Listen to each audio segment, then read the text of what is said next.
Good morning, good afternoon, and good evening. And welcome back. It's been a good while, and we got some progress to catch up on. So let's hop into it.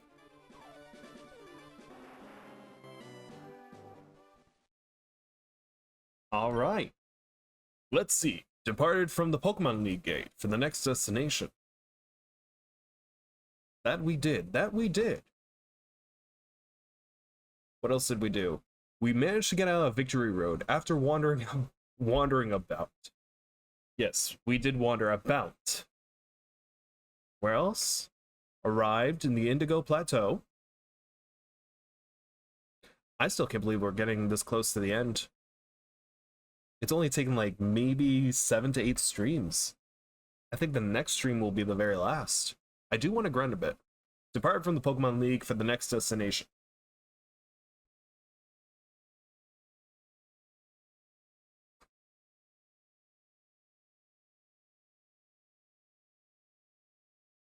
And we saved right here.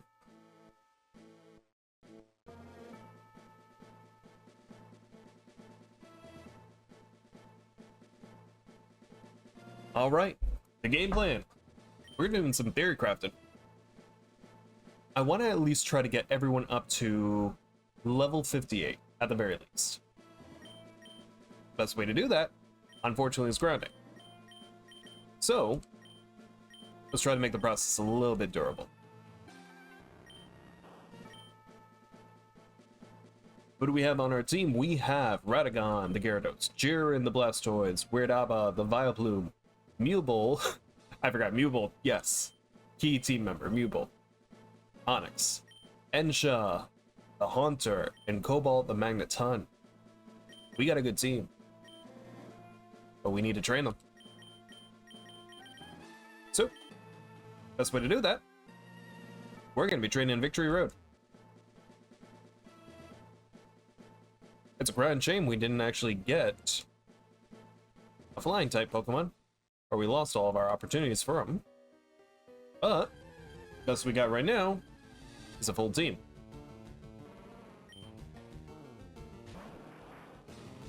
We're about to find out who has the actual EXP. Sure. Weird Abba. Alright, Weird Abba's gonna train a bit. Now, out of everyone here, Weird Abba has a shot of just getting the most experience.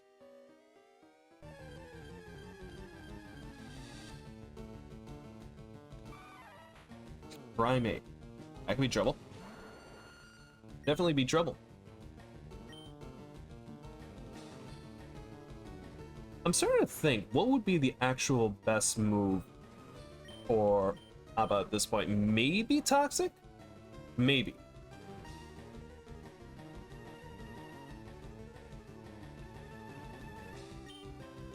Hello, hello! Welcome back, Pokemon. How you doing?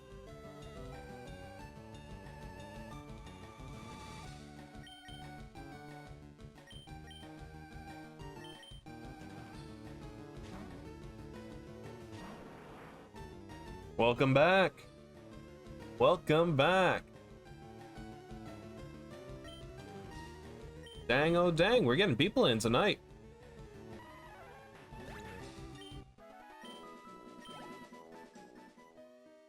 Main plan. All right. Well, for tonight, I'm here to chat with you guys. Nah, sorry, no hot tub or bikinis. I don't got any. You can try to find that on another stream. But for tonight, sure. If you know anybody. But for tonight, we're just gonna be doing a good bit of grinding. More or less gonna try to top it off to level 58 at the very least.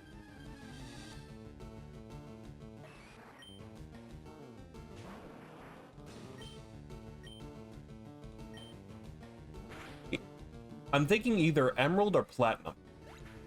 I'm still on the fence between those two.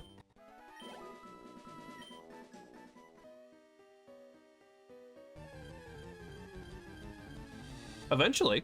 I definitely want to bring in Pokemon Black or White. I do want a Snake Starter. How'd you know I wanted a Snake Starter? I'm already loving Cobra in this run, so it's just like, you know what? I already want to create a YouTube challenge where it's just like, it's only snakes. Only snakes win. That's the sad truth. That is the sad truth. Is Onix a snake? I think he is. I think he qualifies as honorary snake. He is rock snake. Actually, what is his... Yeah. What is his definition in the Pokedex? Pokedex. Give me an Onix.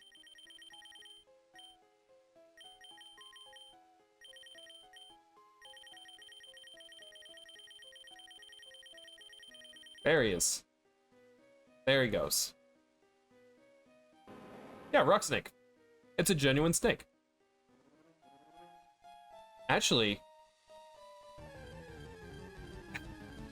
Why boot?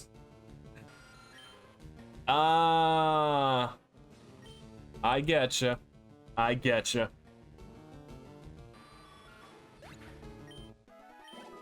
No, I could definitely vibe with that. Snake in my boot.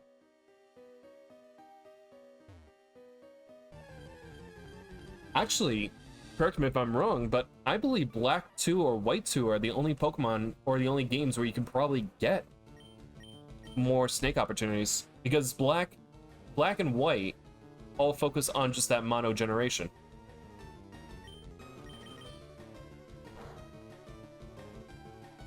Yeah. Why do I do Rain Dance?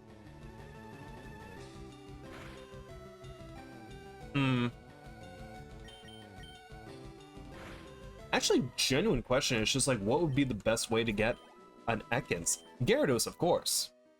Actually, you don't get a fishing rod until much later on. Oh yeah, Milotic is it's a snake. It's a water serpent. Serpent is snake.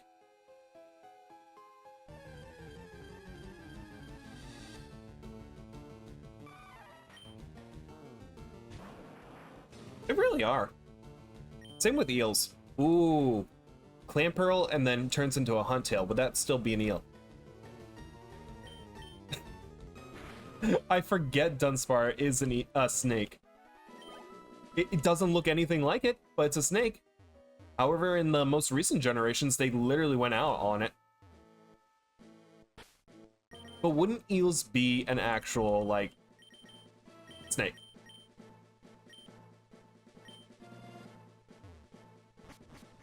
What would Gorbis be?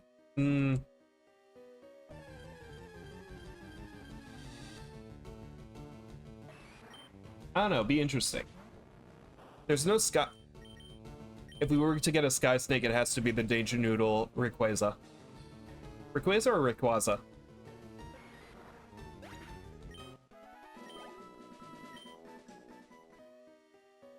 The Danger Noodle. Yeah. Our Lord and Savior Danger Noodle.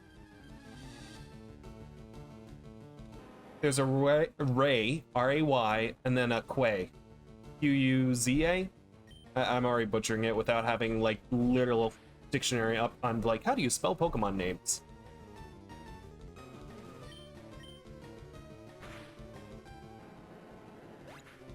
Right, Giratina. I genuinely forgot about Giratina for a second when you mentioned Dark Centipede. It's just like, oh, you're talking about Solipede, right?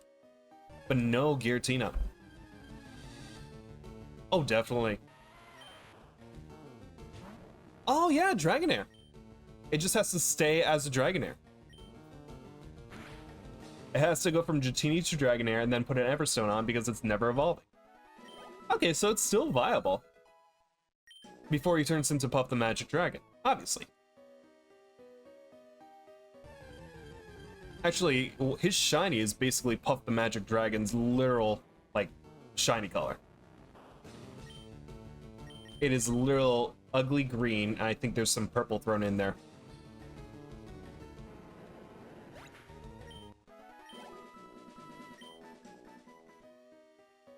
I forget what their justification is. It's just like, oh yeah, the pixels found different values, so that's what they worked with.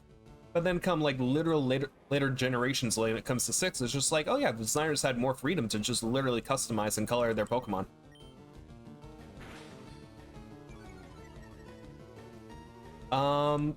Yeah. Yeah. You can say that about a few of the shinies. Like, literally what comes to mind when I'm thinking of ugly shinies is literally... it's gonna be Espeon. Weirdest pink... weirdest green color.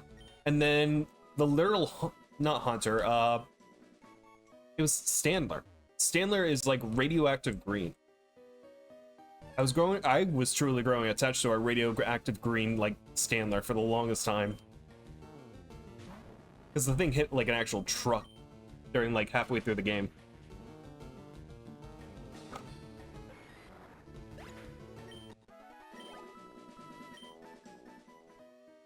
Yeah. Well, literally, it's a deer. It probably hopped around away from like a uranium factory. I genuinely want to like go down a rabbit hole of just like finding out like which is the coolest sprite art for like shinies. Isn't it just yikes, I'm in danger. Isn't it Umbreon's just literally it's like a lightish black, but the circles are blue. Yep, light blue. I do love that. Eevee's is just like a silver. Oh yeah, definitely. Definitely. I'd rather keep it simple, but effective. I mean, even they did it out of the park with just like Gyarados, just keeping it just like red with some palish yellow for undertones. Like, they did a complete justice on that. What was Jolteon's? Like a orangish color? Okay, now I'm genuinely just like, what is Jolteon's color? Jolteon, Jolteon, Jolteon.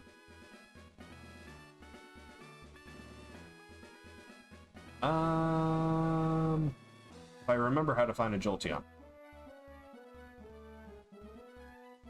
Ew. I don't like it. I don't like it. Jolteon literally looks like he was puked on. I'm sorry. I love Jolteon's base color. It should have just been like an amber color. Maybe close to tarnish. Dang. Why'd they change it? Why'd they just keep it? Why did... I don't know. I don't know anymore. Honestly, well, probably they didn't want to go with that because it's just like, oh, they might get it confused with like a Vaporeon or a Flareon. I don't know. Honestly, wouldn't be a bad idea. Because now I'm genuinely like curious. It's just like, what would Vaporeons be? Vaporeons? Yeah, Vaporeon's not bad. I don't mind the pinkish purple.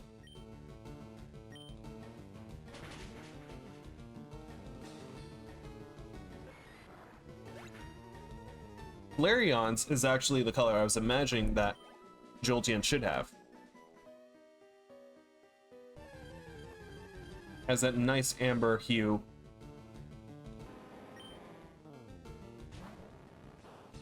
Red hot. Alright. See, I can work with that. I can work with a blue Flareon.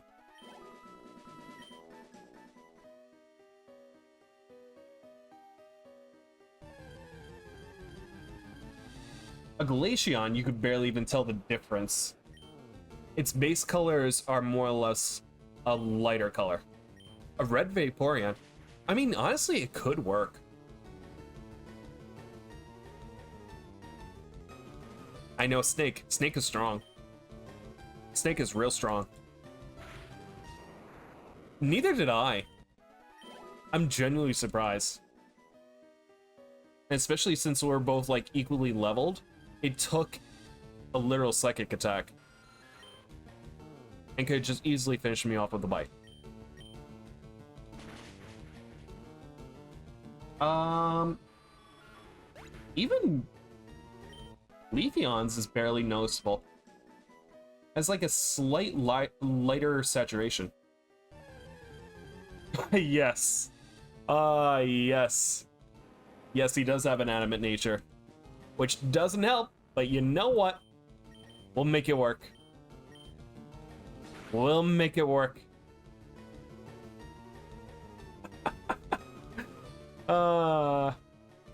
Yeah, all I need is just like Shadow Punch and I'll be fine.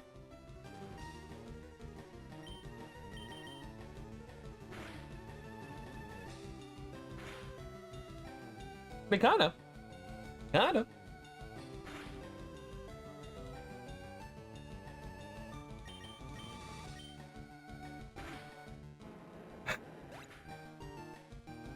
All Abras all day. Just do a soul run of just Abras. It's possible. You're gonna have to struggle a lot. To the point of just evolving into like a Kadabra. Then magically an Alakazam.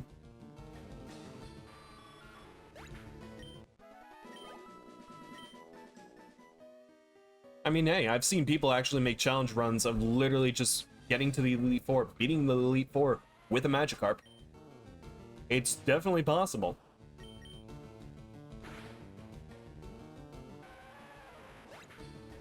Oh, and don't forget ABBA. ABBA. Or is that too close?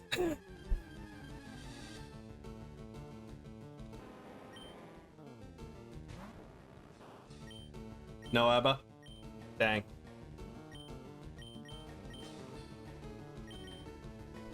Dang on dang on dang. Baba. Baba. Babwa? Babwa. I can work with that. Bruh. Nah, it's too broy. Bruh.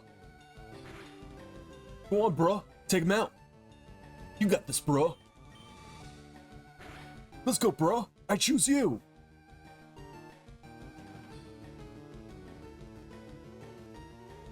Arba. Arba.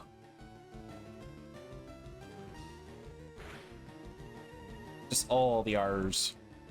And then bar. Bar. We like to have fun here. We like to have fun here. What you got? What you got? How's our Weird Abba? Weird Abba, Weird Abba, how you doing?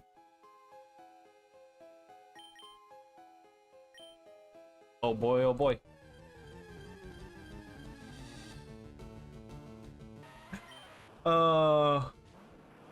I mean, I could. It's not gonna last long, but I definitely could.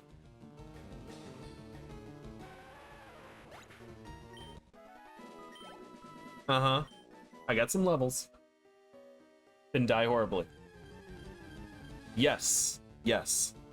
That is the perfect opportunity for the utmost amazing experience. I love it. I might even hear you. You might even, and hear me out.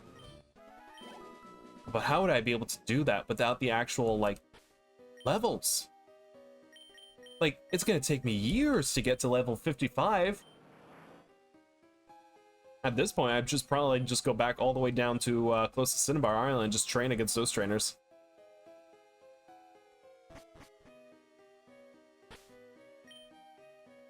Honestly, at this point, I probably have a better chance of just, like, literally just going against, like, some of these trainers right here. I don't even know what they have. That's probably... Yeah, I'm pretty much gonna do that at this point.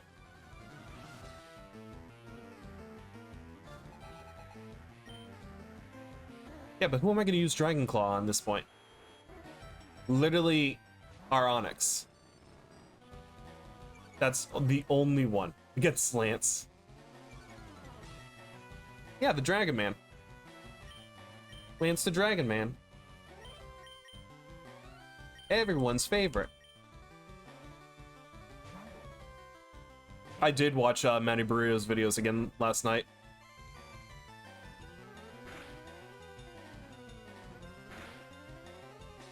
Ooh, that's a crit. That's a crit. That's a crit. Still good. His videos are still like insanely good. Like they're really good truths for like a good laugh if you just need it. Hey, that's a crit. I mean, at one point I would love to do like an actual like randomizer, which is Pokemon and Pokemon Trainers Pokemon. Just to the point of seeing like literally it's just like, oh yeah, youngster Joey literally has the Danger Noodle as like the first Pokemon you meet on the route. It's just like, well, let's see what goes with that. Oh, Mewten. Hey, you know, it's still rumored that Mewtwo... Well, I can't leave. Unless I push a boulder. And fight a Pokemon. And fight Mew 11.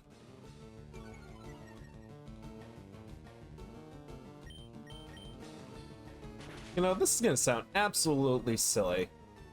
But does our Onix know Super Saiyan Goku? Yes. I'm hoping to find Super and Sans and Goku in here.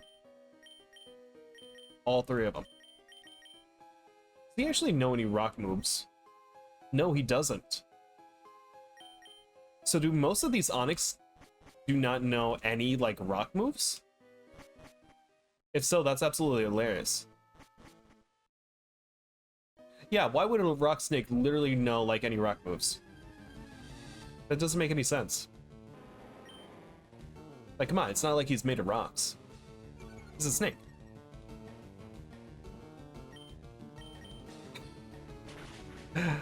Oh.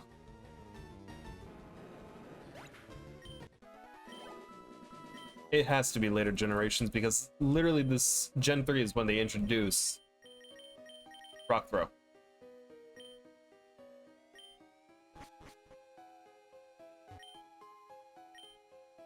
Oh, Rock Tomb, yes. Yes, you are right.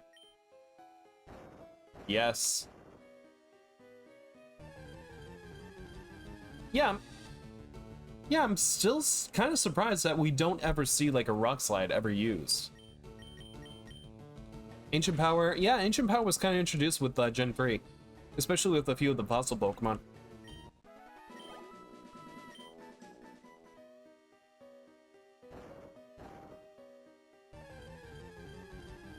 Ancient Power's in Gen 2? That's wild. That is incredibly wild. Why? It always felt like it belonged in Gen 3.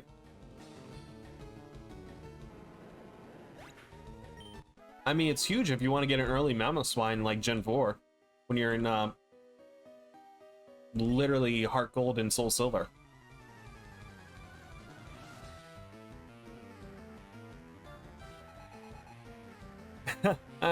No. Did we win in Crystal?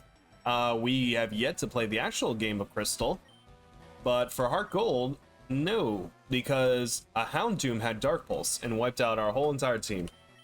And that just turned into a Downworld Legacy Crystal.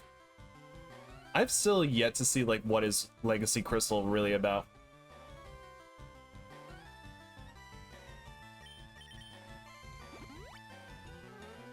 Why do you know a full restore? You're not cool. You're not the Elite Four. Stop it. Get some help. You need help.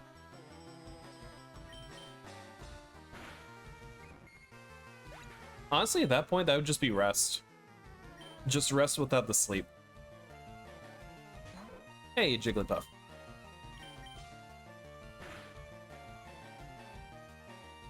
No. Going back to Heart Gold. No, sadly, nobody made it out of that run. And then I just kind of said, you know what? I need another challenge. I need to take a break before I come back as a Pokemon Master. No, to be in truth, it's just like, okay, I need to take a break and just like figure out what went right, what went wrong, and then just do a full recap. So that's why we're playing that's why we're playing Fire Red. I definitely want to go back to hard gold down the line. Even though it's still a bit of a grind, I'd still love the game. I did get Heracross.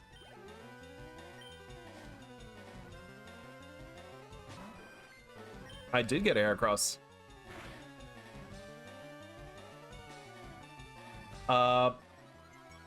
Because the Heracross died.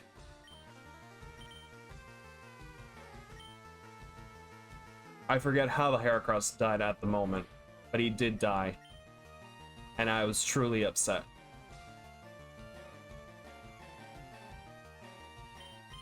Yes. I never said I was good at the games. I am a bad dad. I am. I'm trying at least. I made sure to visit them at their graves.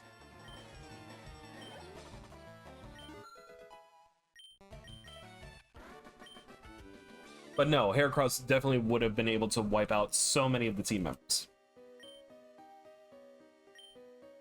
If anything, he probably died. No, he died to Morty. That's why.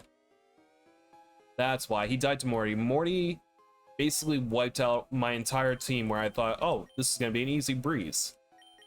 But Gengar's Shadow Ball just decided to wipe us completely before we even got our Golbat up to, like, literally taking care of the problem.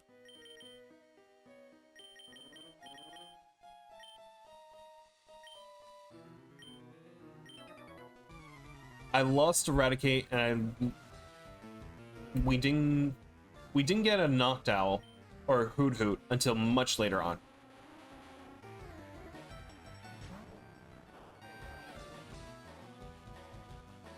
Yeah.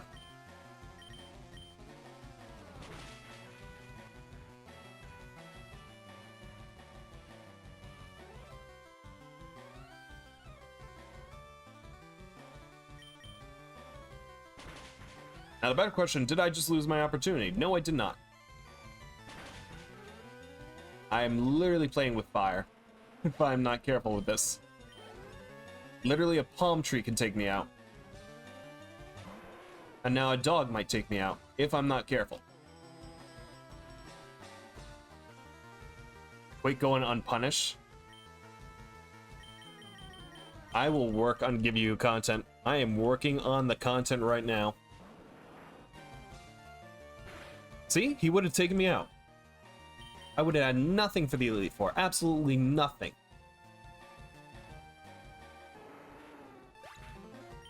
I'm trying to find the content. I'm trying.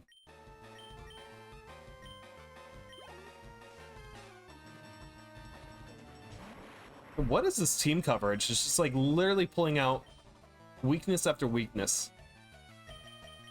Actually, he might have Sonic Boom, but I still want to... Oh, I don't have my Abra. I don't have my weird Abra. Oh, wait, I have my weird Abra. Is it possible to even get that? Or would I have to play Ruby for that? Like, genuinely, it's just like, what would be the best route to get us to Viper?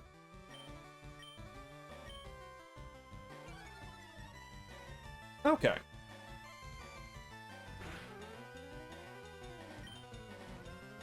I like those odds.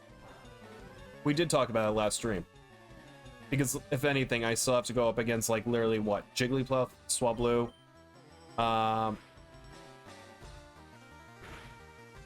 literally, there's more. But we did talk about it last stream.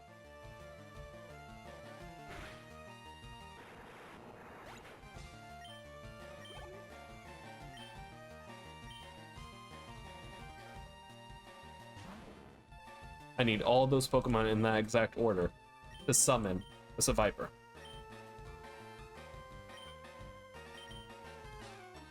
This is like summoning a Reggie at the point. It's just like, okay, if you're gonna do this, you have to capture each Pokemon of this order and do a dance under the moon, just so that he be summoned.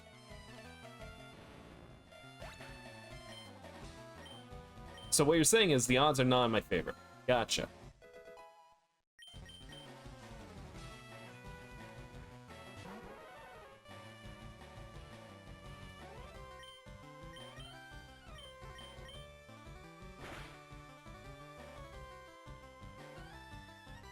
Okay.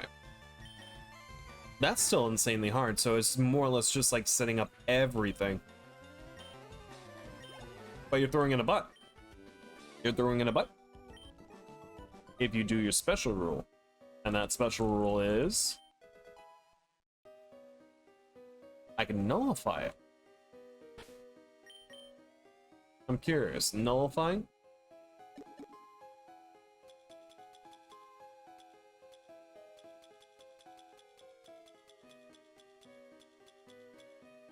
King of the Hill. What does King of the Hill entail?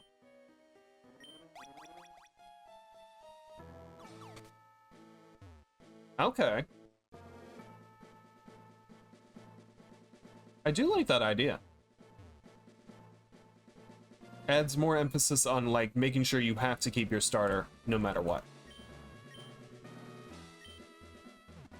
I do like that challenge.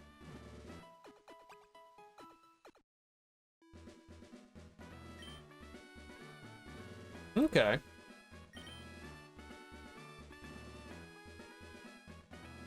Don't mind me, I'm just gonna take some notes on that. Because I actually do like the idea, it's just like, okay.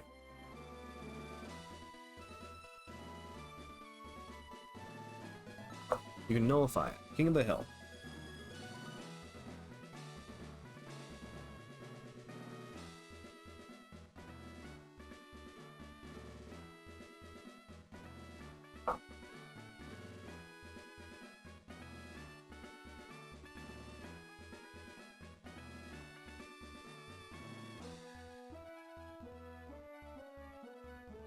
I'm writing these down, actually.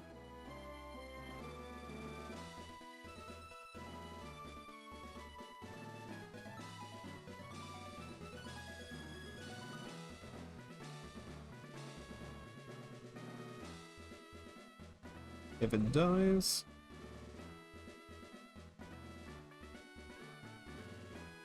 No, I do like it.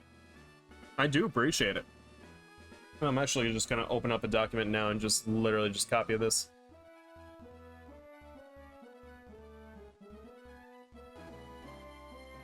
Honestly, I'm always here for like nostalgia.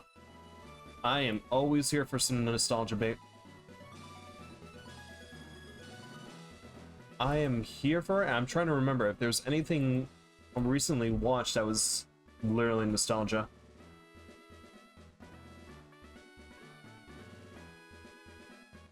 Alright. I remember. I'm glad South Park is a thing. I'm glad South Park has just, like, come as long as it has. Ooh, you have more funny facts. What are those? Why? Why? Why can a bee learn how to break walls? That is actually terrifying. That is the last thing I ever want from a Pokemon, is literally just a bee breaking into my house.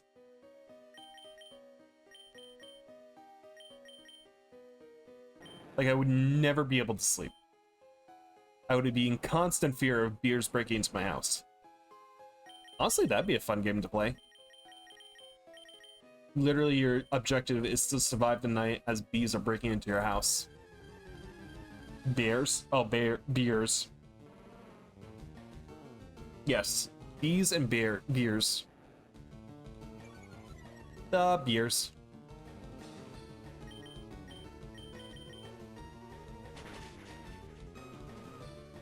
A Marowak? I don't see one.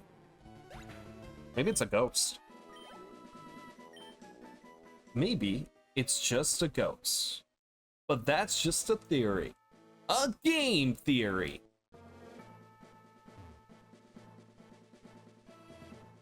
That's starting to add up. Yeah, I'm definitely noticing, like, Golbats are definitely, like, good for EXP.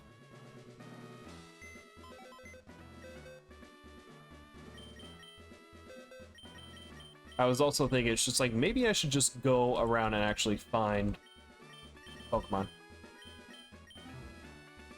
That's still kind of insane that a literal Golbat can just bank on so much EXP. Like, why? Don't know.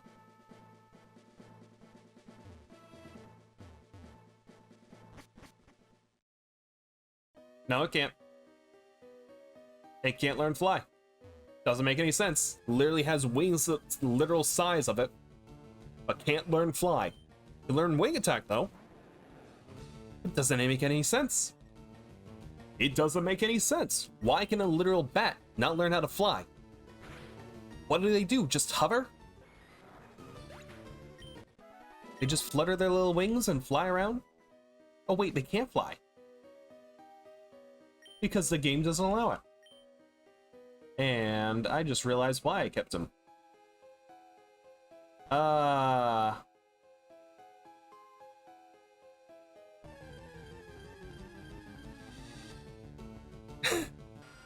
Yeah, apparently they're more for show, if anything. The wings are just for show. They don't do anything other than, yeah, maybe the occasional, like, you get hit by the wing. Hence why it's called wing attack. But it doesn't know how to fly. Oh, Game Freak. Sometimes I love you, sometimes I question why. Why?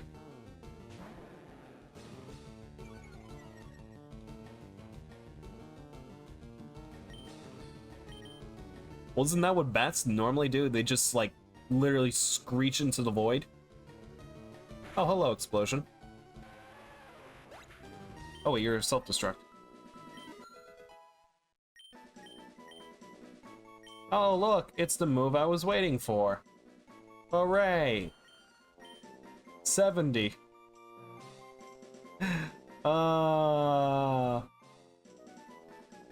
Sure. It's better than the 20 absorb.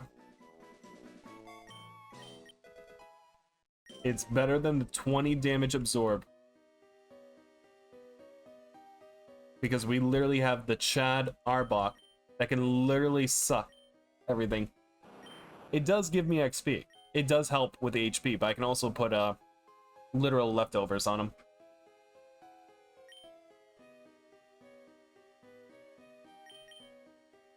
He does help. He's there for emotional support. I'd got 2 leftovers. So at the very least, we have a chance. I'm still debating on whether or not I want to put Toxic on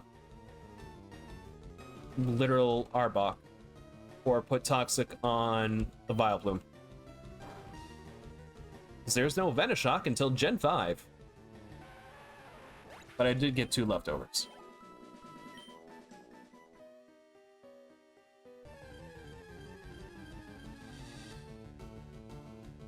It does. I just don't know the accuracy. I think it's close to 100.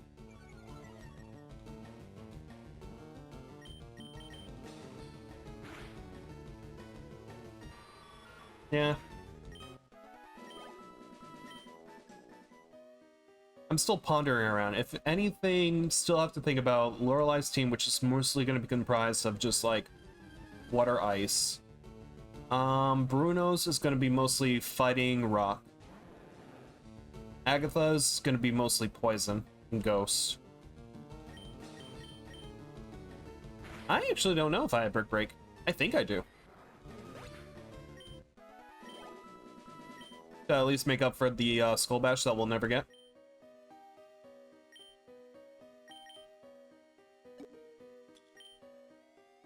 What do we got? What do we got? I do not see it. Oh, I do. I do have it. Yeah. Who can learn? Who can learn?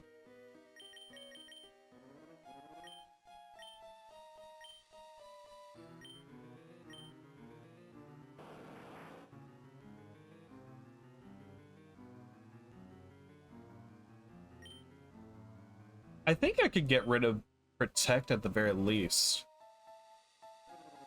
But I can still probably find a way to justify it near the end. In case we need it for Gary's Abra. Yeah, I'm gonna lose Protect. It's just gonna be another turn where it's just like I can't really do it.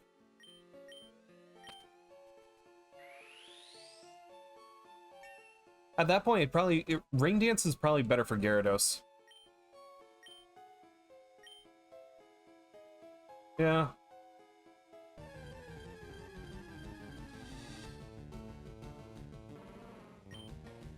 I mean, it's the Dragonites that I'm just worried about at this point, or just like the literal... I think he only has one. I know in Gen 2 he has literally 3. We do have Ice Beam. I made sure of that. That was one of the things before I even came here, just bag on Ice Beam. Oh yeah, Blastoids can definitely sweep.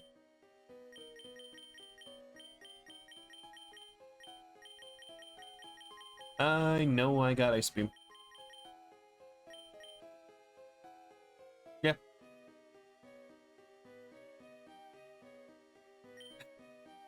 Hot take, what is your favorite starter out of this gen? I have a feeling it's going to be between the two, Charizard and Blastoids.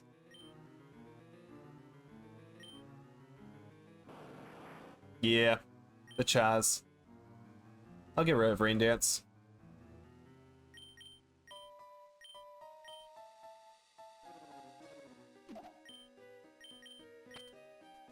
See, for the longest time, I was always Charizard because, of course, when you're shown so many opportunities of how Charizard can be literally a badass, he's gonna be a favorite. But Blastoids, I kind of grew into more where it's just like, he's just a big turtle. He's just a big turtle. He's a good boy.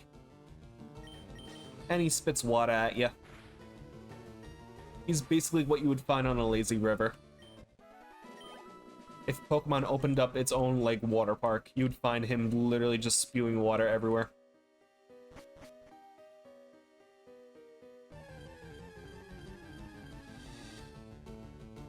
Yeah.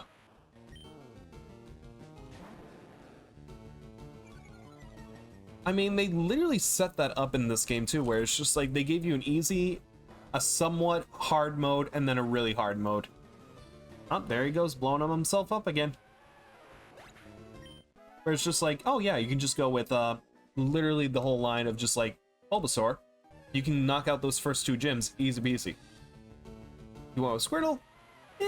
You have a little bit of a good time going against Brock, not so much against Misty, so you have more opportunities down the line to catch something.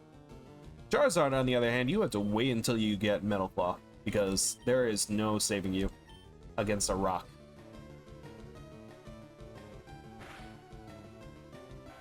Ooh, so close. Come on, you would have given me an actual heart attack if I didn't catch... if I lost my Gyarados.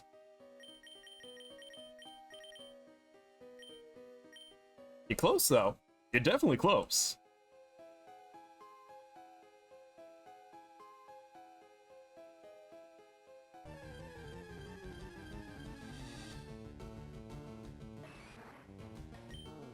Yeah.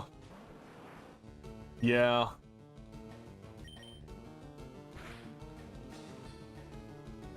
That's what terrifies me the most. It's just like, it's the first two gyms. And working it with a Charmander, it's just like, that's a challenge. That's definitely a challenge. But Rage and Slash is still like, literally those are the only two moves that are still viable. Speaking of which, you try to use that.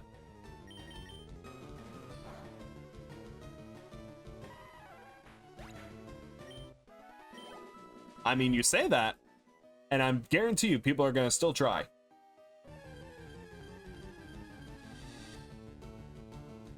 The power of stupid may compel you to do amazing things that may never work.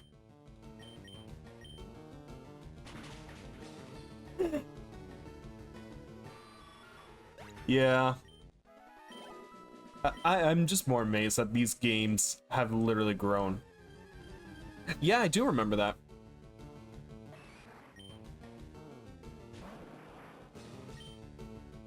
You would never think the actual rock Pokemon would actually use themselves as rock type moves. I don't know. I'm just saying it makes sense. But nope. We're going to literally use Bide, Tackle, and wait for you to hit me so I can hit you back even harder.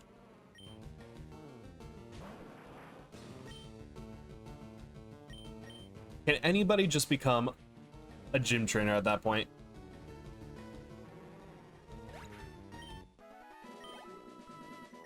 Because I want to sign up my application and just test everything with my weird snake gym.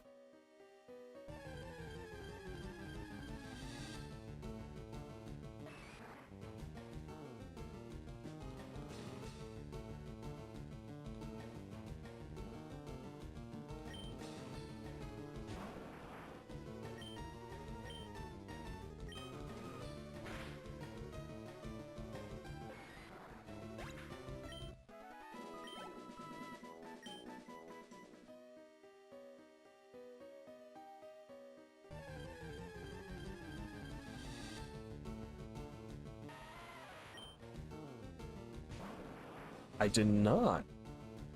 That's good to know.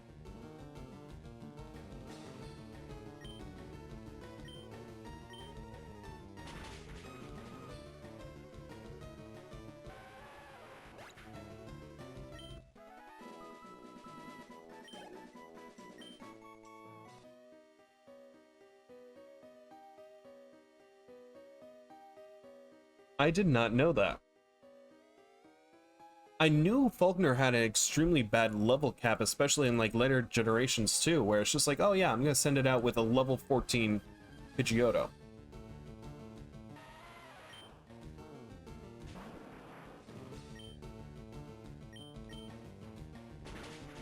It's just like, sure, break the game. Why not? My Pidgey can't even evolve until level 15, but sure, bring out yours. Level 14. That seems fair. Oh god, yeah, it definitely is harder. Especially when you're sending out like a Cyndaquil. Or worse, just like the accuracy, just lowering that down even more. To the point it's just like, I can't do anything.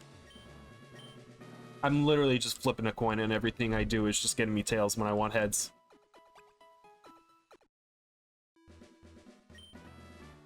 No, even with the Geodude, they made that extremely hard.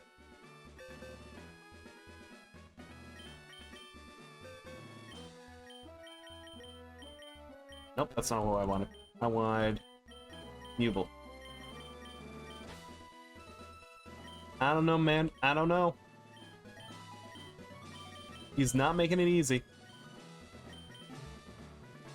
Quit ya fooey. Quit it. What do I have on you? Oh yeah, an Everstone. Yeah, you can keep that. You can keep that. You're never getting it off. Let's give it to Ouroboros. Sure, put it on you. Yep.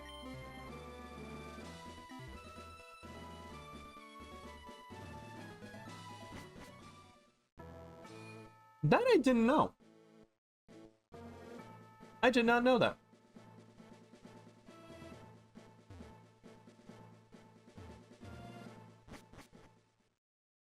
Because Brock's is different in this generation. Yeah.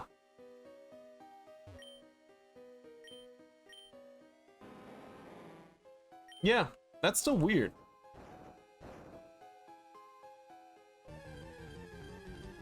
Like, genuinely, it's just like, why? Why though? Why did you do this?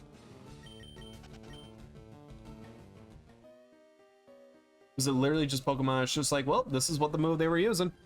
Sure. Give it to the one that we just kept spamming as much as possible. If you were a gym leader, how would you be a troll?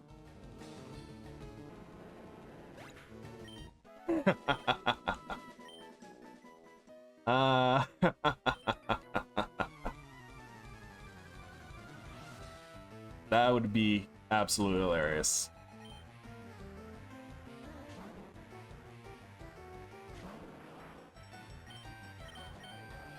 Yeah, I'm just gonna test the waters, see what an Ice Beam could do against grass.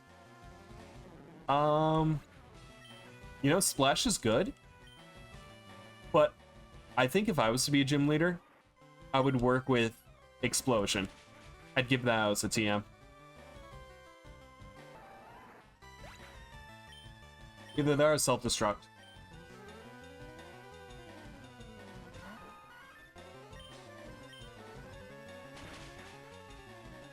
sketch. Give him sketch. At that point, you literally need Roar of Time, yes. Yes.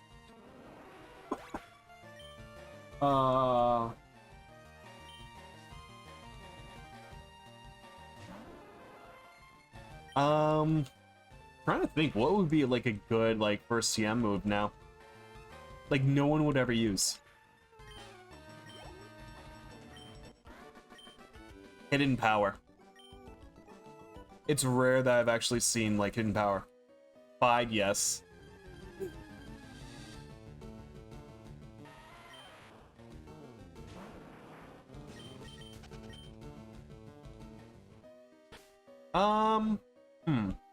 Actually, genuine curious. I'd say Double Team or Torment. Just make a gym that is literally based around thieves and just taunt them.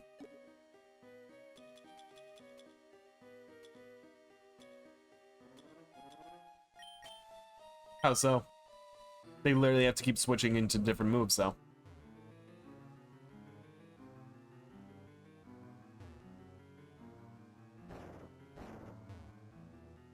Which is a good way to, like, read them and see what they're going to be doing. Got... Oh, I still gotta move this. Up, up. And then this.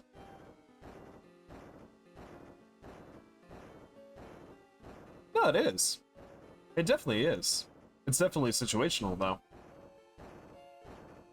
I think if I was gonna do, like, a competitive battle, definitely, like...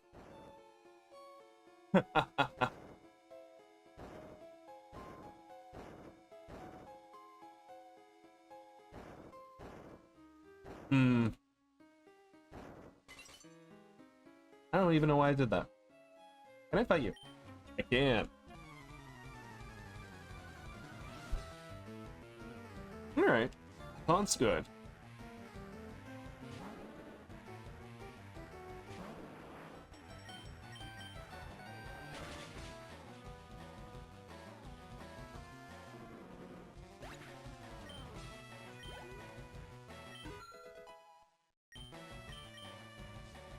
Okay. If I play with the Chimchar. That's the thing. I haven't even figured out what... Oh, dang. Oh, dang. That's good. Okay.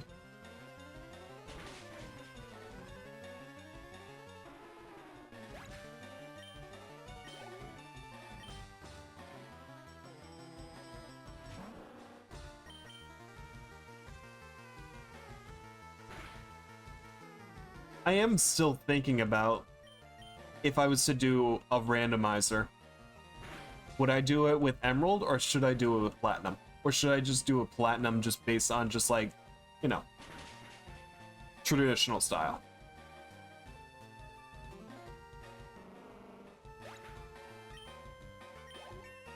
Oh yeah, at that point it's just like everything is just thrown at you.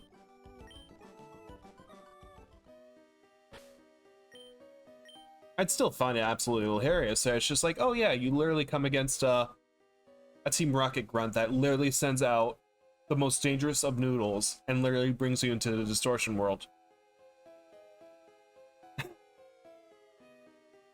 Keep fishing up Snorlaxes. Every cave you go into, literally Dialga's just there, waiting to just blast you with the Roar of Time.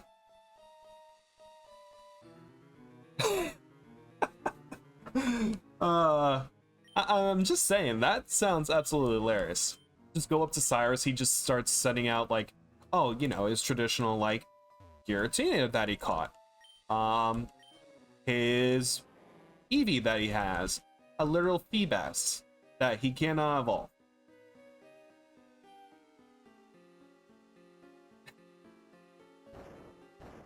Like, I'm just saying, a lot of that's actually, that sounds genuinely fun. I still like the idea of just like, oh, okay, I fought you. I'll still pondering it over, but I still like the idea. It's just like, you know what? It's possible to make this fun. It's definitely possible. It's definitely going to be like one of those things where it's just like, oh yeah, along your journey, who knows what you're going to find. You can find a fish out of water, you can find the literal god Pokemon just waiting outside. It's just like, hey, pick me up.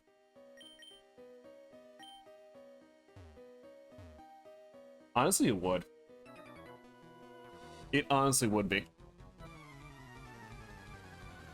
Dude, you know what's also funny? Literally, Grit... It's just like the complete flip between. It's just like, oh yeah, this is actually easy, to just like, why? Why do you have this? But don't know if you've ever played like literally like the remakes of like Ruby and Sapphire, but you literally get actual legendary Pokemon after you beat your 5th gym leader. Like, you straight up. They just give it to you on a silver platter, and then also a Mega Balls.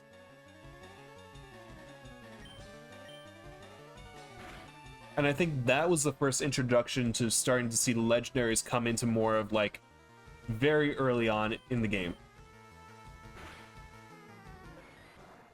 Like, I feel I'm sorry, I know there's like a huge audience when it comes to like Scarlet and Violet, but the fact that you literally get one of the legendary Pokemon at the very beginning, to the point it's just like literally you can just ride it all over the place.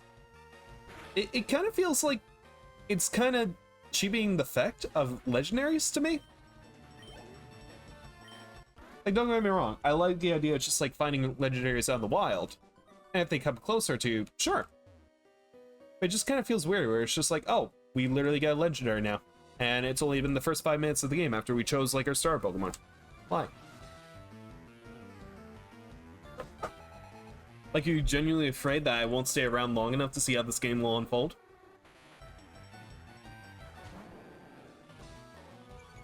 See, I miss that. I do miss that.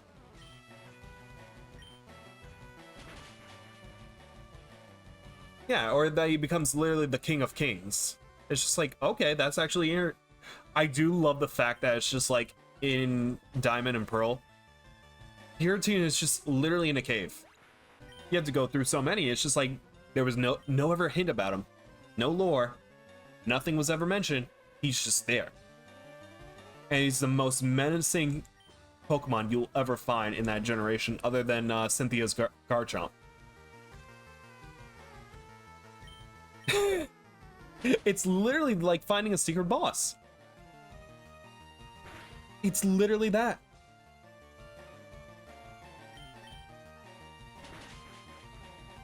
I do love how they expand upon his role in Platinum. I think they definitely needed to do that.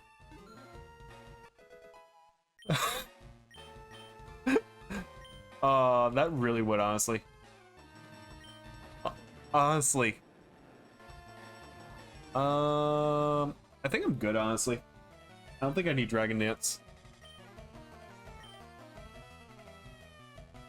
Yeah, no Dragon Dance. Ain't enough time.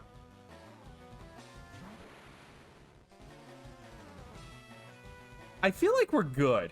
I feel like we have at least a good amount. Like, I feel like we're already built enough. I'm also hoping it'll be my hubris of just like, do I need Dragon Dance? No, I'm already broken enough.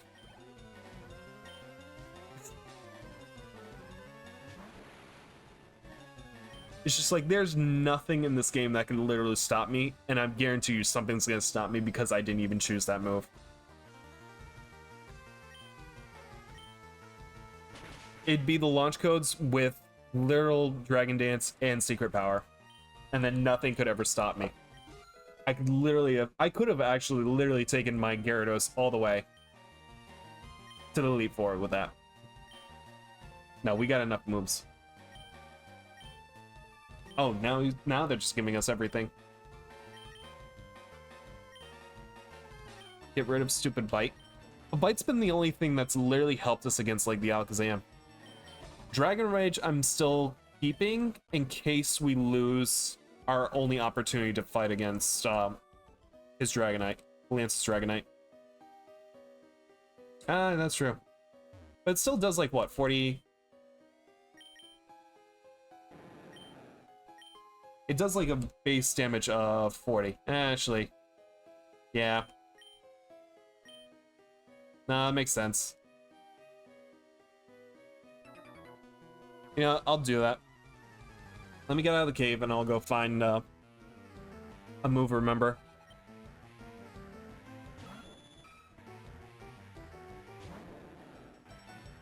Dang, you're savage. You are absolutely savage.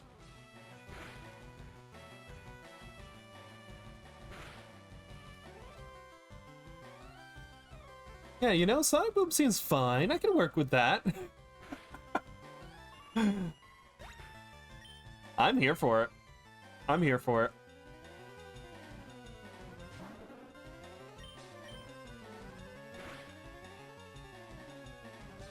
Am I good at the games? Eh. Can I at least try to make it entertaining? I guess. Am I gonna make a lot of bad decisions? Oh, you betcha. You betcha.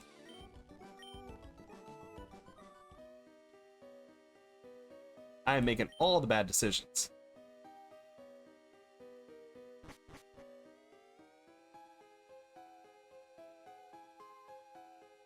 Pretty much. And you know what? I'll be laughing all the way if we make it to the Hall of Fame. Like, literally, at the very end, one of my goals is to just beat Mewtwo. And that will be the determining factor of just like, alright, beat the game. And I'm actually thinking of just... Oh, definitely gonna keep Arbok in. Definitely gonna keep him in. I was thinking about this, like, earlier today. It's just literally just sending out a few of our Pokemon with just Explosion. I still have Glare. Glare, I've found, is actually really helpful if I need something to at least bounce around with. We got Bite, Giga Drain, Earthquake, and Glare. Not in that order. We got Psychic Confusion, Destiny Bond, and Shadow Ball. Brick Break, Bite, Surf, and Ice Beam. Gotta go up. Honestly, I am thinking about just getting rid of Bite because it's just like, it's very situational. Especially since I am literally poisoned. Everything will hurt. I forgot which way is up and down for a second. There we go.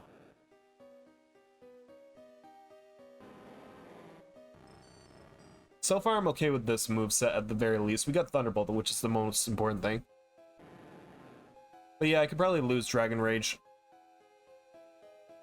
Because even with the super effective move, it's not going to do anything. I also don't know how to get out of here. I'll find a way.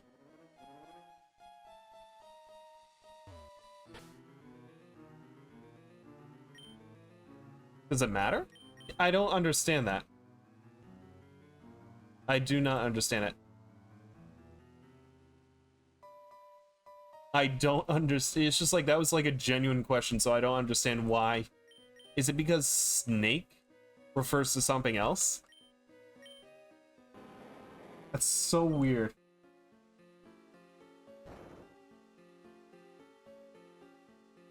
Do you have to say that in like two different... Gender and snake are two different things? What?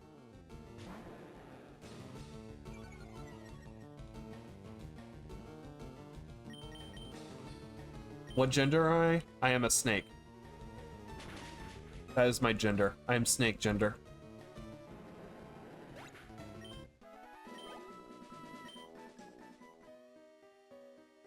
It is a female. Actually, better question, where can I actually find Tract? I'm actually looking that up because I have a really good idea. Where's the Tract? Where's the Tract? Where's the Tract? Oh, at that point, they're just in a coffin. At that point, they're not even doing anything. That is a really great idea. That is annoying, and I love it. I absolutely love it. Where? If I remember.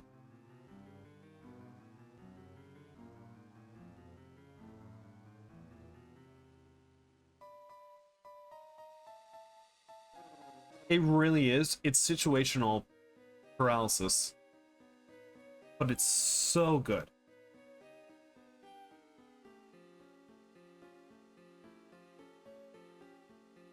It can learn a track.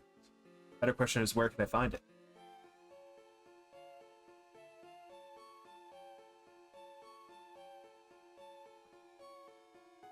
Well, this is also going to sound interesting too, but from what I remember, a lot of the trainers' Pokemon, or at least like elite trainers, like gym trainers and Elite Four, tend to prioritize like having Pokemon of the same gender to them.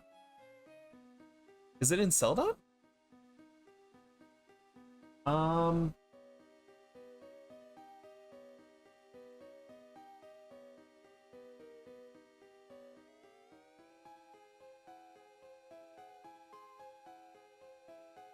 Give me a location, please. Why is it so hard to find locations?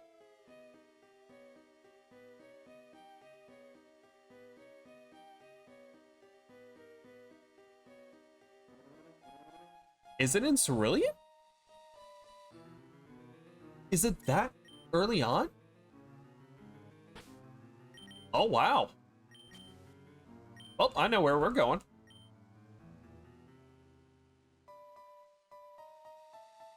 Oh, wait, do I genuinely don't know if I have it, because if I was at, I do have it.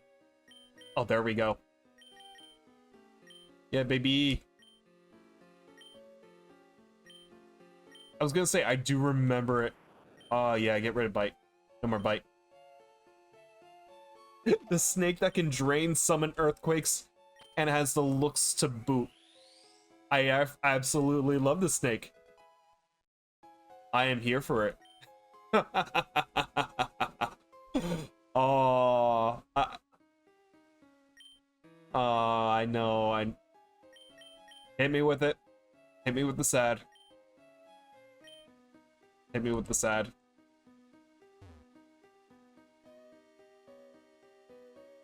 True. It may be. However, we still have Gary's team. We'll find a way to incorporate it somehow on that card. I literally keep running in circles.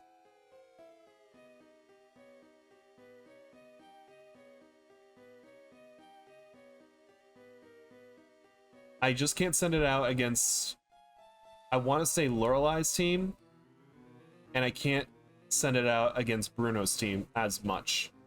Agatha's, I still have a decent chance of just like, oh wait, I lost Bite.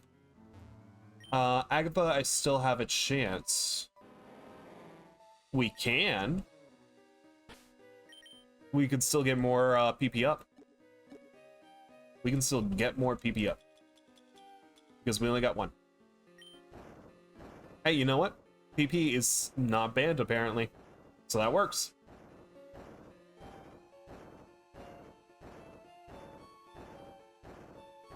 Ah, there we go. There we go. I was testing, and Twitch does not hold back.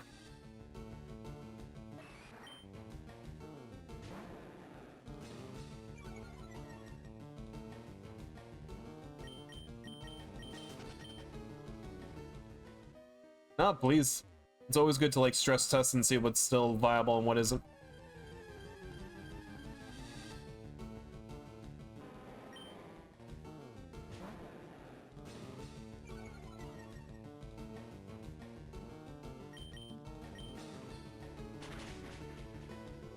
Honestly, at this point, I feel like our Blastoids may be able to just solo all of Lance's team. Lorelei might be able to be wiped out with a mixture of Cobalt and, yeah, Magneton and Blastoise. I'm just thinking like electricity and then the fighting water combo. What do we get? What do we get?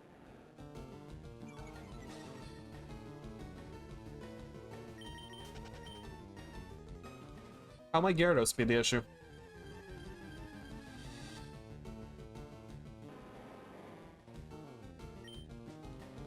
Actually,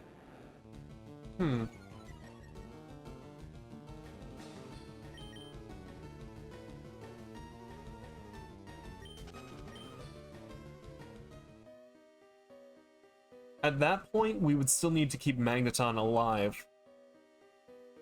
That's the only thing.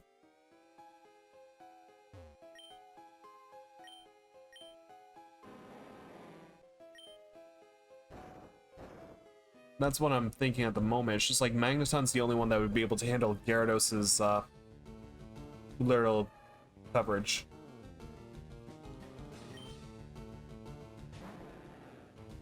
And then probably knowing Lance, he probably has a Hyper Beam attached to the Gyarados. Oh yeah, take you out. I forgot you're a Machoke.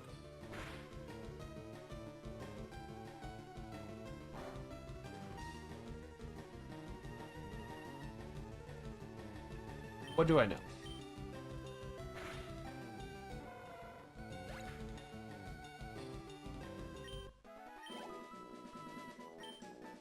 Yeah, shoot. What's another good spot? Oh, I didn't even realize we're literally at the entrance. Yes. Like the bikers? That's what I was doing a good while ago. In like the past few days. Literally just grinding there. That's what I was doing for the Haunter because it just seemed to like work out really, really well. Yeah, the Weezings and the Machokes. I wish they had Machamps. That would be absolutely amazing for the XP gain. But I know exactly what you're talking about. That's where I was grinding for the Haunter. Yeah, we need the big boy XP. It's a duck.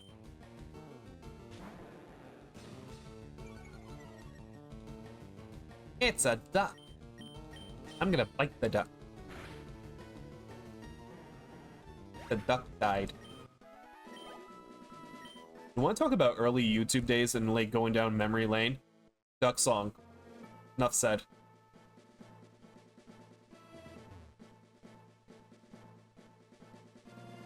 Just took out a duck with bite. I do remember that. Wait, are we talking like the weird 3D animation one or the one done by Robot Chicken? Yes to both. Yes, I do remember that. I do remember that. That was weird. You know what was also weird? Crazy Frog. I don't know how they were able to put it on like Cartoon Network for like a brief like half hour. But they did it and it stayed in my mind.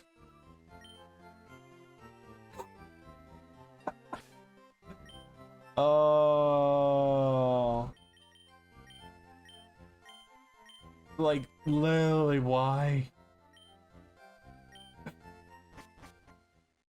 And there are just other videos. Like, there are still videos of him, like, him in just certain, like, Christmas videos, where he's just there. He's just there, he's singing. He's just there as who he is. Censored and uncensored. Yeah. Yeah. I don't know how they got away with it. I don't have a literal Vileplume that could cut through that. I don't know how censors got away with that. I genuinely do not.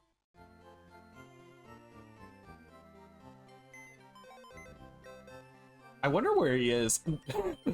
I'm questioning. It's just like, oh, where did he go? We haven't seen him in so long. It's just like, it's literally just... Yeah. Yeah. Probably a bit touchy for the frogs. Actually, literally, when you're thinking about frogs and pants, I literally think back to Mr. Frog and Mr. Toad. But then again, I'm also thinking of like Over the Garden Wall, where they literally have a scene where it's just like all of them do have pants on. And they're on a ferry. And there's musical instruments. And then Elijah Wood, who is literally just Frodo, is just there questioning everything about why he's here.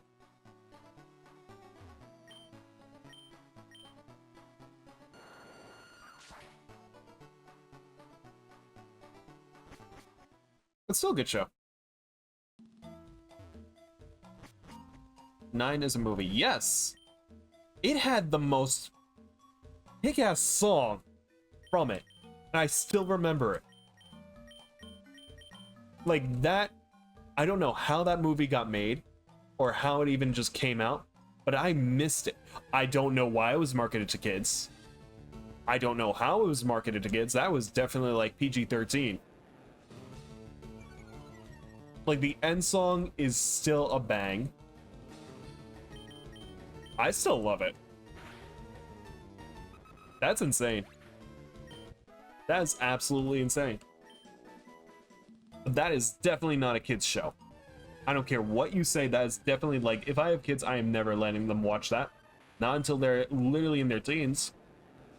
I don't want to deal with the nightmares. I don't want to be woken up at 3 in the morning. It's just like, Dad? Dad? Is there gonna be something that's gonna take my soul? I'm just literally, it's just like, go to bed. I have work in 3 hours, please. No more late night movies for you. Yeah, sure, the robots are already uprising. It's just like, talk to me in a few hours, alright?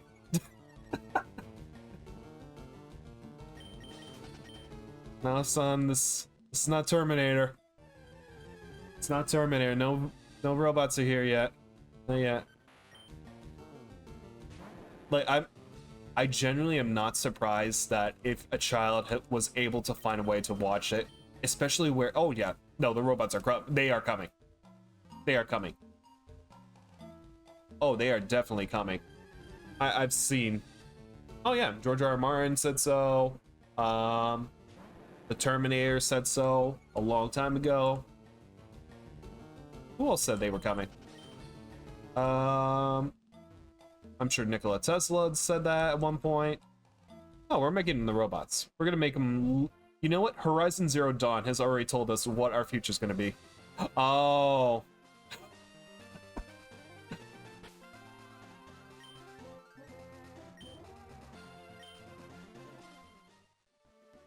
Honestly, what would be the best game that depicts like what would be a good apocalypse after the robots have taken over?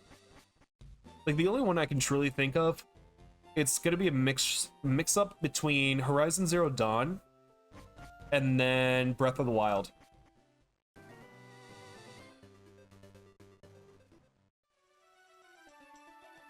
And then we just see the aftermath of just like what has happened.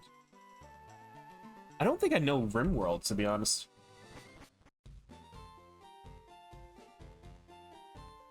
RimWorld. Oh. Okay. I might. This looks genuinely interesting. I'm looking at screenshots right now. Okay.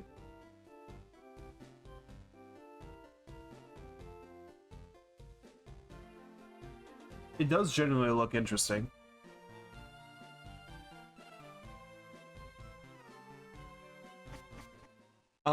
I would not say Fallout at the very least. Fallout, we kind of just set up ourselves to...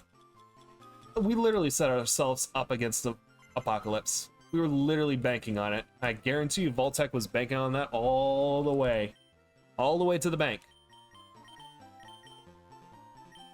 Actually, put you in. Yep. You can thank Vault-Tec for that. Oh. That's good to know. That is definitely good to know. I cannot wait until like season 2 comes out for Fallout. I really cannot. I'm so hyped.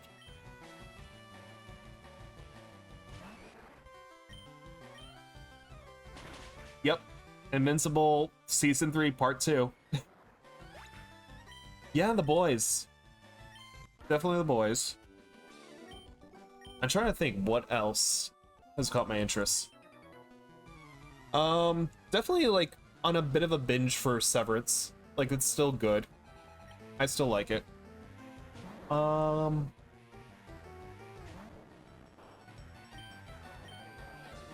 generally, It's Always Sunny in Philadelphia.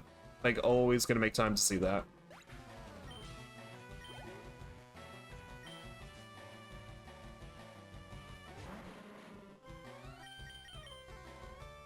Trying to think, what else do I normally go to? To be honest, I've been kind of basic at the moment, or just like more or less comfort, where it's just like, sure, I'll watch. If I want background noise, I'm just either having Seinfeld in the background, The Office, or Parks and Rec. It's kind of where my humor relies solely on. And then just sort of like really good entertainment, yes. Waiting for Invincible. Oh god, yes. No, Ron Swanson is absolutely amazing. He is what I aspire to be when I get older. He is the genuine man when it comes to, like, literally what I think of just like somebody that just takes no... He takes no garbage. He takes literally just like, you know what? I get my done.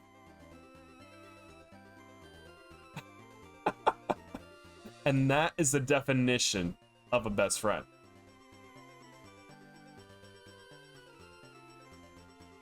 That is the definition, true definition of a best friend. Would you say the trainer is here? Let's try this one. What you got? Hey! Ron Swanson and Chris Pratt. I'm still more or less amazed. Top of it. Gotcha. I'm still more or less amazed that Chris Pratt's literal starter for like his whole like career into acting literally happened because of Parks and Rec. Before, he was just this lovable, cushy, just like goofball of a character. And now he's literally Star Wars, not Star Wars, he's literal Star-Lord. I don't know too much about his past though, but I imagine it's not,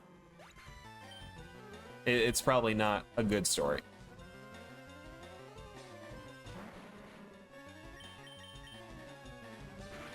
Yeah.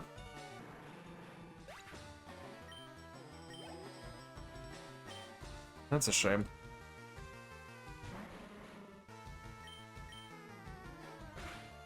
Well, the most important thing is literally he got lucky with literally Parks and Rec, and he's what people needed at that time.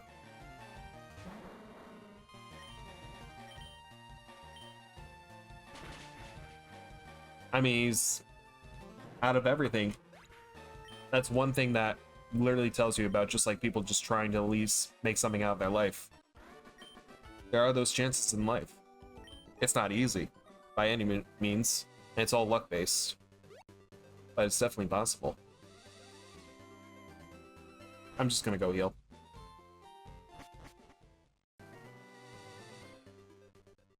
But the most important thing is he's better off now. In the sense he's got more opportunities, he's not in a dark place. And same with like is it Robert De Niro that I'm thinking?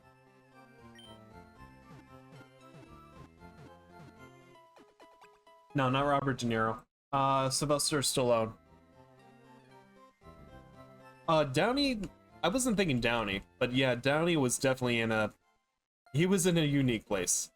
No, from what I remember in Sylvester Stallone's case, I believe this is true, but for the longest time, like... I mean, I can literally look this up.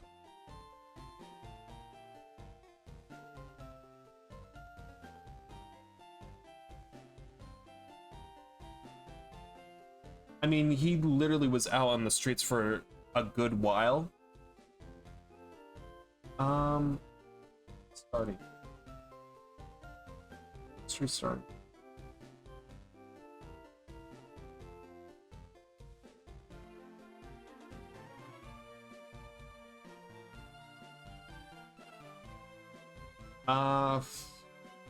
Yeah, for a lot of his early starts, he was evicted from his apartment. He found himself homeless several times or several days.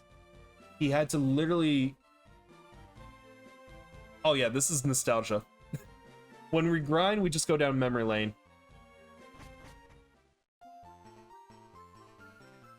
But literally, it's just like... It literally came to the point that he did have to sell his dog to good people And I say good people because he was literally able to buy it back once Rocky really blew up. But he literally had to go through so much to get to where he is.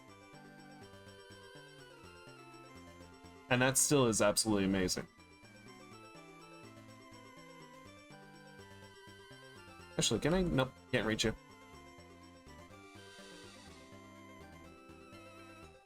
Like, some of these, like, genuine actors, it's just like, yes, some of them actually do have connections, and like, oh sure, their parents were able to, like, literally get them in.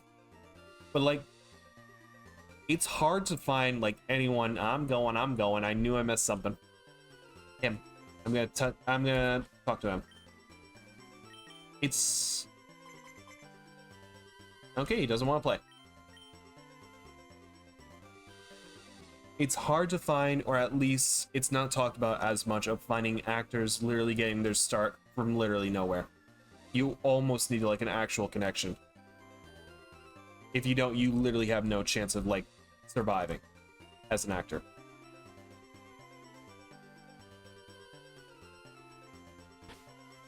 I think that will work for a moment. I forgot about B. Hey. Yeah.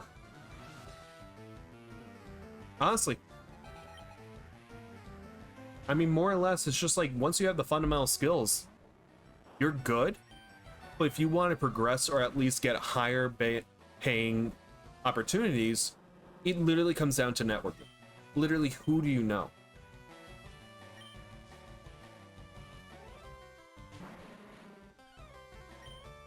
At most, that's literally a lottery. That's literally something you're born into and you don't have any control over. Sure, you may find that right individual it's just like you click with, but you know, it may not be the person that you saw yourself with. Where it's just like, oh, maybe this is actually a genuine nice relationship, or maybe this person may be so self-absorbed that, you know, is the money worth it? And maybe you want somebody that's just like, it's generally just like down to earth and just like, yeah, may not have a lot of opportunities, but if that person can treat you well, it'd be all worthwhile. If they have Pokemon cards, sign me up. Sign me up. That's an investment opportunity right there.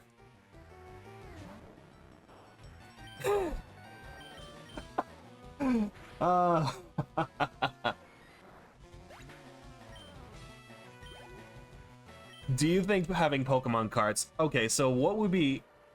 Oh wow, I didn't know he had a Machamp. You were absolutely right. Again, I keep doubting you. You have over 2,000 hours into this.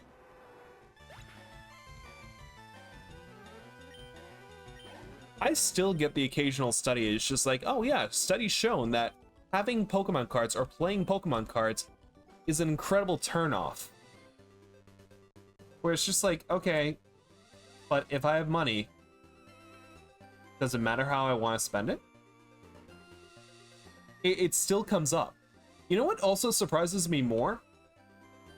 Gambling is more seen as like, oh, okay, at least it's not like having Pokemon cards. It's just like, when did Pokemon cards become literally just like the standard of just like turnoffs?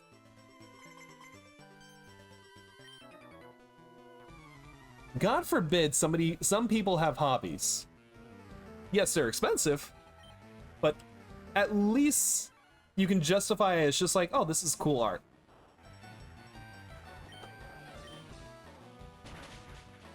I do.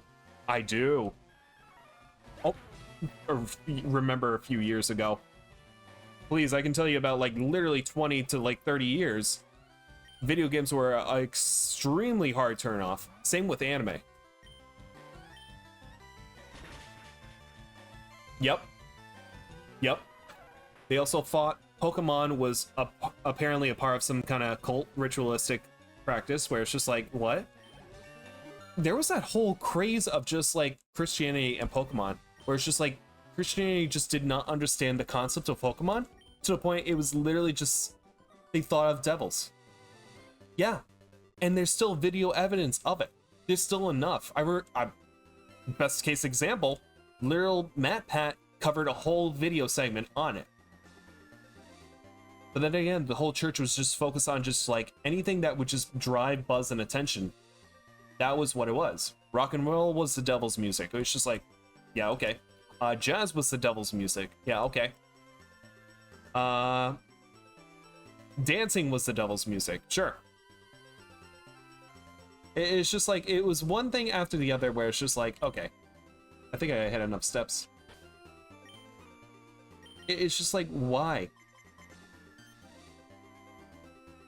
You know what the most amazing thing is now? Modern Christian, like, I've seen this a few times with a lot of like modern churches now. In order to get people to come in now, they literally have to create the most amazing experience for people to stay. So they literally have to like put on light shows, music performances, more over the top. It's like literally going to see like an actual musical theater production just to get people to stay in seats. And I kid you not, that is the new culture around just like going to church. Just because they're losing so much. Honestly, at that point, it's just like they should literally put Subway like a mobile phone in the Bible, and while you're reading the passages, just have Subway servers playing at the same time. Oh, those weird ASMR videos? I can't get behind those. I'm sorry. I'm sorry. It's just, it doesn't sound relaxing to me at all. I do remember seeing those videos like maybe a few years ago, where it's just like, all right, I kind of stayed for the story, but I can understand like the background, like hardcore aspect.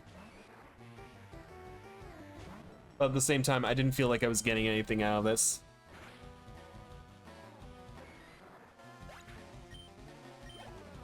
But I do remember like those times. I literally think it just comes with time, and then whatever hyperfixation just comes along.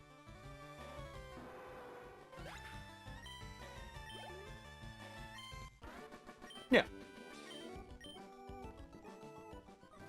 Just train your algorithm. That's literally all I can keep recommending when it's just like, if you want to see something completely different, find the most absurd thing and just watch that, maybe even give it a like, or just keep watching more of it, and then your whole algorithm just focuses on that. And then you even forget what you're watching.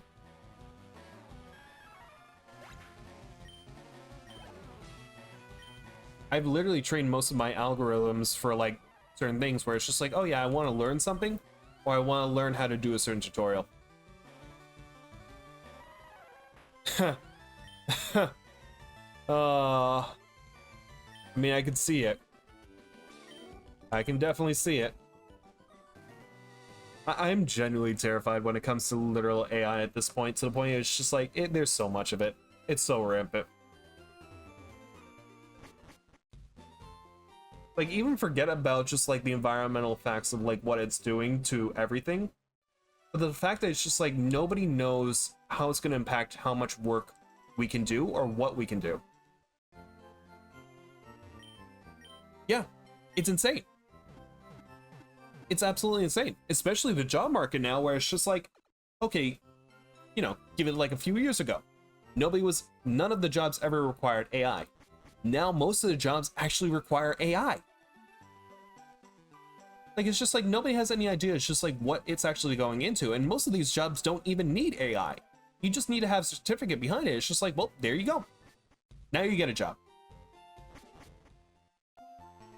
I've worked with cases where it's just like students literally just use AI to get the work done. Like, are they actually learning anything? No. Nobody's actually learning anything with AI. You're just learning how to get the work done. In the sense of just like, okay, write me a prompt on the Declaration of Independence and how it's impacted everything. As vague as it sounds, it's just like, it can do that. So it's just like, literally it is broken down to the point of just like, get the job done. Will you learn how to do it? No. Yeah, learning how to choose to work so you don't have to. Basically is. Like, it sorely disappoints me in the fact that it's just like, there are actual genuine things that I would love to learn, and I wish I learned at an earlier age to a point where it's just like, you know, when back in my day when school was school, there were things that you had to learn and you couldn't work around it. But yeah, I'm here for the hands-on learning. Here's the thing, I'm here for hands-on, and I'm here for a hybrid learning experience. I'm in full belief that you still need the tools, not all of them, but you at least need to know how the tools work to at least get the job done. And you still have to use both physical and online applications, just because a lot of jobs, even down the line, are going to require you to be more adaptable. I personally think a lot of issues is how dissociated we are. That was something I was always worried about in just like my time at school, because at least going back to my time in school, I was literally brought into the introduction of tablets, smartphones. We were never given Chromebooks until like the last year of our senior year, and then they introduced it into the next following year. We had to still bring our Chromebooks, but from the experience of what I went through, you can see the dissociation of just like how much we used to communicate with each other from like a fundamental level to now it's just like we're more interpersonal. We're not open to like talking with each other as much. Oh, dang. Dang. I never got a Dell. I basically got decent laptops, but again, all that was literally from just like whatever my parents could provide at that time. Never a MacBook. Yeah. Yeah. But literally, it's just like, that was the experience. And then just, I also had the opportunity to like seeing what younger generations are using now. And like literally they're using Chromebooks. They're treating it as like it's almost nothing. To the point of it's just like it's like a piece of paper. They literally just like throw it into the void or throw it up against a wall and it breaks. And it's just like, that's still a piece of technology on how to get work done. But it's just like, it doesn't matter. And they still do. I guarantee you they still do that if they were more savvy. But what I fear the most is the fact that, at least within the United States, they're allowing more usage of AI within the classroom. And that genuinely terrifies me to the point that there's almost no guardrails now. There's no guardrails. Technology is just completely out of control to the point where it's just like, is the teacher actually in control? Well, what's the point of school at that point? What's the genuine point of school when you can literally get an AI tutor to literally have that one-on-one communication? I feel like the system at itself is fundamentally broken to the point where it's just like we just follow these motions, but do we learn anything? No.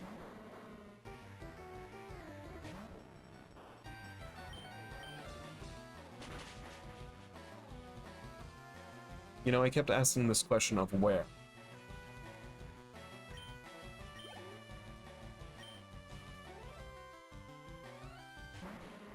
Yeah. Yeah. You could just Google it at that point. Well, the fact is, it's just like, it does. It truly does. Like, I hate even saying this. I love having conversations. For the longest time, I always thought of myself of just like very interpersonal because I was afraid of coming out and just like talking to people. But then thrown into like different experiences down the line, I absolutely love it, to the point that I've done different like productions, like theater, live action, and now this, obviously. To the point where it's just like, I actually love being able to have conversations. I love being able to know more, and it's just like, I genuinely feel like the more you just like put yourself in this kind of situation, you feel more comfortable with your skin, and you literally get to learn more of just like being here. Like, generally, I do love like this, as just like, you get to actually have that conversation. It was Captain Pimbo.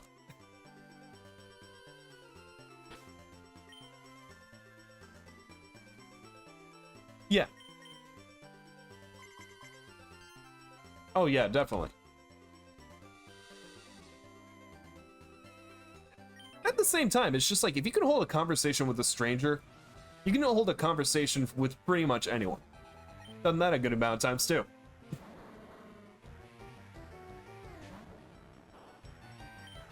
It's just like, what I fear the most is that we're losing more of our ability to communicate with just like people online, to the point that we feel more comfortable of literally just talking to an AI, literally having an AI therapist just like help us with our issues, instead of actually like working with a genuine human being. And yes, I understand therapy is extremely expensive, but at the same time, you lose more of that human understanding, that human compassion of just like being able to share what you're more vulnerable in, and then working through it in a practical sense. AI can't really give you that. It can give you scenarios of what to look out for and how to try to work around it. But having a human being with genuine experience and understanding that practice, it's not the same. It's a cheaper alternative, yes, but at the same time, you're losing more of that human connection, which is what we need as humans. We need connection.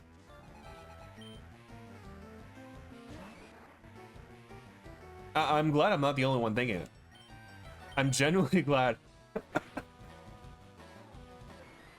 I mean, honestly, it's just like, yeah. Yeah. You just found the right random stranger that is just on the same tangent.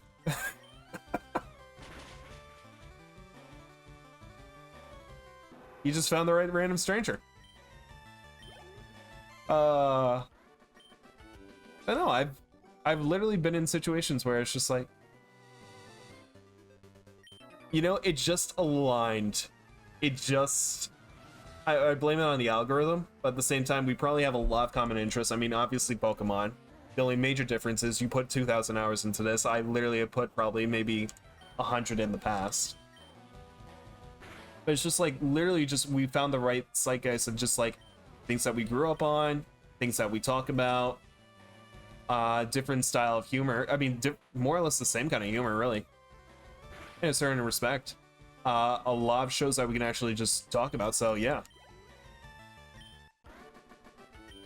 And then the same genuine like fear and concerns. It's just like, where's this world going to? It's going somewhere. We have no idea who's driving it, but it's going somewhere.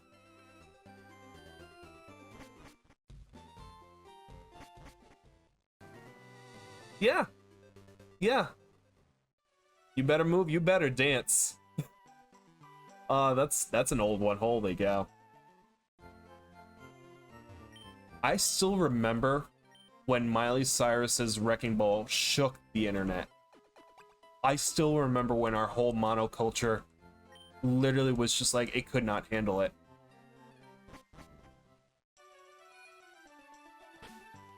It literally broke the internet.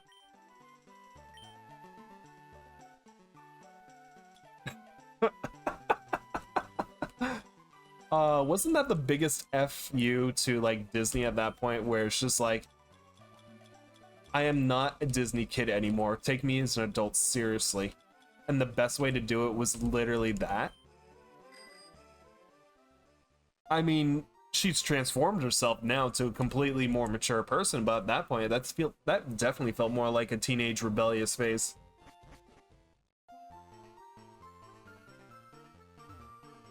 Yeah. You know what I also realized too, and I've been seeing this more and more? Monoculture. We've lost more of our monoculture of just like how we all relate. Think back to just like endgame levels. Thinking like Endgame, thinking like Smash, thinking like certain movies that took place that really defined it. The literal dress, is it, you know, is it white or gold, or is it blue and black? I think we've lost more of our monoculture to the point of like, we all can relate behind one thing. Or we all have that shared experience now. I think with the increasing usage of social media and how our algorithms are all designed, we don't have something that truly unites us as much as we did in the past. Or if we do, it's very niche to the point where it's just like it literally has to take over the whole nation. I don't think it's as strong as it used to be. Like, I can think of like weird ones like Pharrell Williams' Happy, that took over like a huge part of like a culture. Gundam Style, not Nyan Cat, that was definitely one. I can't think of anything in the most recent years other than like maybe Endgame. I don't even think the Minecraft movie was big enough.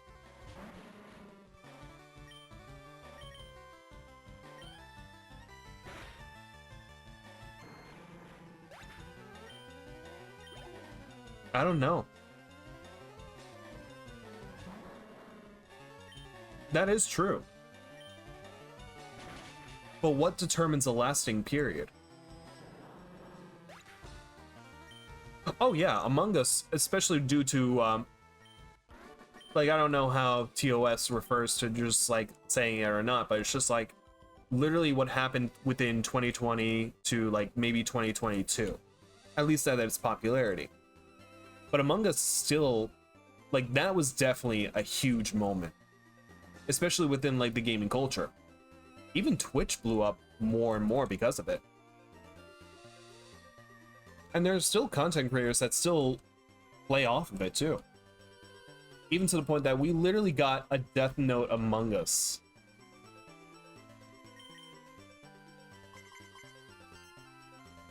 Yeah. I mean, yeah. No, especially with everything that's going on within politics, at least within the American standpoint, yeah.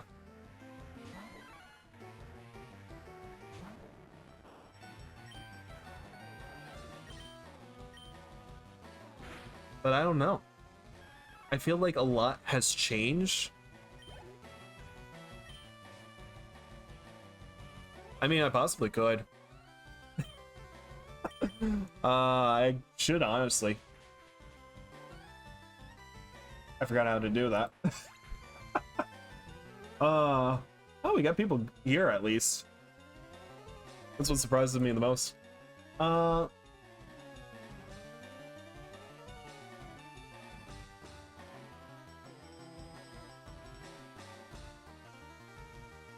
mean, hey, it's engagement.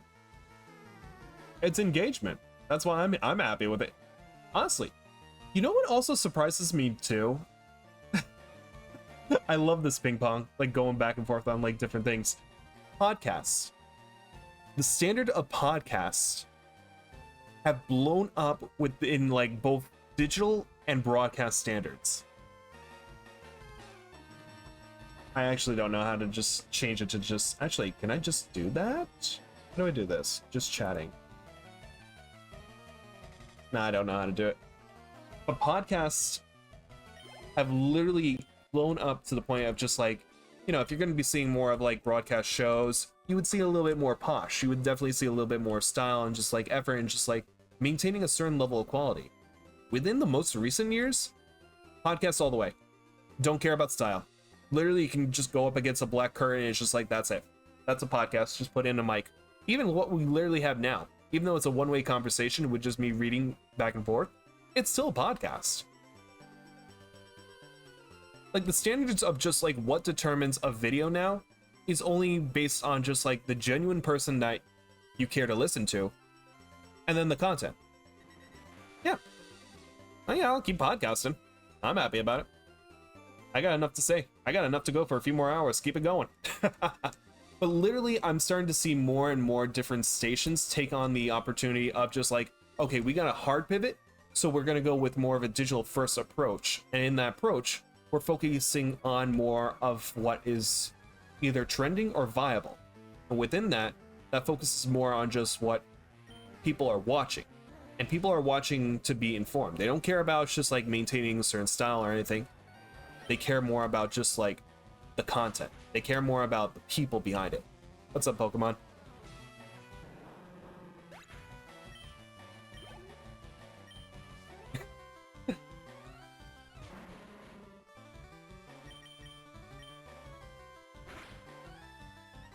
I say friend. I've seen friend before.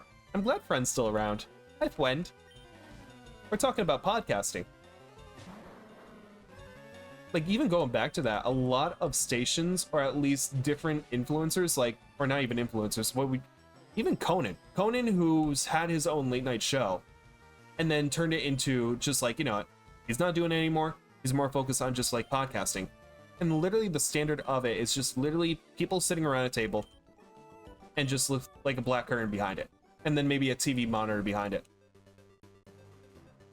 It's just like there's not really a standard anymore. It's just literally based around the personality.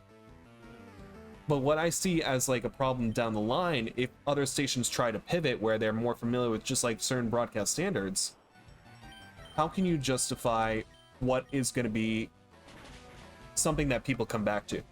Does it come down to what people want to see?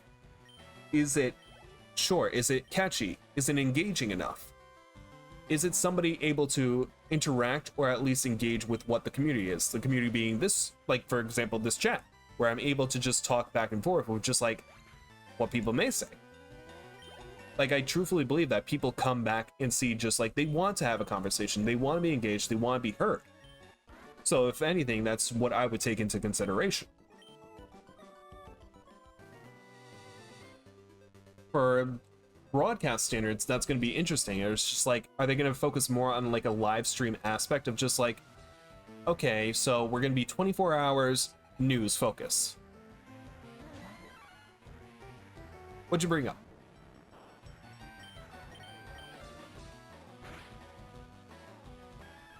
Oh yeah. Yeah. Yeah. It's almost like we've come to a point where it's just like we'd rather be more entertained than be educated.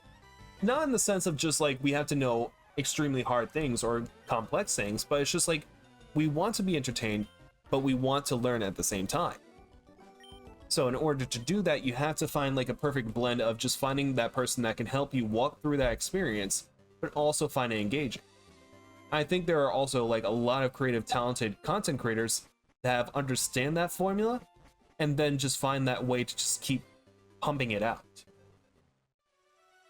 But I don't think broadcasts, like I'm thinking like TV broadcasts are able to not understand it, but it's just like able to work within that when they haven't found an identity that they can relate to. People relate more towards brands, or not brands, towards people than brands.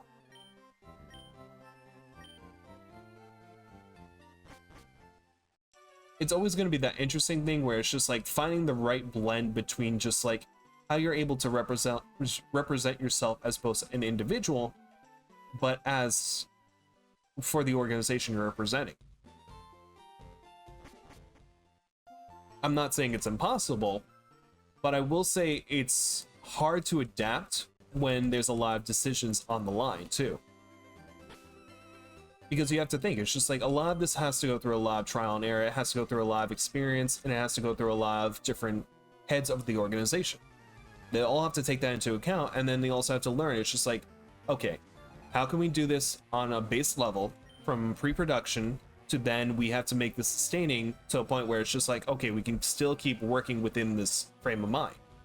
And then not only that, work with a production of just like what kind of cameras, what kind of style, what kind of directing you're working with, and then also take into account, it's just like, okay, post-production, how are we going to keep this engaging and still keep on track with just like what people want to see? Like, for example, you can come out with like some hard-hitting facts of like what's happening within your local neighborhoods or in your district. However, you're also competing with just like somebody doing a man on the street interview with a literal dog and asking like serious and not so serious questions. That's your competition. People do want to be informed, but at the same time, they also want to be entertained.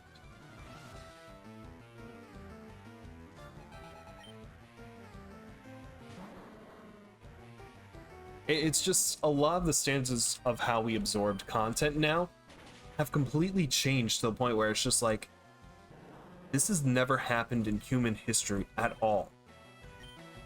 To the point that literally we were dealing with a culture of just like if you were looking to get informed, or if you need to know where certain things were happening, your literal friend was the TV. Now, we have more than many opportunities of getting information. We have tablets, we have smartphones, we have computers, we have streamers, we have content creators that are literally giving you information faster than what a news company could ever do. It's completely insane. To the point, it's just like, this is how far we've come. And it doesn't seem to be slowing down at any time.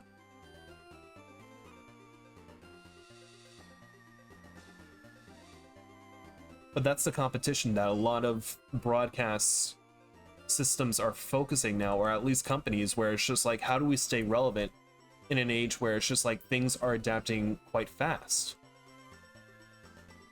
Like, you definitely need like a fantastic skeleton crew. If not, you need to have people that understand the network of what you're working within, both from like a creative side, but at the same time a journalistic side as well.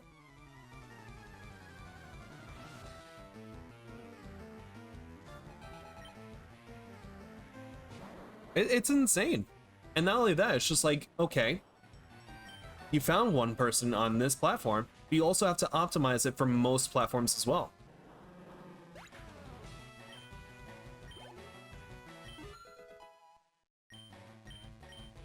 What's on the subject?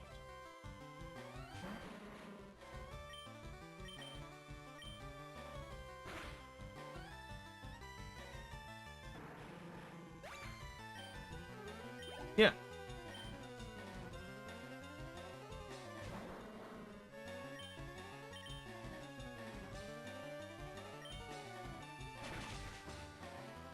Yeah. Yeah. Well, that's the thing. It's just like, I can already tell you, it's just like, when you're literally, what you're talking about is like Vox animation. They almost have like a certain, just like, okay, this is literally our Subway Surfers. Yeah.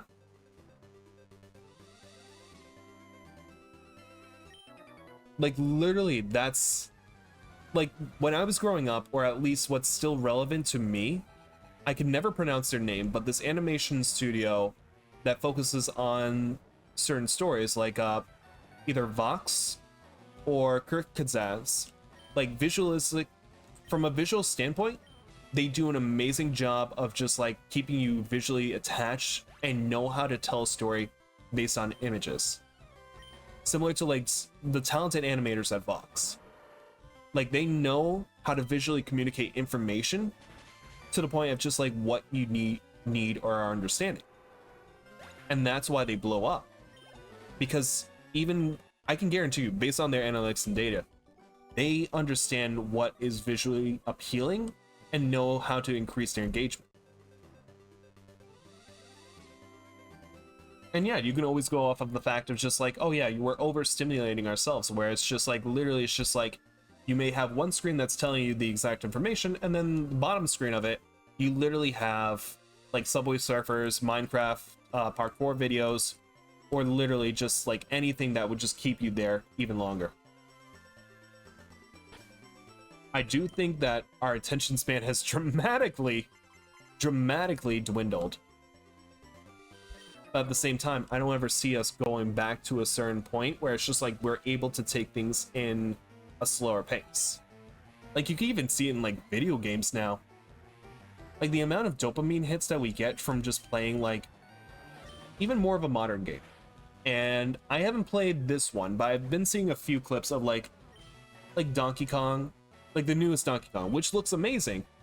But the amount of dopamine hits, or better case scenario, Super Mario Odyssey. Literally, it's just like, as soon as you pick up a moon, literally, it's just like, oh, ba-da-ba-dum, plays the jingle, then just moves on. It's just like, it doesn't feel like you're skipping a beat. It's enough of a dopamine hit of just like, great job, you did a mini side quest, keep it going. It's that engagement, that's just that constant engagement of just keeping you hooked. And it's well done, at least from what I've seen in the Donkey Kong video game. It looks like it's well done to the point where it's just like, any side of, like, any little side quest you go on, or any like side mission you complete, you get that hit that keeps you going.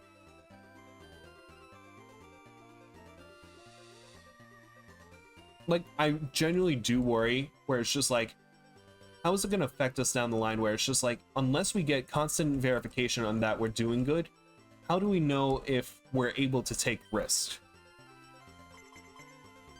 Are we setting us up? Are we setting ourselves up to the point of just like, are we able to take the good with the bad? Or does it have to give us constant verification that we're doing good? Good job. Keep it going.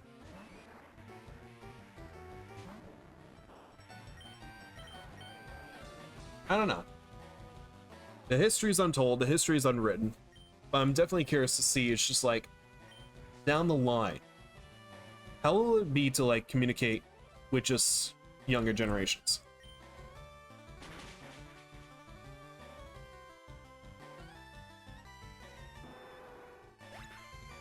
You guessed by that statement.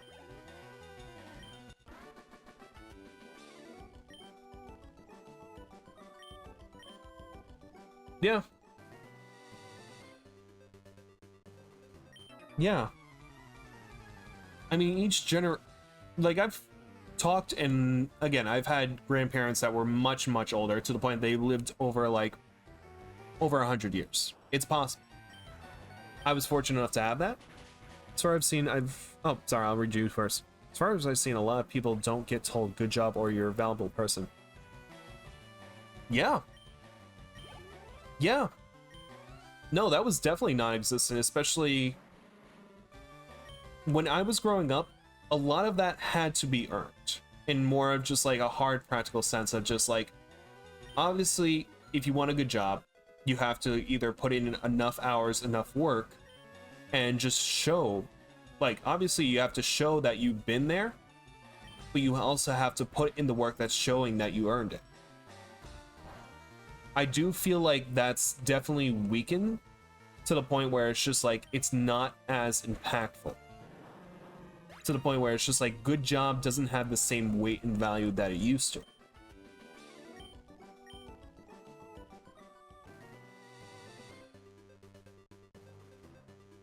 But growing up, at least within my experience, that was definitely non-existent, to the point that you literally had to put in the blood, sweat, and tears, and the respect. Especially you can see it with like older generations. It's just like, you need to be with them in the trenches. Well, how do you teach empathy then? How do you teach empathy if you don't know what failure is? Not everyone can succeed, but the most important thing is we keep pushing forward. No, I hate cool or okay. That doesn't tell me anything. That only tells me it's just like, that literally is just like a blanketed statement. Like, that doesn't tell me on how anything, like, how am I supposed to develop as a person? How am I supposed to develop as, like, understanding more about, like, what we're saying or engaging? Like, generally, it's just like, I understand cool or okay, it might be just a passable statement, but at the same time, it's not good. But at the same time, how else do you teach empathy without failure? I hated that too. I hated that so much, to the point it's just like, how am I supposed to relate to you? Like, if you literally have an older figure in your life that literally says, oh yeah, just toughen up. That doesn't vibe well when your experience of what you went through and the experience that I went through are completely different. Nope. No, you're not the only one. I have parents that are in that bracket as well. They're still alive. They're still that. But no, it's not fair. It's not fair. Not when you see other peers that are coming from younger generations to a point where it's just like, I can't relate with you. I don't know how to relate to you because I grew up in a different generation. It's hard to relate to people within that generation bracket because it's just like, what I come from is completely different than what you come from. So yeah, we may have a lot of things in common, but you and I are completely different because of how our morals were grown. And yeah, what they said in the past was just like, oh yeah, just toughen up, it'll be fine. That doesn't vibe well because it's just like, you can't just blanketly say that, because everything is completely different from what your generation went through and from what ours is, where it's just like we're more open to so much information, we're more open to the experiences. At that point, it's just like toughen up. It's just like maybe at your generation, what you literally had to go through was just like that was it, or the highway.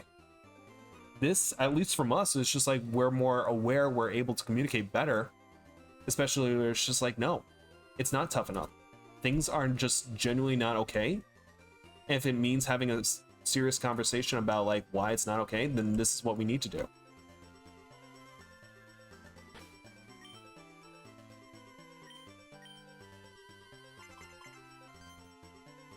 Yeah. Yeah. Yeah. Yeah. And money is completely like not even taking into account of just like the value of a dollar, but it's just like obviously it's just like X, Y, and Z. It's just like, oh, back in my day, you can just afford this for X, Y, and Z. Where it's just like, great, that may have been fine at that price, but the value of what a dollar is now is completely different than what it is. And what you say, it's just like, oh yeah, you can just get a house for like, oh, back in my day, I could just get a house and for like a Twizzler and 2 sticks of gum. Where it's just like, now to get a house, it literally costs, yeah, it's just it's not even reasonable. It's not reasonable by the standards set. Yeah, pretty much. Pretty much. No. Here's what you should have done. Before the housing market went the way it did, invest. Yeah, if you can time travel, please take me along with you. There are so many things I would like to do better, or at least to avoid. I'm all for it. Dang. You gonna overshoot it? Sure. I'm here for it. You know what? At this point, let's do it at the same time. Bring the bear and the dinosaurs and just have a 1v1. Make it into an actual Pokemon fight. Get the Gen 6 T-Rex versus Ursaring. That's basically the equivalent right there. Like, I imagine it's gonna create a whole slew of, like, butterfly effects. But at the same time, I could genuinely see it now.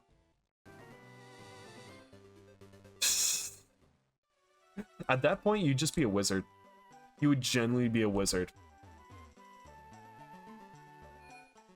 Like, literally, you can just go into, like, any time period whatsoever.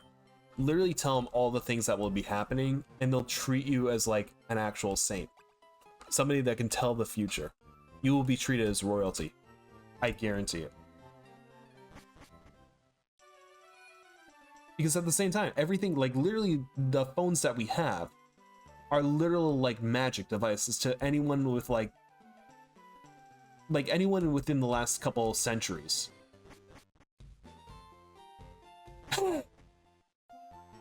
No, better yet, tell 1500s peasant about how there's literally more countries out there. No, but at the same time, it's just like, you would be able to literally bring, like, a actual lighter and literally just being able to flick it. They would already think of you as, like, a sorcerer. Like, you can create fire from your hands. You can literally just walk up to a castle, show the king that you can literally do that, and you will be treated as royalty. Yeah, but at that point, it's just like, what can you do with an iPhone since there are no satellites up in the sky? You know what? Better yet, bring a Pokemon game to them. Play it in front of them, and it's just like, yes, this is real, and the future will be having these creatures. And you can literally just, like, create a whole culture around that. Oh yeah, that would also make sense too.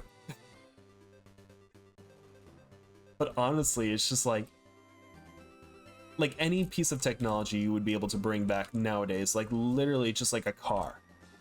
It would literally blow their mind. They would not be able to know how to handle that information at all. I think there's a certain terminology of that too.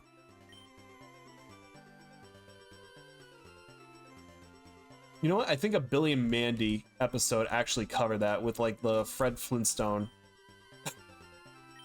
I mean, that would just basically be a huge shock to them. I truly think a Billy and Mandy episode with Fred Flintstone literally encapsulated the whole idea. It's just like, oh yeah, you literally bring a caveman to the 21st century. It's literally gonna be overwhelming.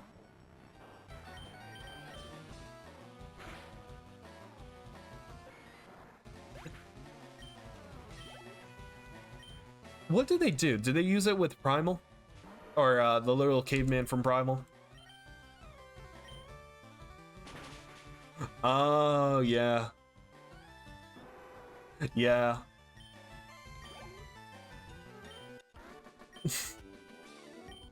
Oh, that's amazing. Yeah. How are we doing on levels? I know it's been a good while and I've been shutting my brain off. Oh, we got a good ways to go.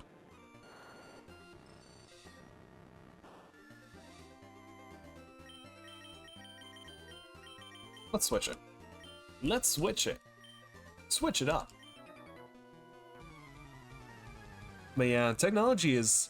like, the fact that we're making so much now, at least I'm rich. I'm rich in experience. You know what? Let's attract a monkey. Hey, it works. Oh.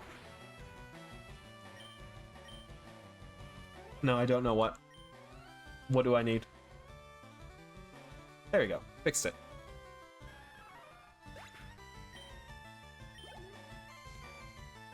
The barbecue sauce or the Szechuan sauce?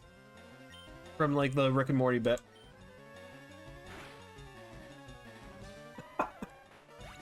Both. Oh, I can see it. That would just literally blow their minds. What would be genuinely, it's just like, if you could bring back the most simplest thing of what we use, what do you think would literally just like blow their minds?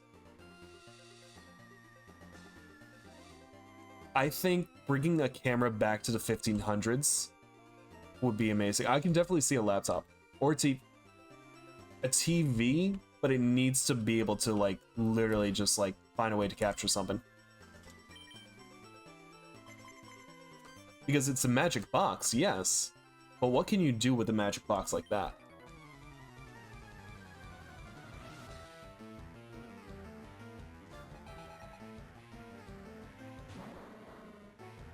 I mean, yeah. Oh, a tank would be terrifying. That would be absolutely terrifying. I think a camera would just shock the whole world, just because it's just like, you'd probably be like stealing their soul. They'd probably think it's just like you're either like an amazing wizard or you're some kind of spawn of the deep that is literally in charge of taking souls.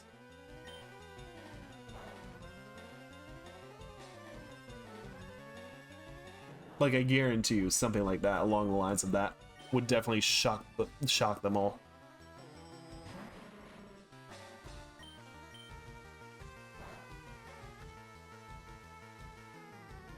How else?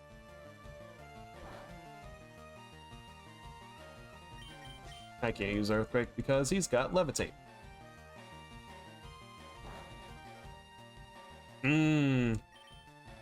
That'd be actually terrifying. That would truly be terrifying.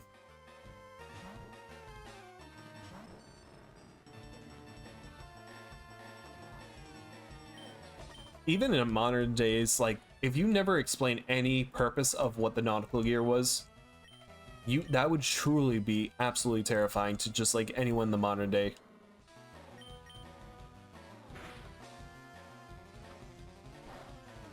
Trying to think, what else would be terrifying?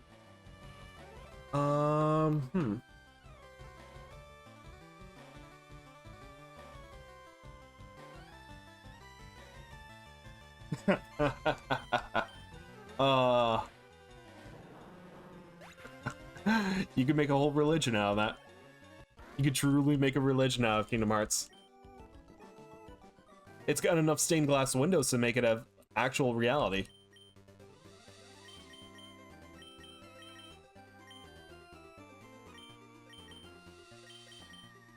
Try to explain that Sora is the next Jesus Christ, or reiteration of Jesus Christ. I can see it.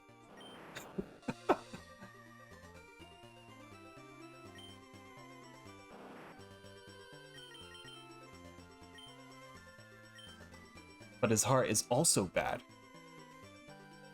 So there's this guy. He's bad, but he's not as bad as this nobody, who's also as bad, but is heartless, is super bad. And you know what? He's not even the big bad.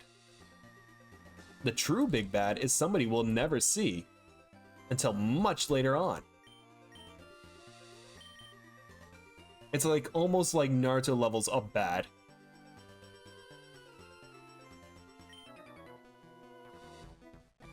Where everyone is just a dude 1 through 100. Yes.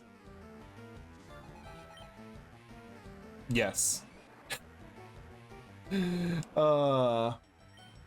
I would never be able to know how to even go about explaining Kingdom Hearts to anybody. Dude fights, dude, yes. Yes. Like, genuinely, like, how would you even be able to explain? You can't even condense it down to a point. It's just like, oh yeah, young boy goes out to save worlds and close the doors to their hearts.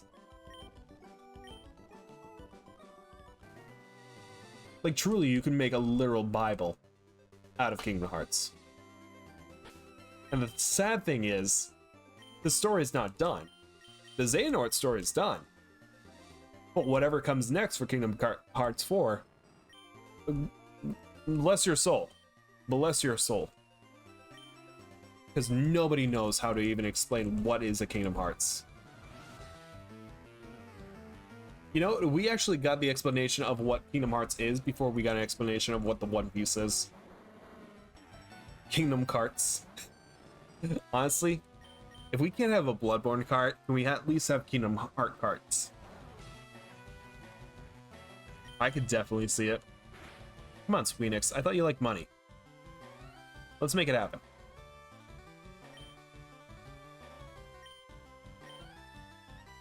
Kingdom Carts. We literally got, I forgot, we literally got a rhythm-based game on the Switch. We can most definitely. I love Kingdom, I love how absurd it is when it comes to Kingdom Hearts.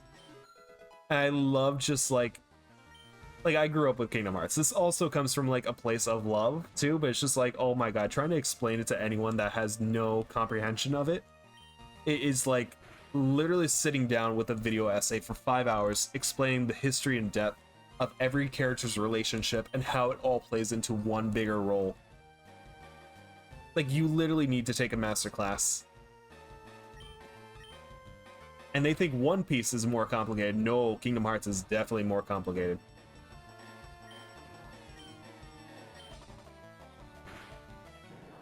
But again, this comes from a genuine place of like, I loved playing Kingdom Hearts growing up. Trying to explain to anyone, good luck. That is a truly interesting question that I don't even think Death Battle has ever covered. Like, how would Sora beat Goku? I genuinely want to know now, where it's just like, could he beat Goku?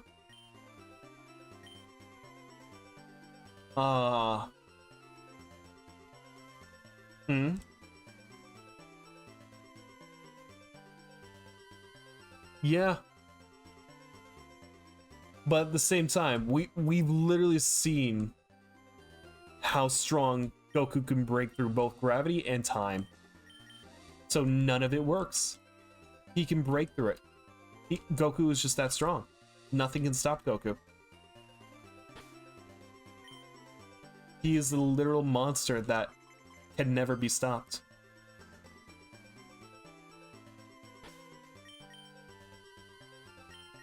And Goku just turns into Super Saiyan Blue, or literally Super Saiyan God, or literally Super Saiyan Ultra God.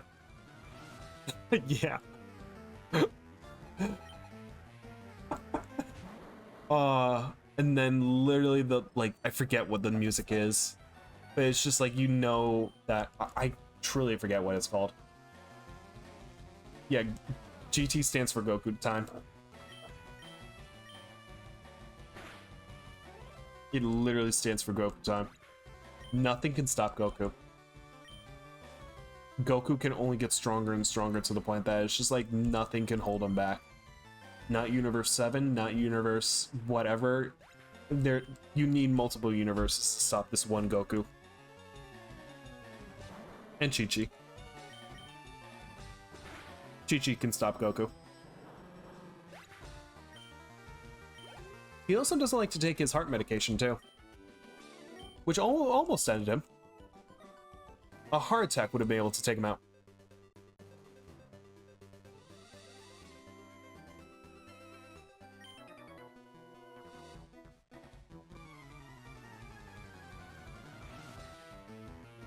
It was grape flavor. And that's why he never took it. I truly think that Goku is his worst enemy. Goku is himself his own worst enemy. Like, nobody can stop Goku better than Goku. And that's poetry in the works.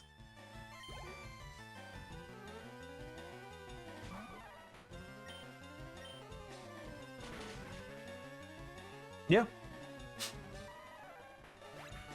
Yeah. There was enough to work with. There was enough to work with there for Goku Black. It's just, you know, you also got Vegeta in the mix too, so it's just like, well, damn. I can't fight against Goku if there's a Vegeta in there as well. And then Trunks comes in and saves the day.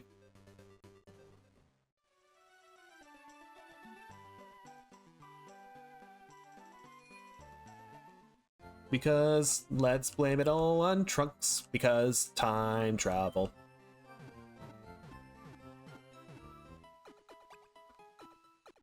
Yes.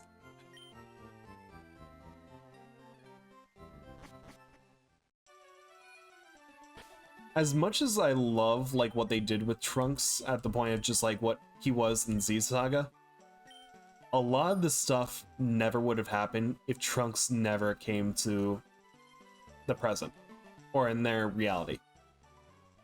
Literally, androids wouldn't have been a problem. Or they would have been a problem. But, you know, Cell. He broke the rules. He did break the rules. You can thank his mom for that. His mom can literally create a machine that breaks the rules.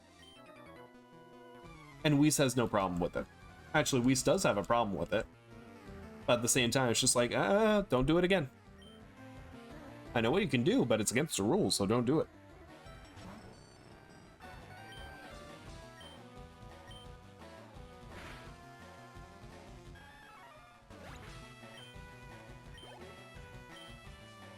And then we got Goku Black, and then we got Cells.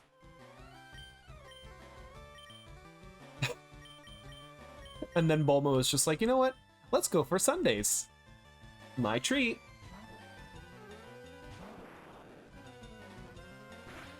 I mean, literally, Bulma is the only one out of the Dragon Ball universe to literally gather all the Dragon Balls and wish to be, what, like 3 to 5 years younger?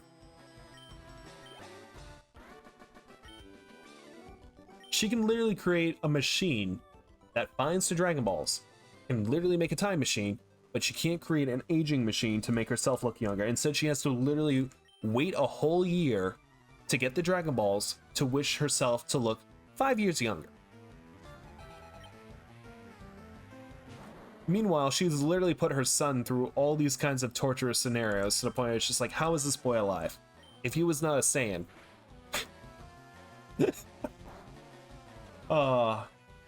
I'm telling you, if Trunks was not a Saiyan and he was just gonna, if he was wholeheartedly being a TN, just wish for the Dragon Balls to work immediately. Oh, definitely. I'm more surprised they didn't take that opportunity when Dende came into the picture. It's just like, oh yeah, we switched it from 3 to 2. It's just like, how about we just keep this going? Hmm.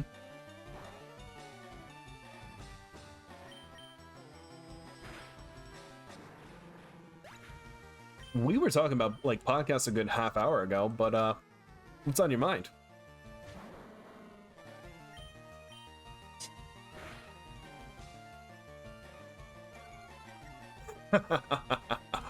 I was gonna say we've been here for like a good like 2.5 hours almost.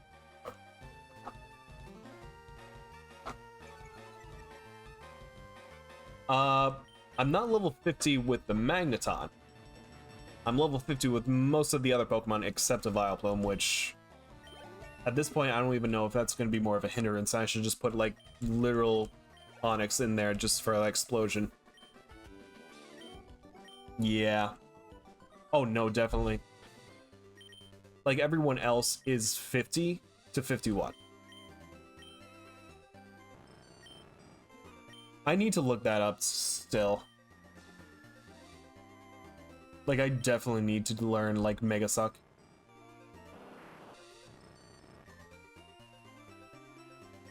What?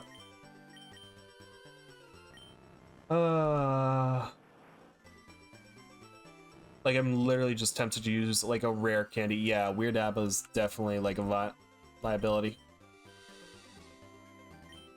Oh, come on. Why would they do that? Why would they do that? That is insane. Actually, better question. After I'm gonna summon these trainers,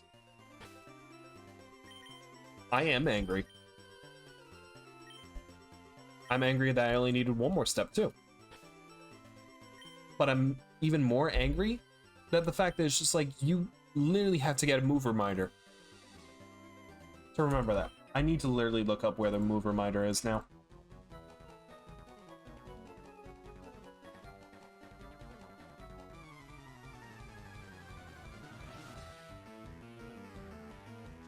I have a feeling I'm not gonna like this. Island 2. Thank you. Yeah, but what's this a requirement? It's just like, oh, I will only do it if you give me like X amount of things. I need to find out what his BS requirement is. If you can give me the wings of a dragon, I will teach you how to learn Mega Drain. 2 small mushrooms and 1 big mushroom, so I have to literally go, oh, I'm gonna have to go into the caves, aren't I? For 3 danger noodles.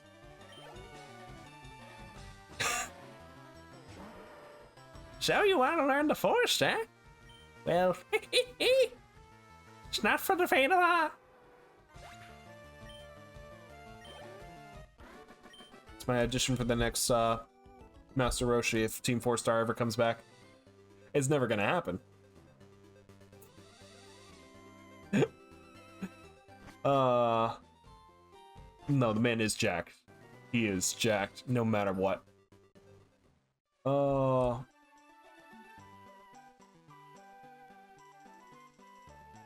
It's just like, I will say, one of my favorite things out of most anime and certain video games of actually like making old men actually worth their salt. Like not treating them like, oh, I'm old, I can't do anything. It's just like, no, they are literally the final boss, like final endgame boss. That is my favorite trope, to the point where it's just like, okay, this is literally why they're called the master.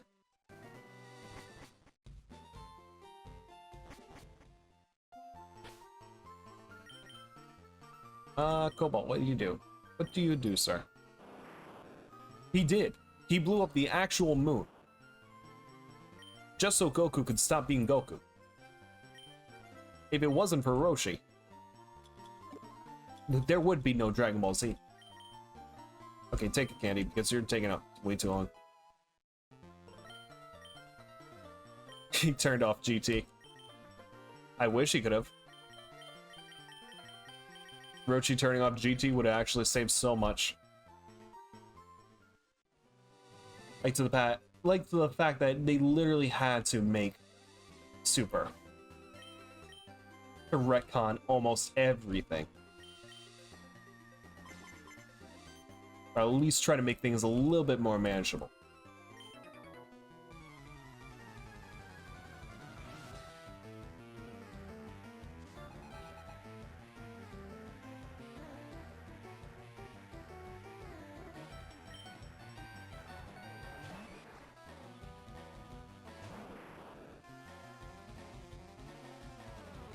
Yeah, I don't either.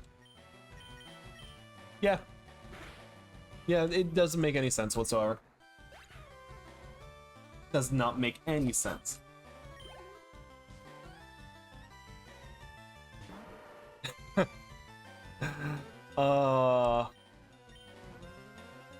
Remember when Gohan was treated as like he was gonna be the true successor to Goku?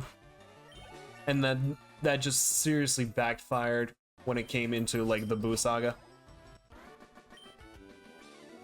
Like he tried. He genuinely tried, but it's just like he's no Goku. They did the screen test and surprise surprise, he's no Goku. All these people want is Goku. Give him Goku. Vegeta and Vegeta.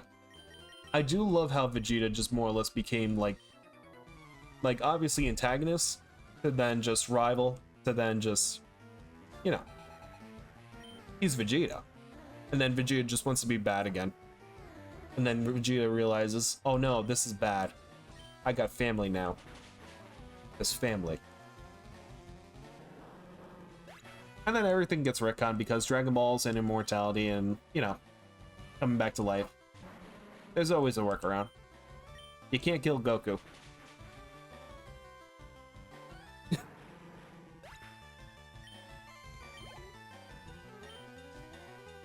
I remember when Yamcha was actually considered an actual threat.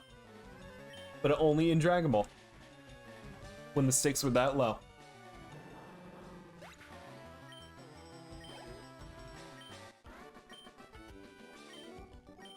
I remember when Yamcha went against the literal Cybermen. The internet will never forget. I completely forgot about Oolong, yeah. Yeah.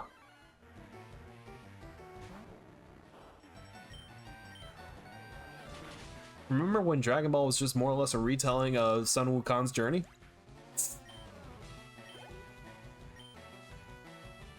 He only does nothing all the time. Yeah. Yeah, remember when Oolong used to transform? Would never guess in the actual game. I mean, not the game, the actual anime. But he does. No, Oolong does is complain. That is literally all he does. Purah transforms. That's about it. Literally nothing else. Yeah, I don't either. I remember when Chansui was a Pokemon, and that was about it. And he used Explosion. And then he died. No, it wasn't very effective. But here's the thing. If he did it again, he might get an actual free Sunday.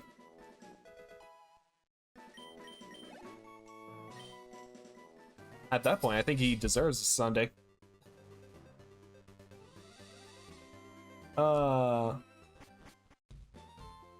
What a game. What a world we live in. What's your own Pokemon game now?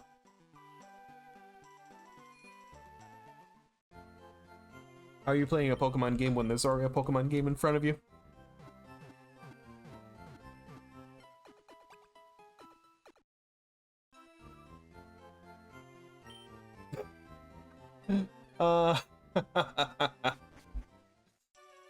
Ooh, he burned you. Oh. I love Growlithe, but I hate the fact he has Roar. I wanted to capture Growlithe so bad.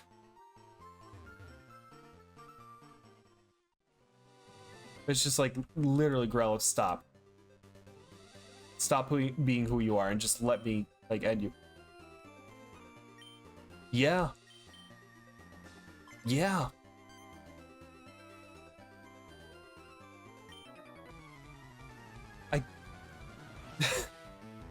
Abra is just like, honestly, Ralts, yeah. Honestly.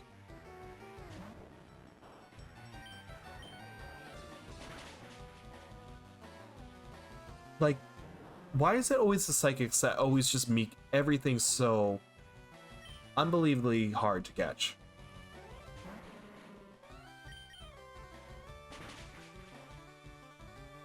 Yeah. I literally have, like, I have anxiety when it's literally facing against, like, Weezings, Coughings, and Geodudes now. Especially once you get closer to the Elite Four. They're literal ticking time bombs. That is what they literally designed for.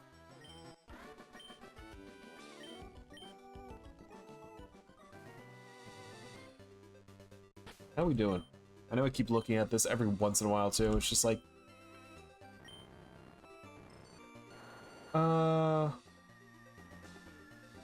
I genuinely was thinking it's just like, if I was to generally put it on, what could I take it off? I'm thinking maybe Destinymon or Confuse Ray.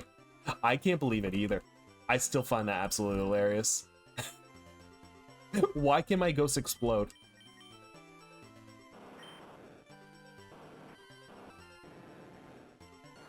Why can my ghost explode, but yet I love it at the same time?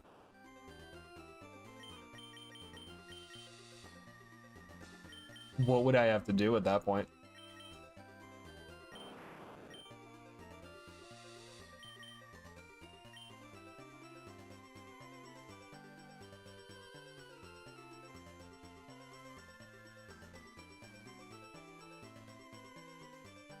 I almost want to try that, but at the same time, I'm genuinely worried where it's just like,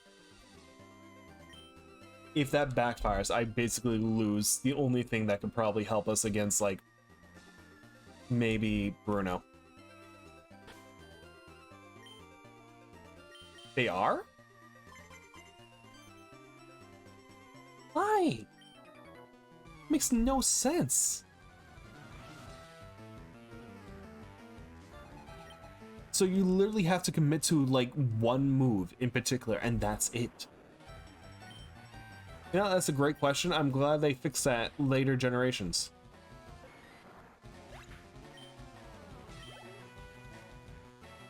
Rise and grind, rise and grind. How you doing?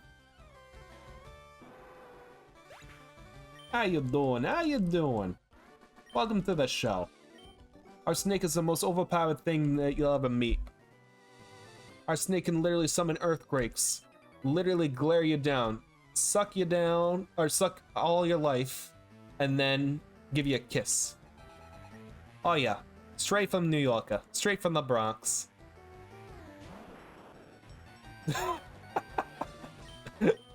See, I tried to fix myself as quickly as possible. I'm glad you picked it up.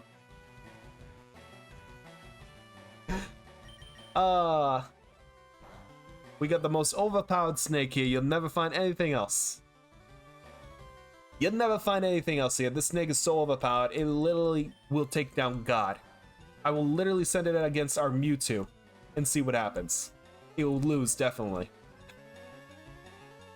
I could probably paralyze it before it just Psychic Blasts us. It would die. It definitely would die.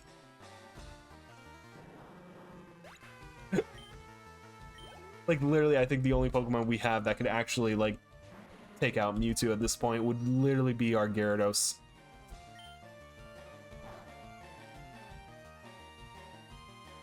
Yeah. No, I fully believe it. I truly believe it.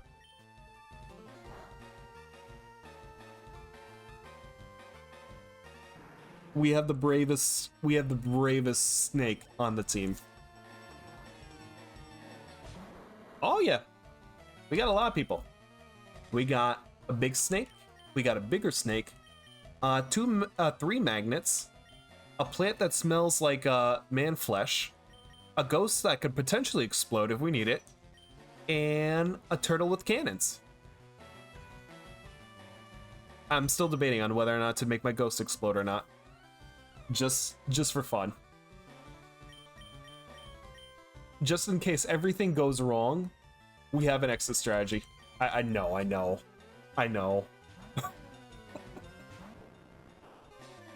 It's all for the love. Exactly. If only there was a move or... Oh, that would never work. It's just like we get like the endurance band of some kind, put it on him, he explodes, and he still lives by 1 HP.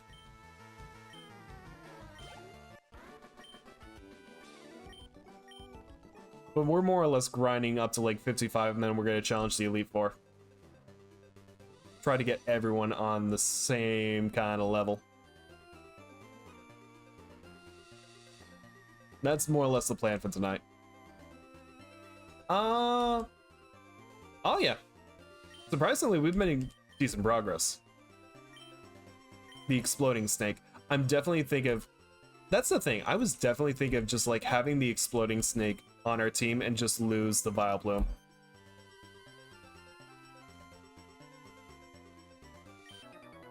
That's my genuine plan down the line. Literally start the fight with Gary and just send it down, and it's just like, all right, he's sending out Pidgeotto. I'm just gonna send out our literal detonating snake. I forgot. Oh yeah, I can make this work. Detonating snake ready to take him out. Because genuinely, it's just like, what would I really need our Vileplume for? As long as I can keep like most of our team members alive, I think we could literally get by. How?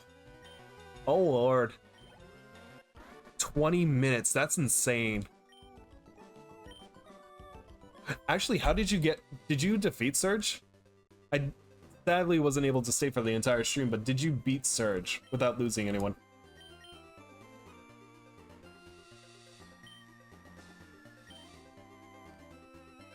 That's good. That's good. So where's that leaving now? It's just like you're heading to Celadon? Yeah, that's still good.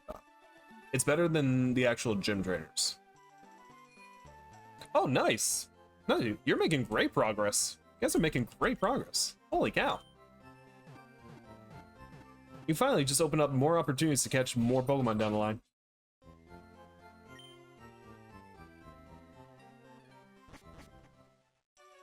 But no, that's amazing to hear. Great job.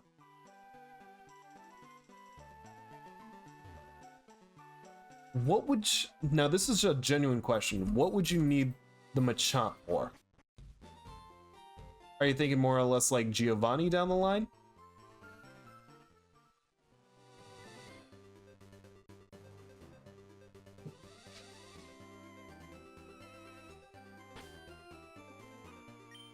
Like, I'm generally thinking it's just like, okay, once you get fighting, where can you... Oh no, definitely. That's a good idea, at the very least.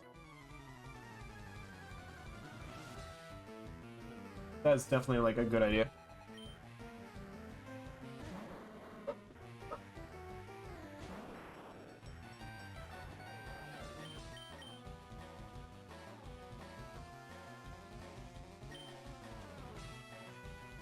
Yeah, I do remember. A lot of the sprite art is just insanely unique. It's insanely unique to see where they have come from.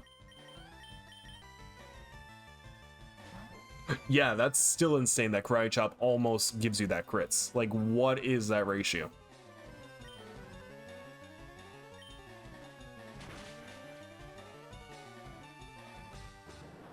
That is insane.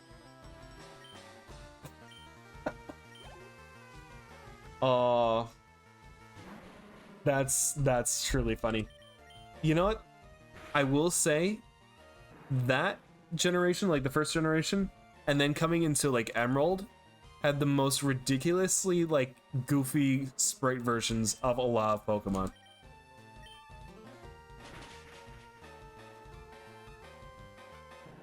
But I absolutely love like seeing a lot of like your art lock streams and just seeing like a lot of the graphics of just like how most of like the moments came out.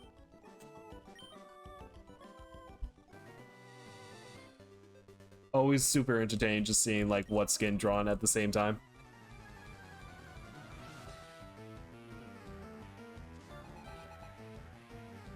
Aw, of course. You guys got talent. You guys got all the talent.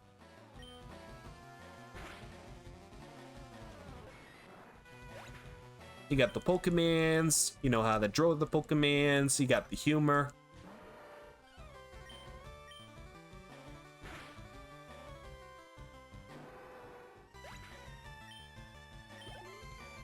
You got talent.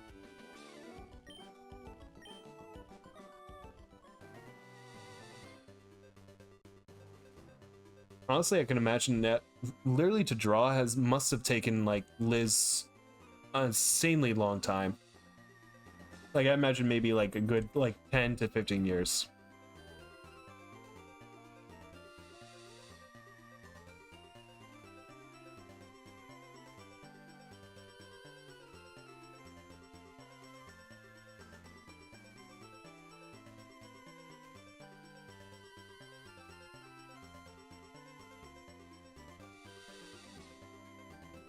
I would, yeah, that seems about right. That truly seems about right. Because that is insanely mad skill. And it shows.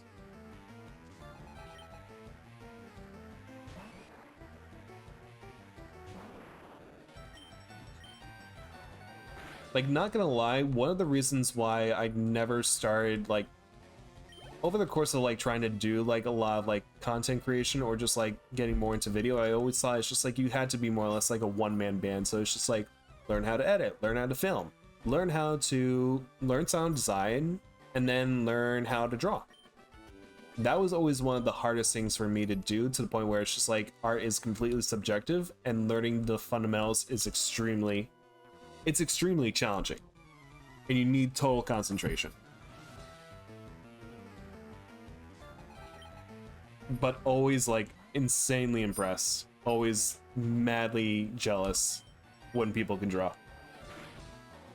That is a true skill that's always underappreciated.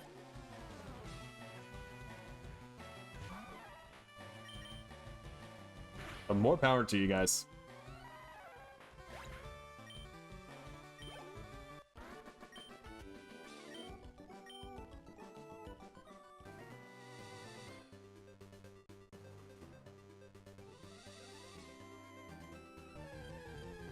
But I can guarantee you, probably by either, I want to say probably by, not tomorrow, probably by Friday, I'll be able to take on the Elite Four.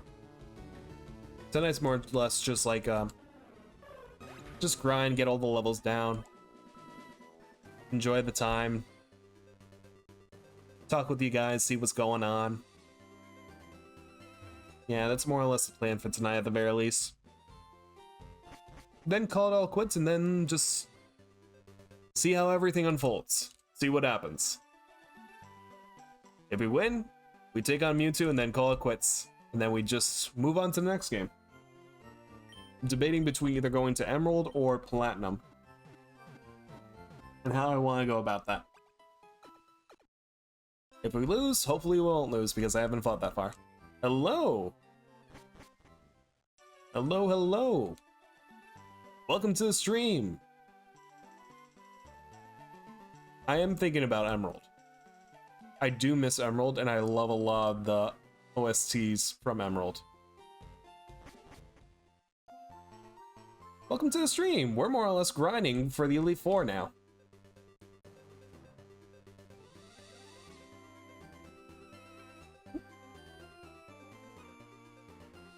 I can guide you.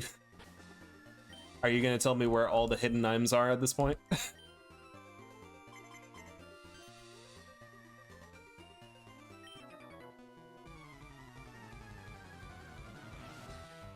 Okay.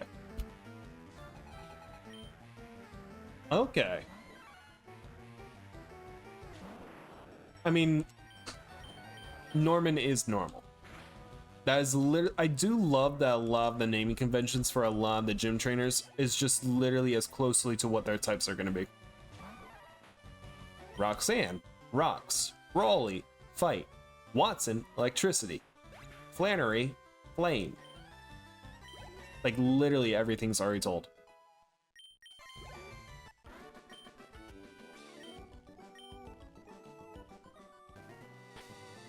Did they stop? I don't know if they... I think they still try to continue it in some way.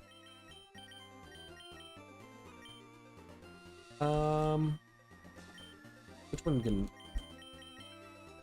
Yep. Exactly.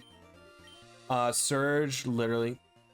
Eno. They have Eno from Scarlet and Violet. Yes.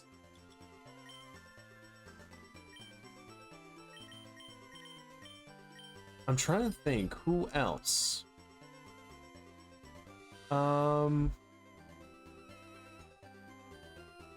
Candace? Is it because ice is in her, like, is? Like at the very end, Candace? I'm literally trying to blank. I'm Volkner, yes. What else? What else? What else? I'm literally trying to think. I can think of like I can't even remember like some of the Gardenia. I think that's one of the gym trainers from Gen 4.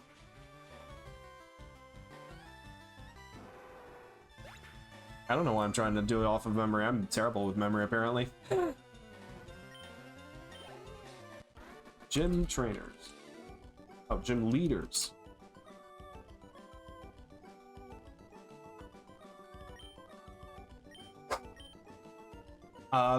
Actually, Sabrina's always... Oh, Crash Awake, of course. Crash Awake.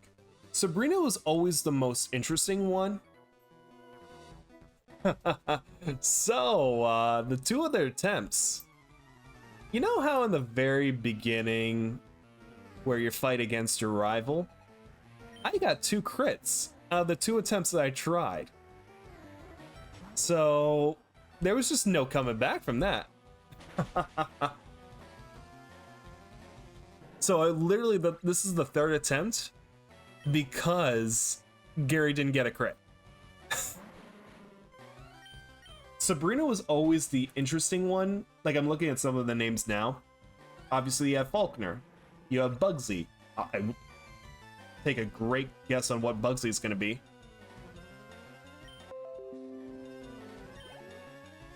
Yeah, unfortunately, I went with Squirrel first, got a crit. Bulbasaur, got a crit, and then I went back to Squirrel because I wanted to at least stay away from I wanted to stay from Charizard as much as possible. I wanted a challenge. Blaine, fire types. I truly think Sabrina because of Sabrina the Teenage Witch. That is literally the only reason why I could see Sabrina being psychic. Chuck, fighting. Morty, I want to say Mortician. It has to be related to death in some way. I'm not sure about Whitney. True. It is.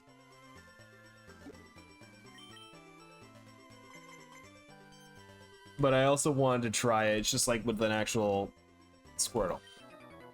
I'll definitely come back to like Charizard at some other point. Maybe a different run down the line.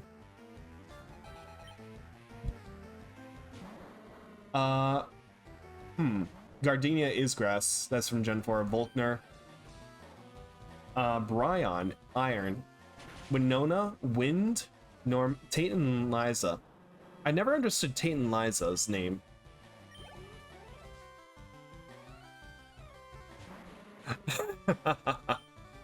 Oh, that's amazing.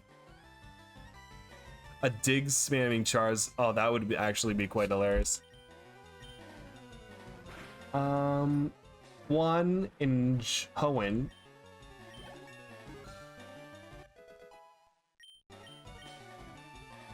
Nightmare. Too bad I don't know how to put people to sleep.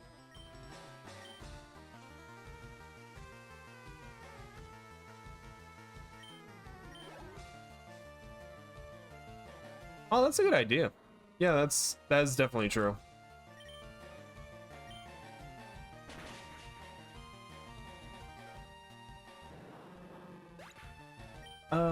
What else? What other names do we have?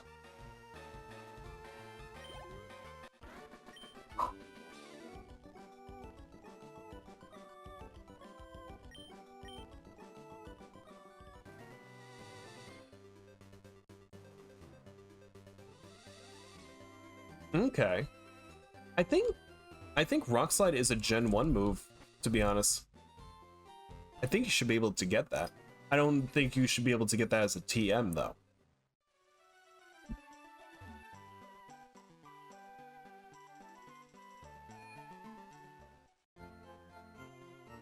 Oh, it's an egg move.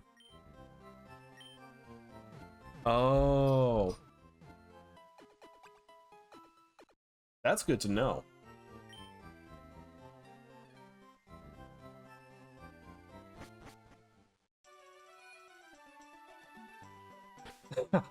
Wait, can you actually get... Oh, Belly Drum, Ancient Power, but a lot of those is just like... Those definitely sound like later gen moves, especially Ancient Power. You know what's still insane? You can literally teach Thunder Punch to a Typhlosion in Gen 2. That is still wild.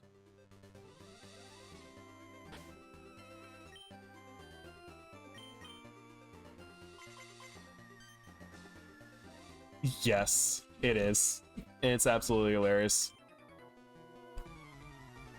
Like, at that point, you have so much type coverage, you would never need to switch out. Unless you're literally in trouble.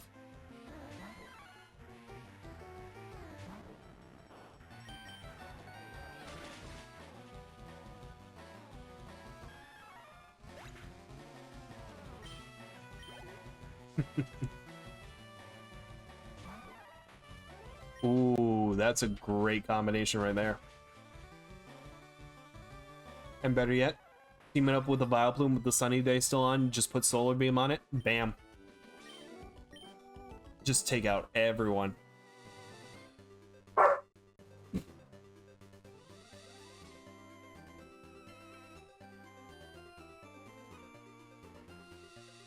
Or Venusaur, if you have access to it.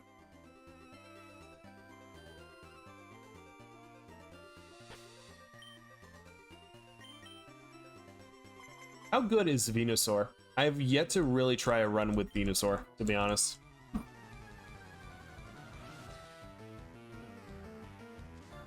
I feel like it's very... Really?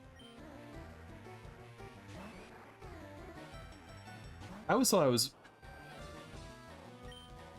Okay. I never considered that. But that sounds genuinely, like, fun, just to set up, like, early torture plans.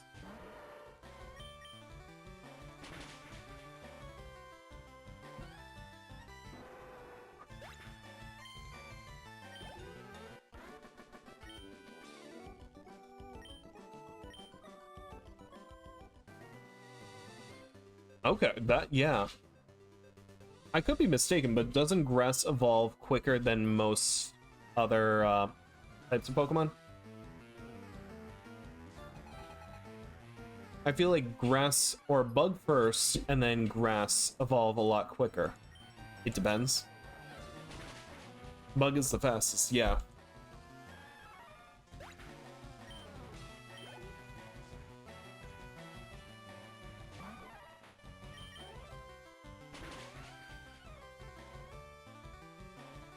I was remembering that. A lot of normals evolve in mid to late.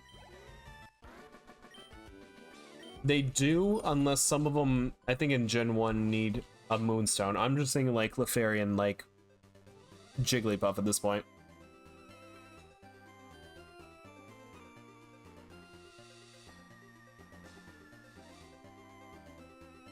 You know what has the most insane level grind? Dragon. You know when you can evolve a dragon? When they reach 55. You know, if you're trying to do a Nuzlocke in Heart Gold or literally Gold Silver, you can't evolve them. Yeah, Dratini. I truly wish Larvitar was definitely... I wish Larvitar was earlier in the game, or at least halfway through. Why put Larvitar all the way at Mount Silver? Why? At that point, you reach the end game. It's just like, oh, great. Now I want to spend more time grinding on an awesome Pokemon that literally turns into a Kaiju. I would have been so hooked if it was much closer on. Beldum is, yeah, Beldum 20 and then 45.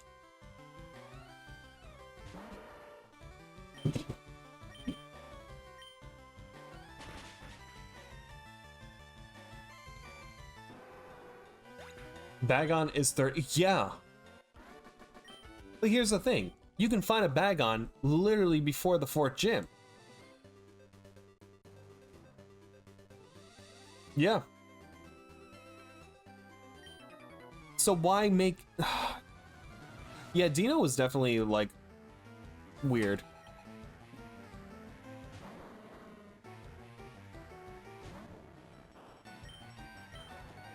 Yeah, Dino is truly just...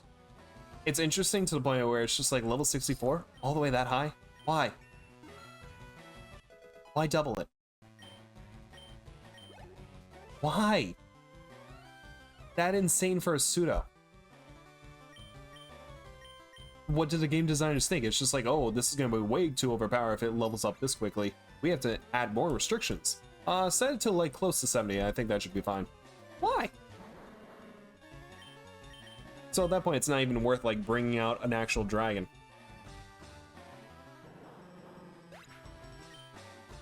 You know what? It's because they never thought people would be insane enough to make challenge runs. Yeah, having an Evolvite would actually just make your team just like an insane monster. To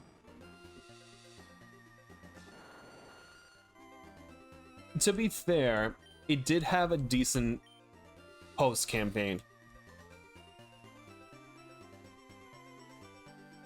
But at the same time, I wish we could have had like dragons just before the actual Elite Four.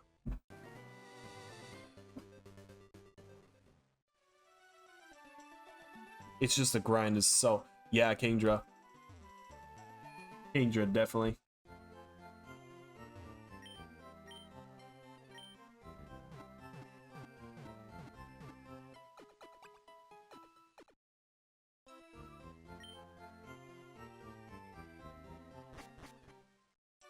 Yes, absolutely love Flygon and Altaria. A lot of good dragon Pokemon came out of like Gen 3. A lot of good Pokemon. I would always say like Gen 2 would have to be my favorite just because of nostalgia, but coming back to just like playing a lot of Emerald, definitely a lot of just like the Pokemon designs for like, oh yes, of course, everyone's lovable favorite, the Danger Noodle, that can literally stop the sea and ground Leviathans from arguing. We love the Danger Noodle here. He brings joy, he clears the skies. Rayquaza.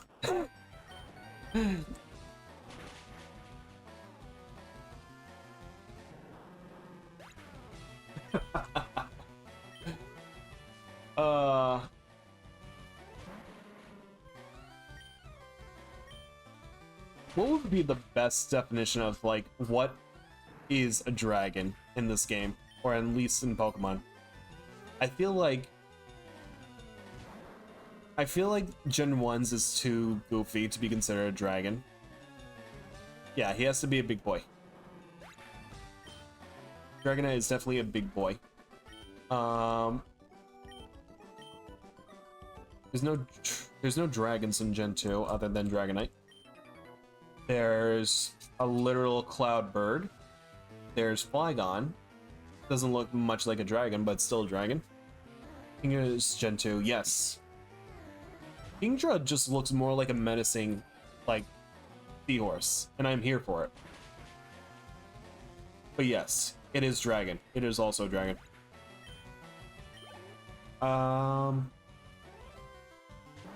Would it be considered like a sea dragon then? Yeah, definitely. I'm here for the cool dragonfly. I'm definitely here for Flygon being a cool dragonfly with goggles. I guess Bagon? But even then, Bagon, Salamence turns into a dragon, yes, but can't fly as much.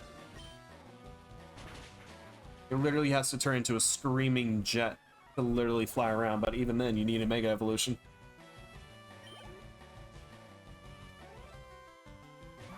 Land Shark, yes. I mean, Garchomp is definitely a land shark. Absolutely.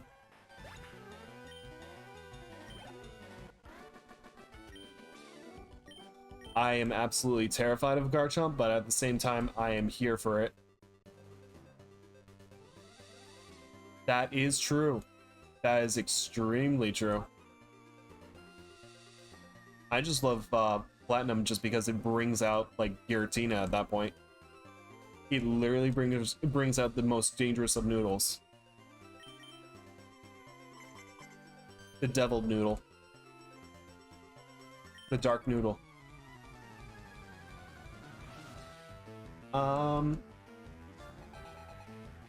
Yes.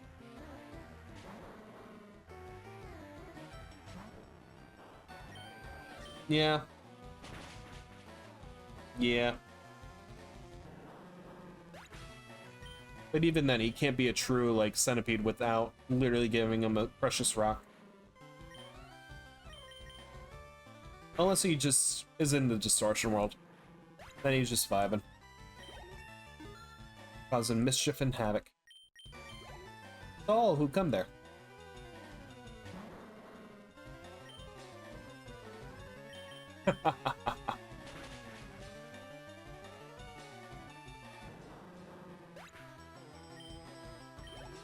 Pretty much. I mean, if you think about the whole premise of, like, literally Platinum, it's just like, it's Cyrus just literally trying to get into the distortion world. Literally doing everything in his power to annoy the ever-living crap out of him. To the point where it's just like, alright, you got time, you got space, you got my attention. Let's get this over with. And it's just like, you know, except now the child is here. Yes, now the child came along. And the child came to ruin everything. Or save it, depending on your interpretation.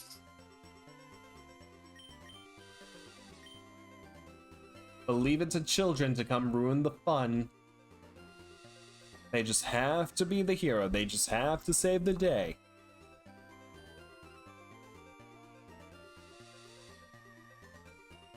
I'm thinking right now, it's just like regional birds. I'm thinking Staraptor. Who else am I missing? Like the Staraptor line, Starly from Staravia, it's... Yes. Are there other... Yes, Staraptor. Literally, as soon as he learns Brave Bird, I just keep him on the team forever. He never leaves. He does. He does. He becomes the most viable team asset. He can literally deck you with close combat. How is that close combat? And I believe Brave Bird. And Intimidate, yes.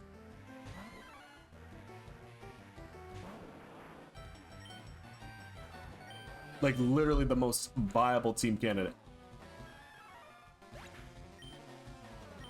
Oh, definitely.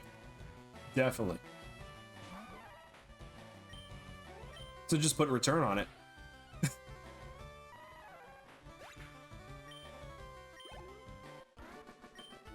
Just put enough love and time into it, and it's just like, it'll literally just become like a return with no recoil. Exactly what you said. Yes, Gen 4 definitely knocked it out of the park. Pidgeot is definitely cool.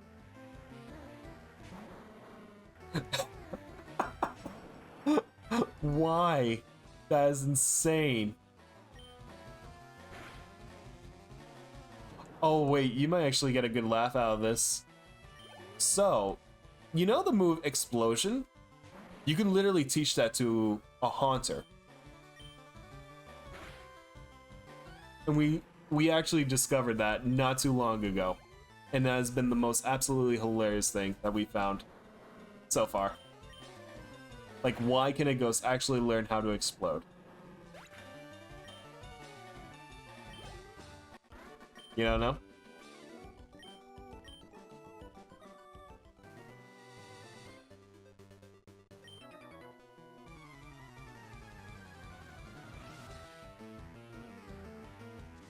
I mean, yeah. I mean, a literal rock that can just shoot fire from its mouth is still pretty hot to handle. But Seviper, I'm here for it. I'm here for a literal snake just breathing fire. That's almost like dragon level. Like, that is still insane. Honestly, if Brock had a flamethrowing, like, Geodude, if you literally fight them. What's flamethrower in German? That is a great question.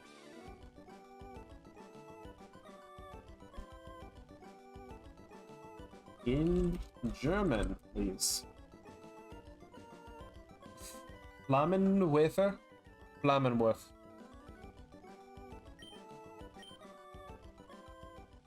Alright.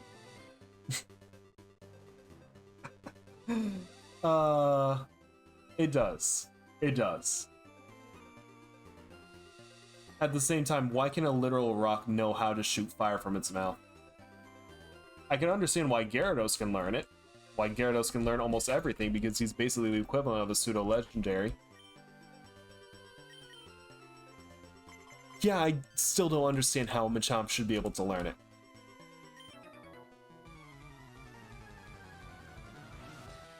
Why does a snake learn how to basically use Giga Drain and Earthquake at the same time? Why does my snake know how to shake the literal earth?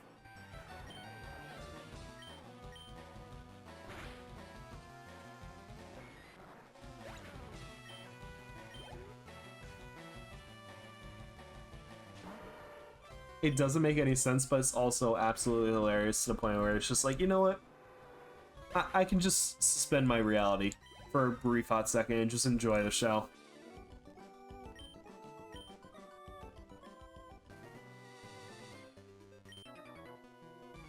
Okay, the Aqua Tail I can get because Tail. But Dragon Pulse? Okay. You know, the one thing that I wish they brought back was more dual type coverage. In the sense of like how they did in Gen 4, it was just like you had Grass Ground, Water Steel, Firefighting, before it became too oversaturated. Like, I love the idea of just like what they were doing, just like trying to at least balance out the coverage if you plan out your moves well enough. I wish they incorporated that back into later gens, but they never did. Because I still love, without counting Z moves, I never thought of that. That is still pretty insane.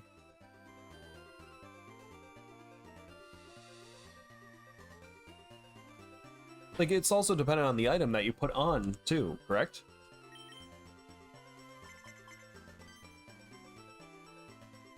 Oh, we got a lot.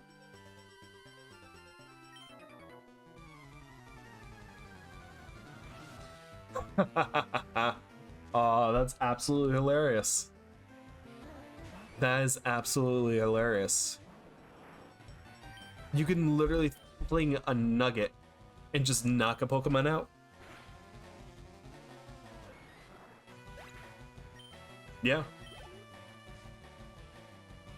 That is literally David and the Goliath standards right there. It's just like, you knock it out. Holy, that is absolutely insane. 260? That lobster's literally just... what? That lobster is literally just DPS. Holy cow.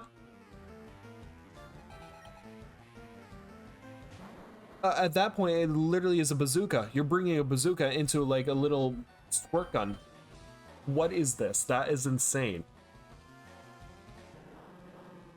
I love it. I absolutely love it.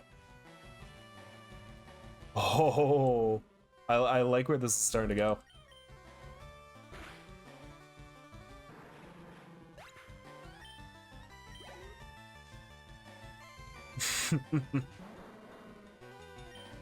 At that point in the game, you just win. You just win every fight. You just win every fight. Nobody can stand a chance against you. That's... What is that? 345. That is insane.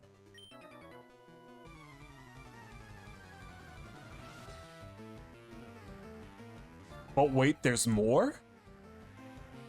Okay. It can go higher.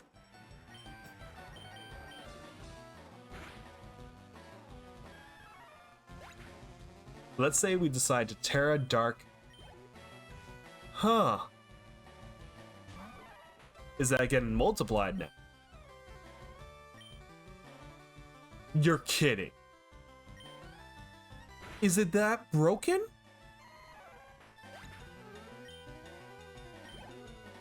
That is absolutely insane.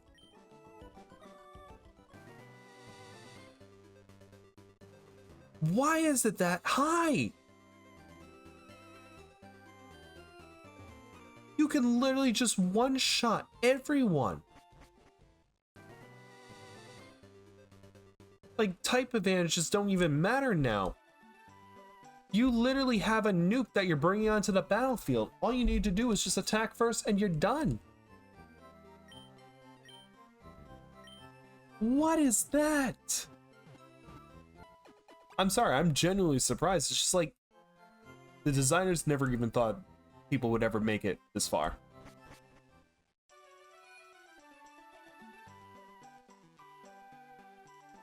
I'm actually genuinely surprised there is no counter to that.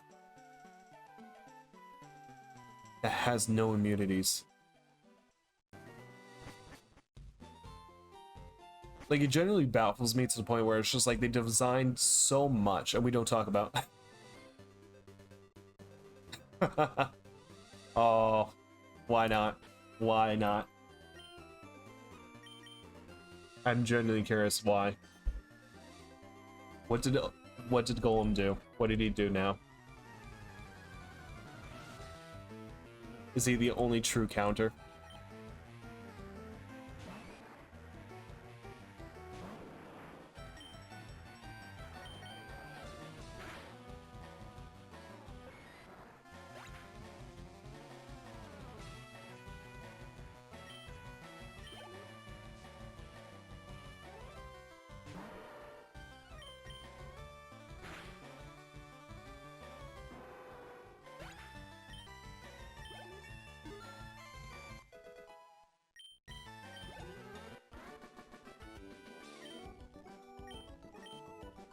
Alright. So we're doing good for the most part. We've still got a good bit to go, but we've hit at least 2. We're gonna work on the 3rd. For a level 55 boost.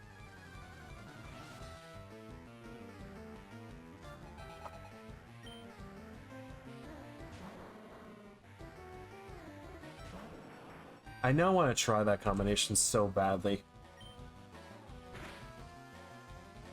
I genuinely want to know if there's like actual clips of it, just to see how much of an absolute beast a Crawdot could be. I wonder who genuinely discovered it. Maybe it was Wolfie.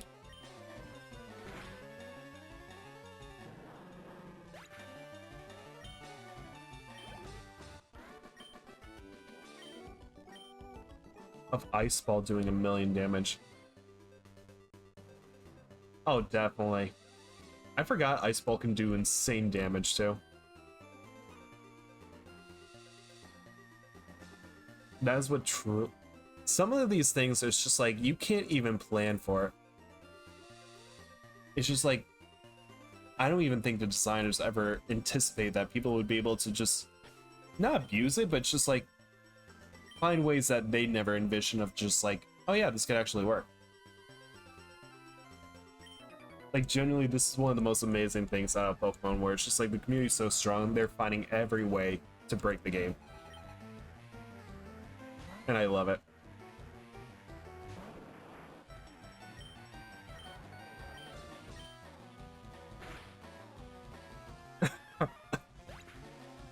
Oh. It just makes you unplayable to play the game for the next 15 months. Oh, it's gonna be banned in like tournaments. Absolutely banned, can never use.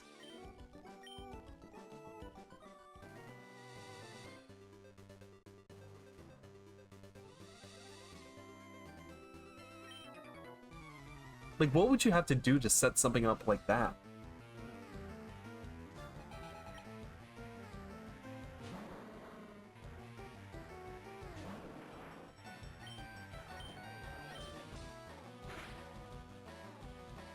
That's fair.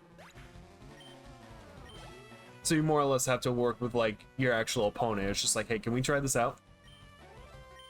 I'm for it.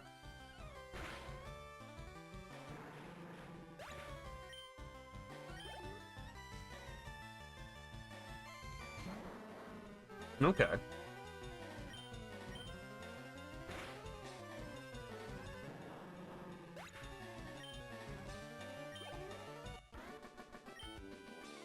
Okay.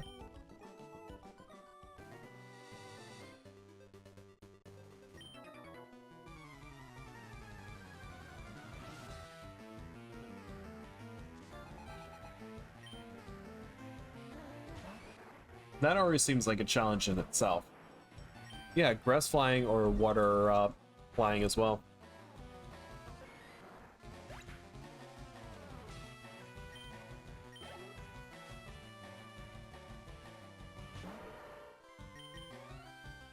Oh. Oh, okay. Yeah, the water.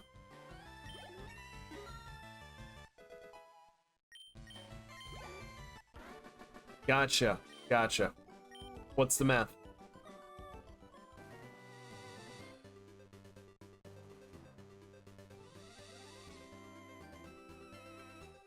How's the math mathing?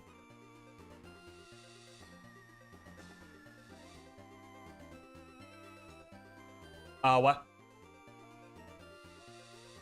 That is the actual definition of a nuke right there. That is enough to take out Alolan, and then the Ultra Beast.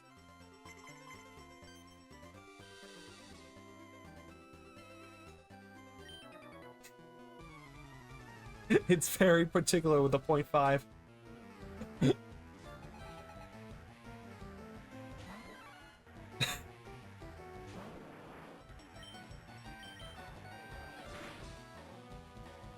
Now the 2000 wasn't enough. It genuinely wasn't enough. We just had to go a little bit above.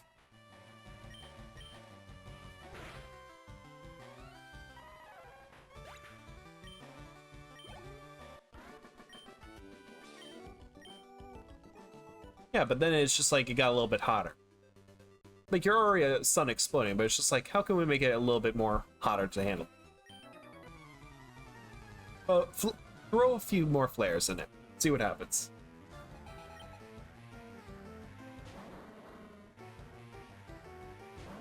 You know, if you're gonna go big, you gotta go big and bold. Just go above and beyond and get a little bit hotter.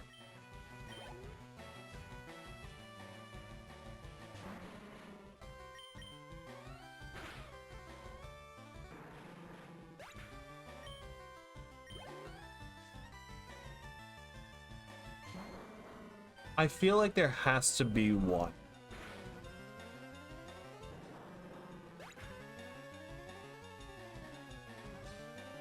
Yes, you're absolutely right.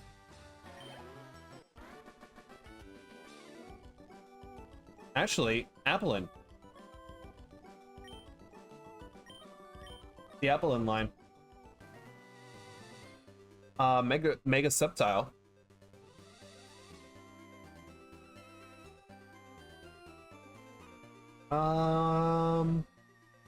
Hydrapple. That's another one too. So that'd be another quad weakness.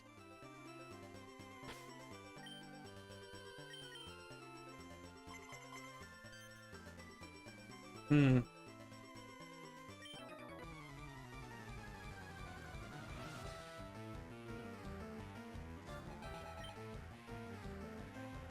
I do like the fact that they finally added more variety when it comes to like dragon Pokemon.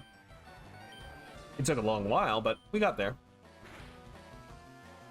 I feel like they should make it so you reach like... I mean, honestly, at that point, you've already reached the point where it's just like, nothing's gonna come back from that. The game just soft resets and it just puts you all the way back to the start.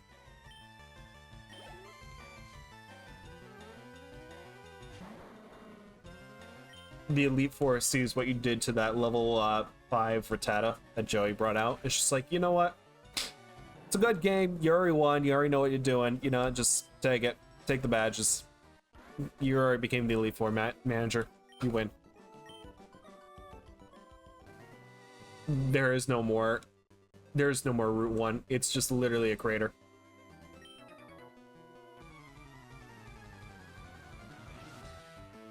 Fall came early to the Pokemon universe.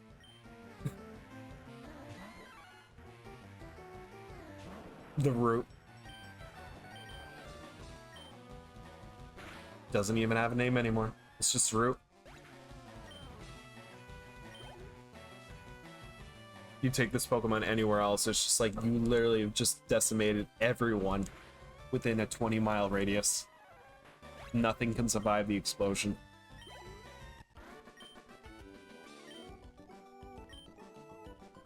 You have literally become Oppenheimer. Congratulations.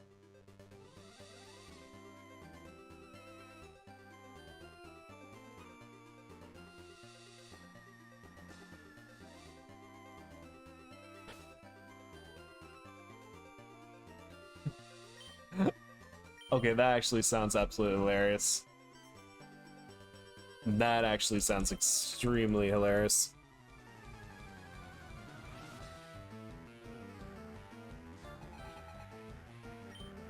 Like how oh, that's just setting yourself up to succeed.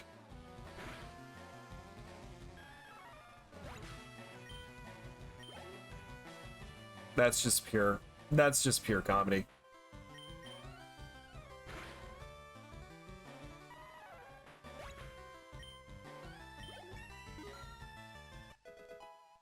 All right, it's another. Hey, we finally got Skull Bash. Oh, about time. About time. What should be gone? Fight? Yep. Going once, going twice. Get out of here.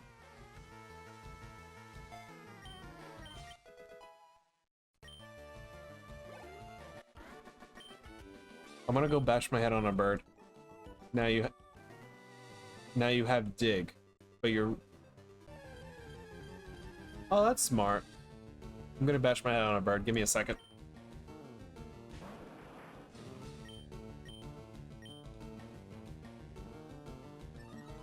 Ooh, that's good.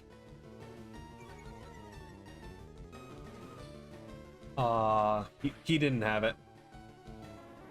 I really am. I wanted to see what it would do first, but I'm turning on animations now. Battle animations, battle animations. We're about to see it. We're gonna take out a rat. Let's see what happens. Okay. With all the power stacking shenanigans, I'd say do it. Do it.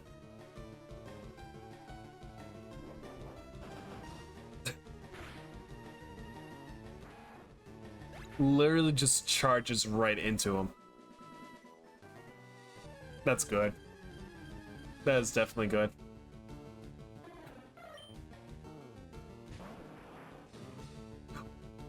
Wait, how'd your game freeze?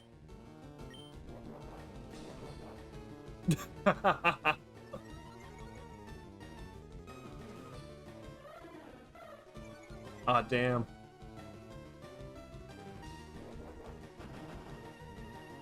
I didn't know trains can cause interference like that.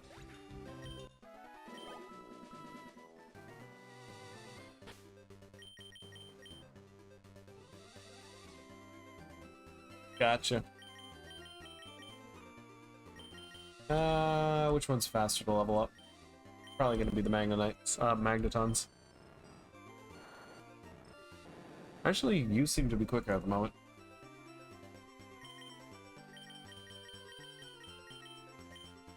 They're all Magnemites. They are. They are. The Magnemites.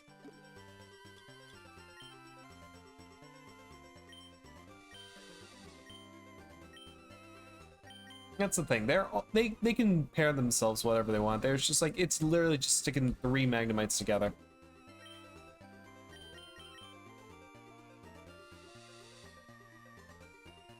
Yeah. Honestly. I mean, if anything, Gen 1 has probably the most simplest out of all Pokemon to just like be key identifiers on just what they are. Literal Voltorb, a ball. Electrode, you flip the ball around. Snake, Ekans. Bigger snake, Cobra, or Arbok. Yeah. Muck, even more sludge. Exactly. It's the danger sludge. It's just a big pile of just like blob. Tangela, a bunch of vines, but with eyes.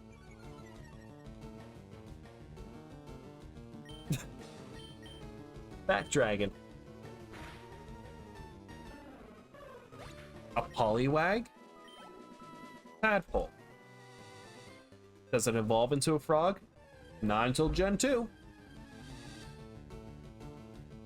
Oh, why am I doing this? I literally have trainers below me. What else?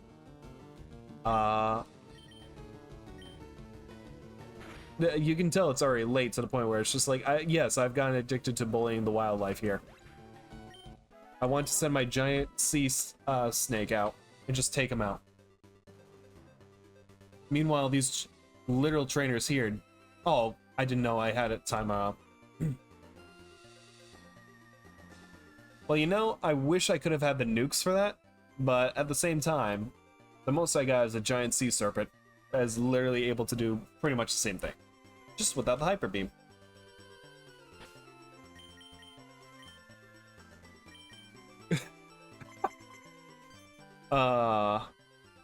Yes. Oh no, not the birds. Not the birds.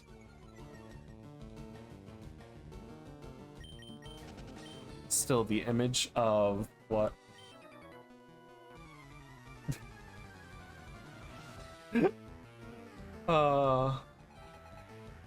Yes, that's still amazing.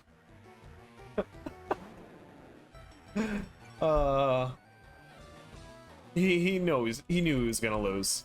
So you know what? He just went in.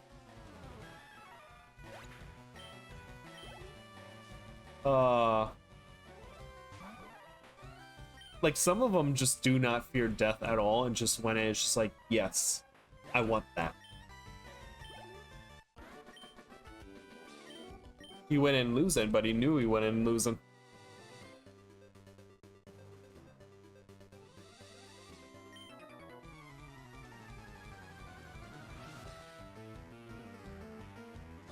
No, we're not locked into this. We're in it for the fun. We are in it to have fun. We're gonna blow everything up and have a blast.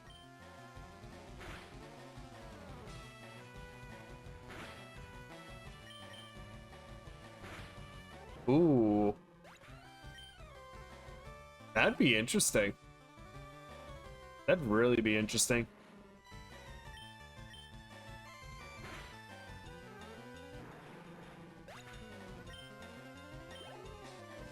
Like at that point, you're just like a literal giant tank.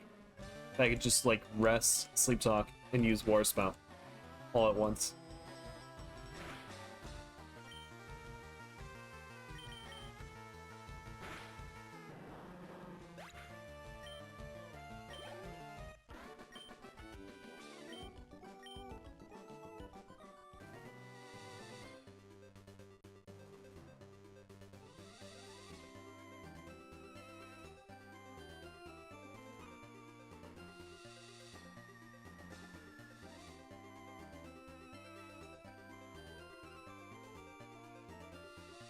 I think that should be good. Let me just bring it out again.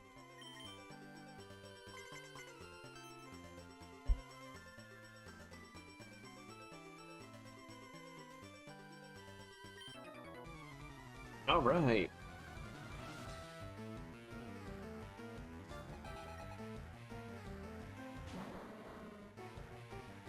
Yeah, that seems like a waste of a move, if I've ever seen one.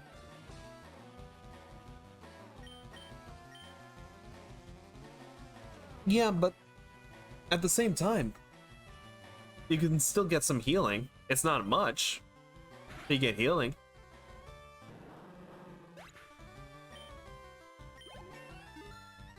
Splash literally does nothing. It genuinely does nothing.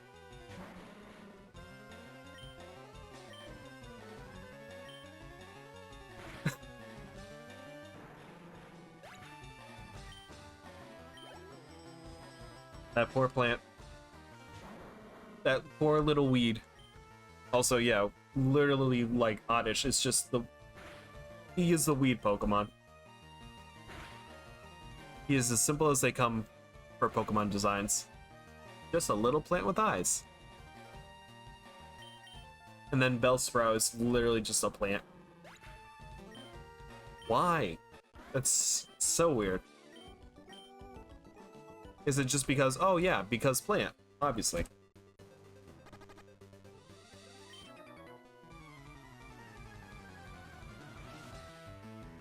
And that is when you realize he will never learn that move.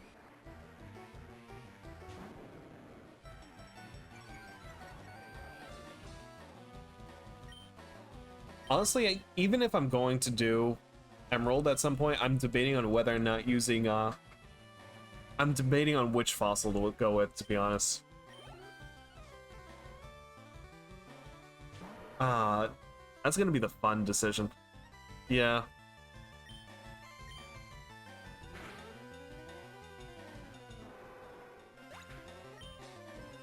But it's definitely helpful for, like, literal, like, late game.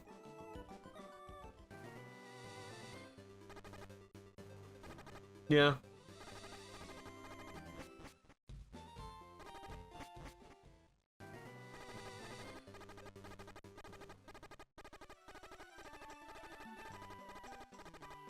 There is one part of Emerald that I'd never done before. It's literally fighting Steven at the end. He's in that cave somewhere. And he's literally like the true secret end boss. I've never gotten to that fight.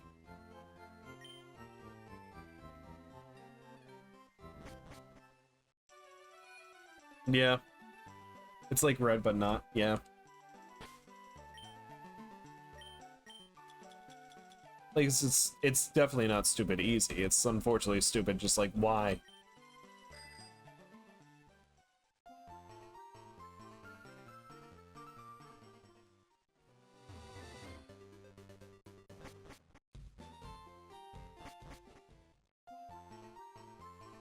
Because he's supposed to be a rival? I never truly saw him as a rival.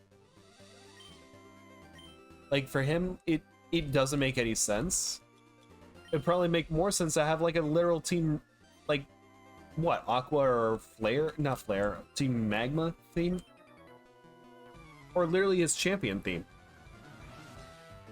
Maybe they had to keep everything separate, but I don't understand the rival. He's not our rival.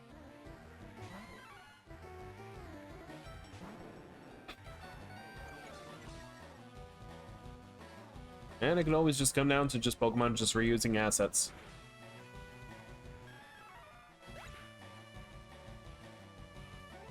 I didn't even know Bum is an actual, like...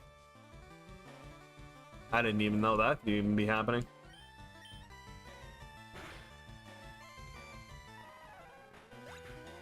No, he's just a weirdo that's literally just in the cave for rocks at that point. He's not even a bum, he's just a literal weirdo. It's just like, oh yeah, while I'm waiting for this challenger to come along, I'm gonna look at the rocks. I'm gonna take the rocks. Because I'm a part-time geologist. Other than that, he just literally waits there and tries to be a ripoff of Red. Yeah. No, he's got a thing for rocks. It's his thing. He just likes rocks. He just comes along and just looks at everything. He picks up all the rocks on the ground.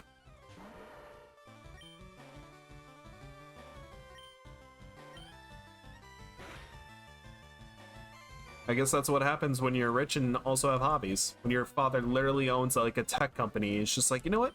Instead of pursuing in that, I'm going to pursue in rocks. And learn more about the history of why rocks.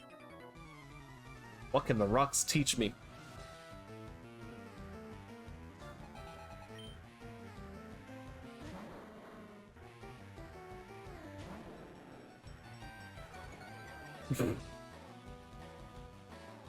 Yeah, but at the same time, Leona's definitely more hobo.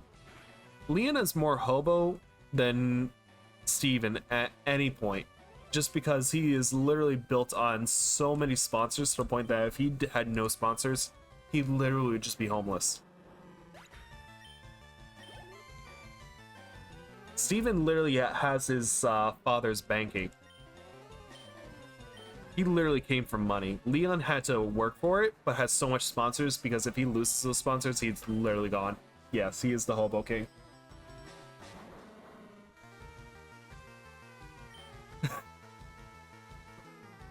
What part of it?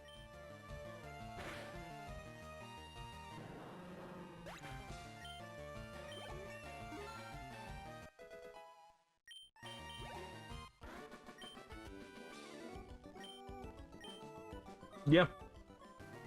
Leon would be that. He literally comes from sponsors. You know what the sad thing is?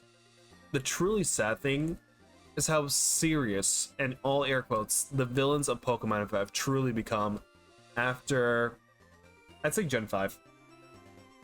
Like Rose. He didn't even feel like an antagonist.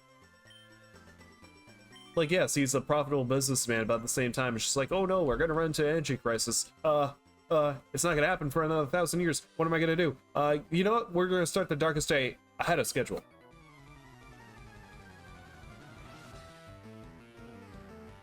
Like, yeah, he definitely was. I just, at least for me and Lysander, even though he literally was trying to nuke the whole entire world, he didn't feel like a true antagonist to me. It just felt kind of weird where it's just like, you know what? Everything has to be beautiful. If it isn't, it needs to either go away or I need to wipe it away.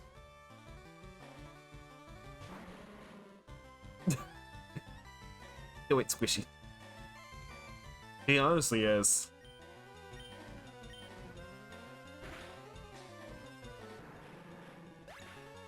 Yes.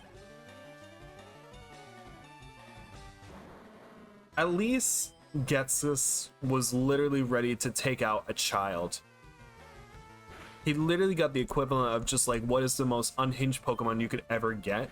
Used it with another legendary, and it's just like, alright, I hope you're ready for death. I do want a... Yes, I do.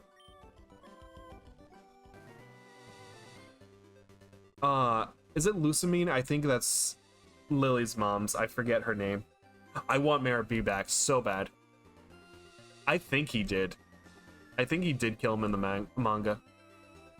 I miss Mira B so much. That was literally the only reason I kept replaying Pokemon Colosseum. Just because of his song and the dancing Ludicolo. And that one Sudowoodo. Oh my god, yeah. The ultimate antagonist, and the reason why I would still play Pokemon Colosseum to this day, just for him. And the fact that they brought him back in literal, like, XD Gale Darkness shows that people love it. I don't know who thought of to bring him into existence, but I absolutely love him. And hope he comes back for whatever remake or whatever Pokemon Company is doing. Like, he's the only NPC antagonist that I care about. I hope he becomes the final boss. He really is. He really is. Even in the second game, it's just like he has no affiliation with like the antagonist group. He's just there. He's just there. He's just having a time. He's just vibing. He's the straight up chillest vibing man I've ever seen out of a Pokemon game. And we have never gotten anything like that.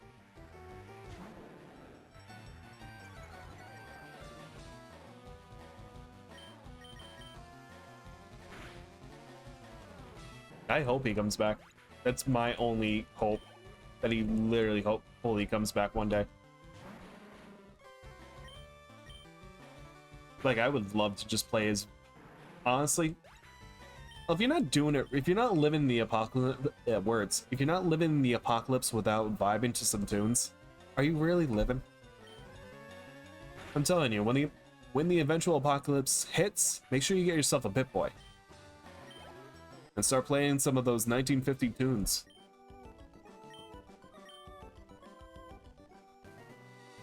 Some good old Uranium Fever. It's All Over. Rocket. Is it Rocket 59 or 69? I forget.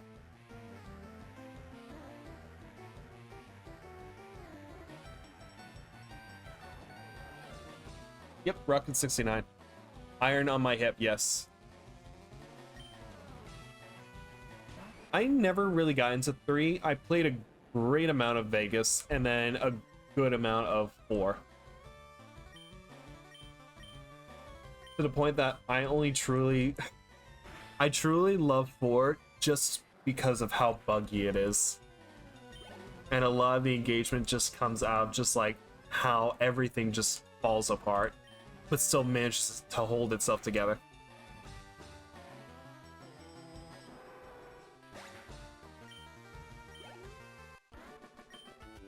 But 3 for me felt way too, it's not dark per se, but it's just like a lot of the color palettes felt very drained out and it's hard for me to see.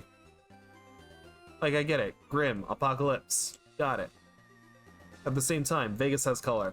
Fallout 4 has color. Everything looks dead but has color in it. I played some of the 76 to the point where it's just like, this is basically Fallout 4 but with co-op. Yeah, that's fair.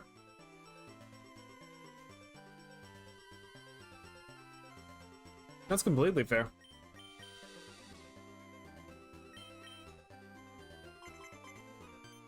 Pretty much.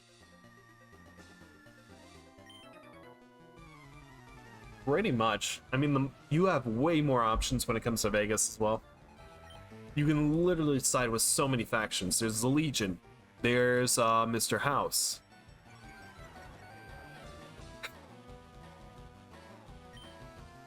That's also interesting too.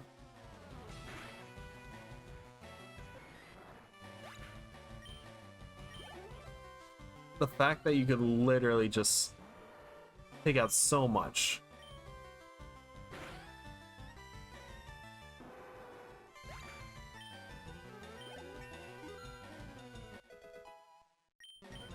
If you don't like them, take them out. You can also side with the NCR. Not sure why you want to do that. I'd say do it. You get the Brotherhood, of course.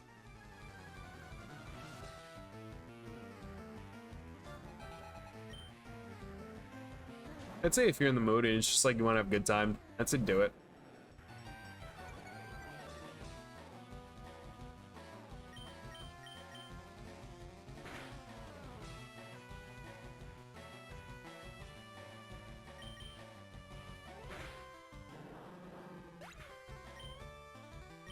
How would that work? Whether it's just like they choose the dialogue tree?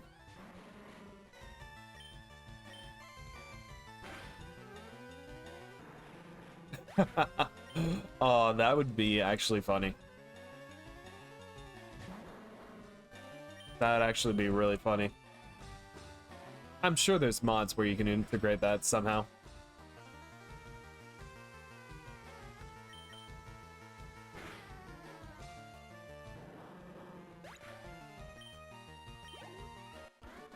I think down the line, I do want to incorporate more integration for like literal stream like elements like that, where it's just like, oh yeah, like new challenges where it's just like, if I'm going to be doing a Nuzlocke, I'm going to be doing it with like a treadmill, and every step I take literally has to be a step that I'm taking in real life, and then chat would control just like the speed of the treadmill to a certain degree.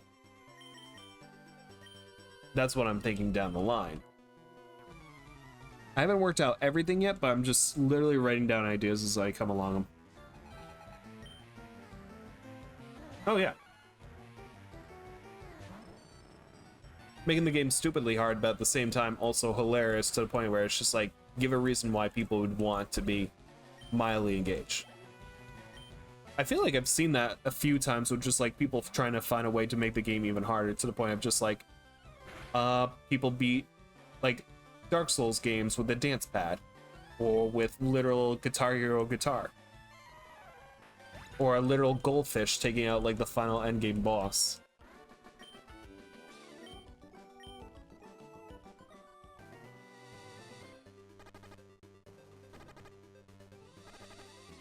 Like, I truly forget which streamer did that, but at the same time, literal goldfish was able to beat a boss.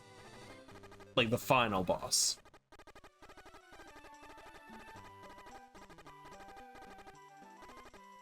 That's gonna be a challenge. I'm definitely curious to see, I mean, Borderlands 2 is definitely like one of the best games when it comes to something like that. I'm genuinely curious to see what Borderlands 4 is gonna be like.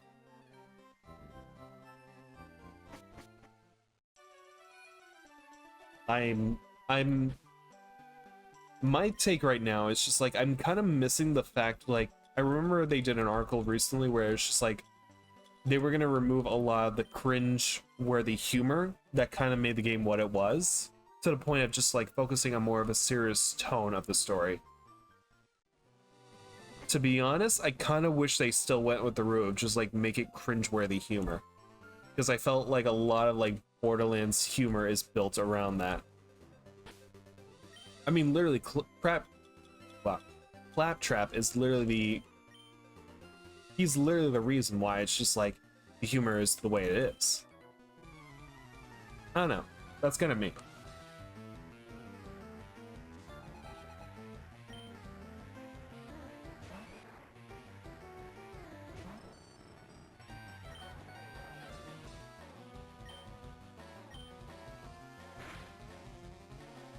But that might be interesting. Did you kill it?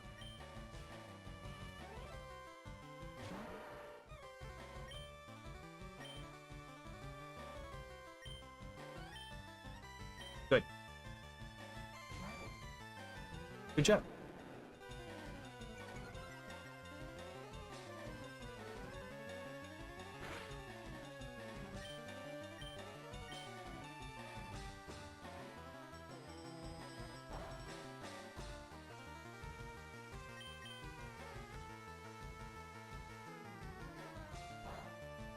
I'm definitely curious to see like what's this I'm definitely curious to see what Borderlands 4 is going to be like.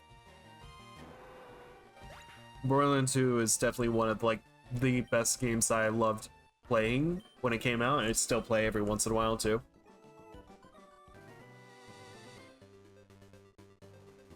Definitely curious to see what they're going to be doing with 3 at the very least.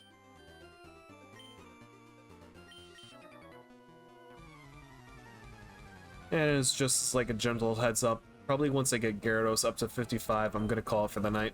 I'll save the rest of the training for Friday. Interesting. I never played one, but from what I heard, it's definitely not the most beloved one. Really?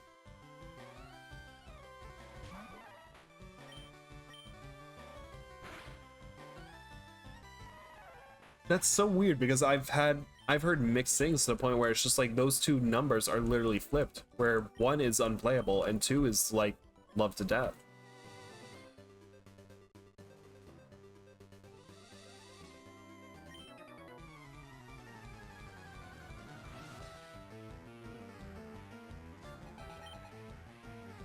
I think what made me fall in love with two was literally just Handsome Jack. Literally his whole character was like the main reason why I just enjoyed it. Yeah. Oh, I love him. I love him as an antagonist. I love to hate him.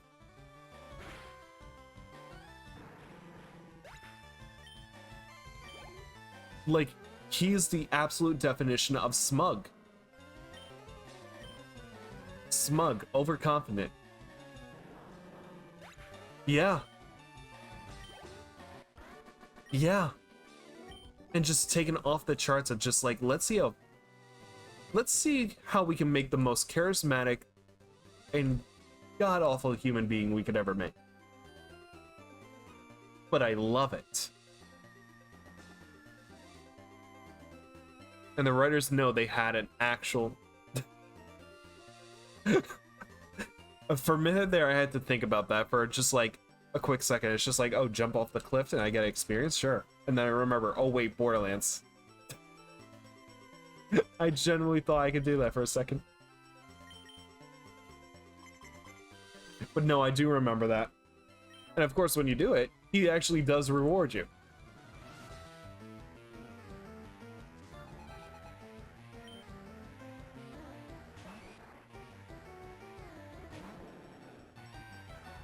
I mean, even the way they were able to like bring him back in like pre-sequel and then Tales from the Borderlands. A sarcastic slab. Yes. Yes. Oh. I just remember Slab and it's just like, oh, I miss Brick. I love Brick. He's a good guy. He's supposed to be hulking and terrifying, but he's just a big sweetie. He's a big softie, and I just love him. Brick and Mordecai. And Tiny Tina. Yes. I do love the fact that almost all of those same cast members are still back in 3.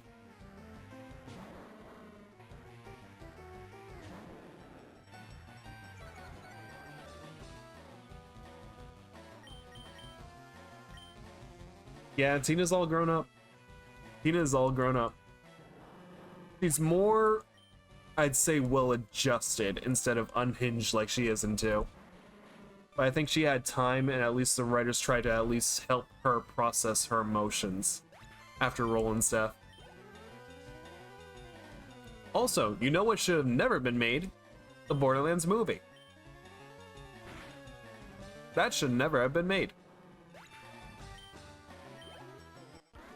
I forgot about it until literally just talking about Borderlands.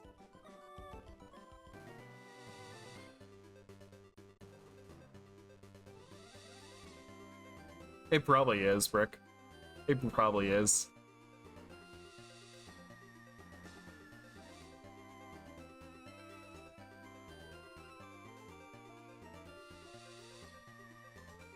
But I am genuinely curious to see how these characters will still be integrated. I forgot too. It's not Bloodwing. Hello, hello again.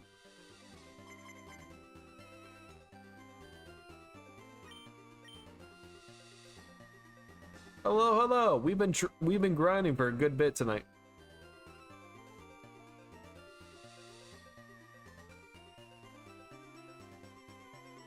How can you take our order?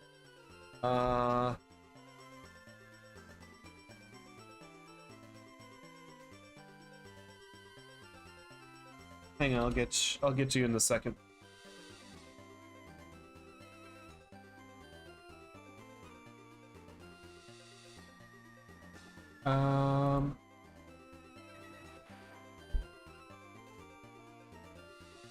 I'll have two number 9s, a number 9 large, a number 6 with extra dip, a number 7, two number 45s, one cheese, and a large soda.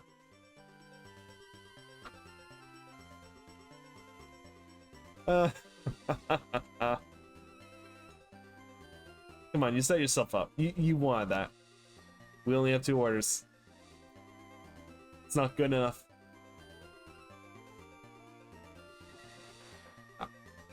Chicken. Chicken.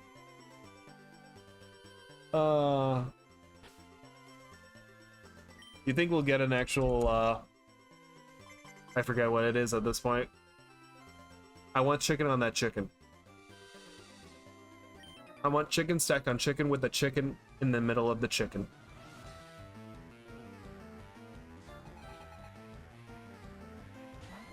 Mm-hmm. Chicken.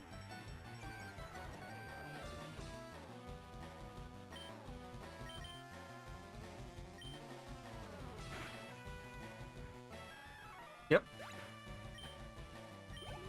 I want it.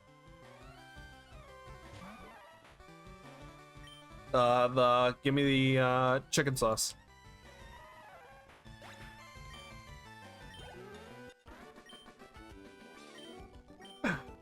I'll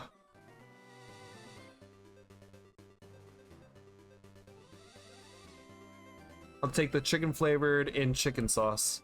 That's what I want. Yes, I want that. I want the secret sauce.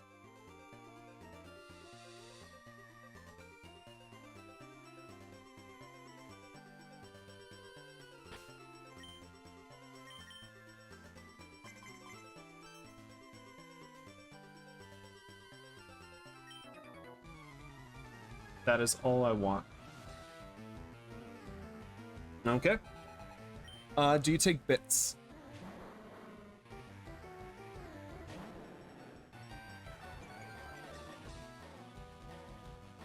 We take kidneys. Okay. Okay. You know what? I can go find some. I can go find some. I'm sure there's some lying around somewhere. I just have to ask nicely, right? That's usually how it goes.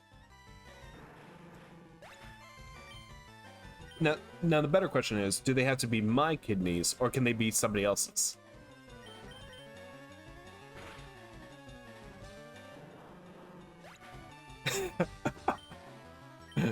Oh, that's actually funny. Perfect, perfect. I know just the guy. I know just the guy. It's not the McDonald's drive-thru anymore.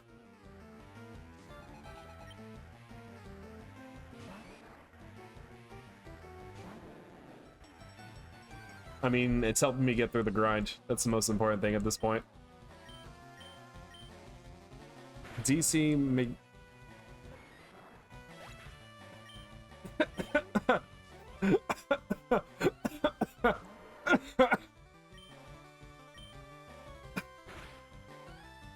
You're not kidding. It actually did. It's just like, yeah. Seriously. Dick McDonald's thrive through.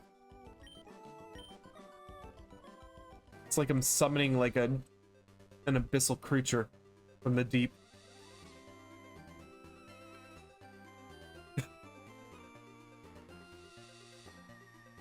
It really is. His name is Chris too. From Sweden. I thought they only had meatballs in Sweden. I didn't know they had McDonald's.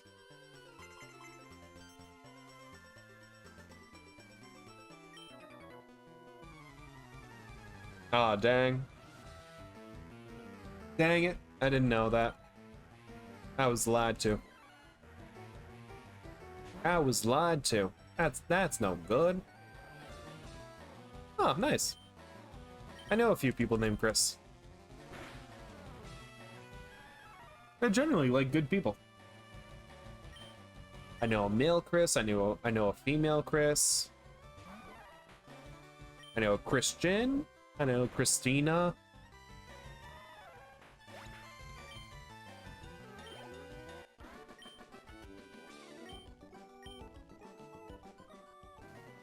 But he sounds nice.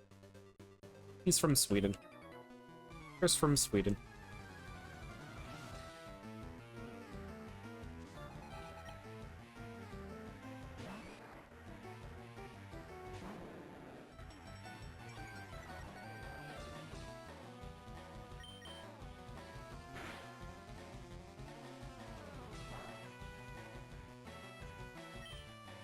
Yeah, Sweden just lives in its own pocket universe at this point.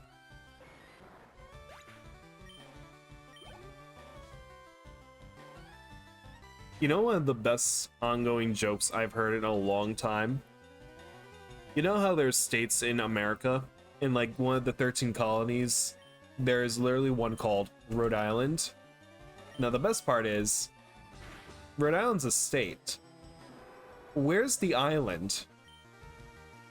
There is no island. It is literally connected to like in between Connecticut and Massachusetts. Why do we learn Hyper Beam? No, we're not learning Hyper Beam. Yes. And here's the best part too. They have an island called Block Island, and it's not even a block.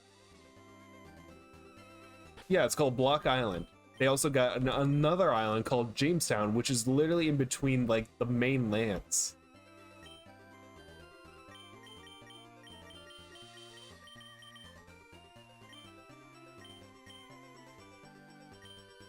Yeah, I know.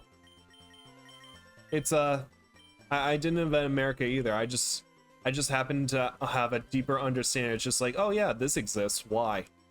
Because literally a man from Massachusetts came down. It's just like, I don't like this. I'm gonna move away. And he literally founded just a plot of land and called it Rhode Island.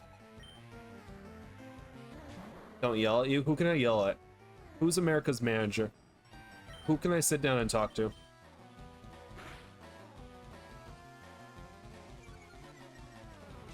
Is it McDonald's? Can I talk to McDonald's?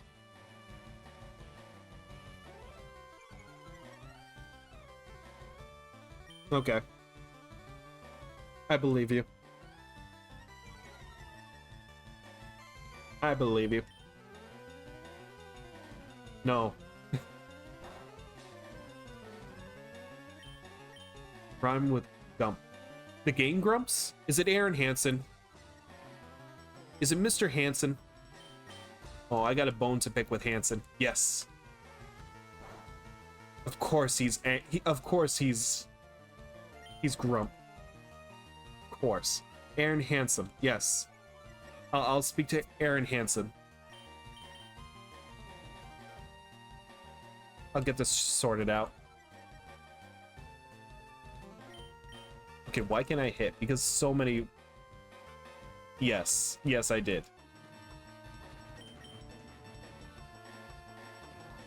Some of the most amazing memes come out of that. Yes, I do. Yes, I do.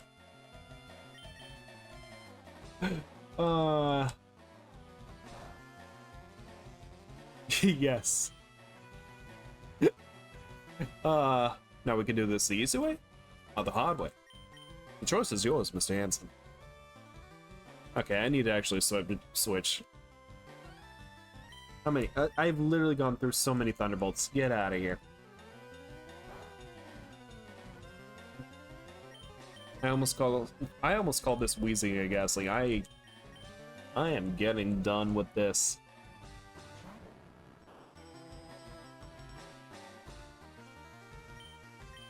Knock him out. Take him out. Take him to town and then put him down.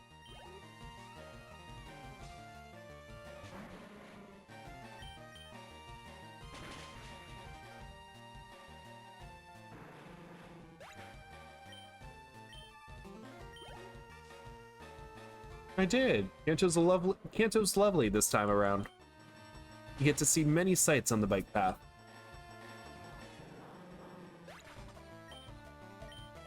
Hey, you know what? At least I didn't ghost him. Eh? Eh?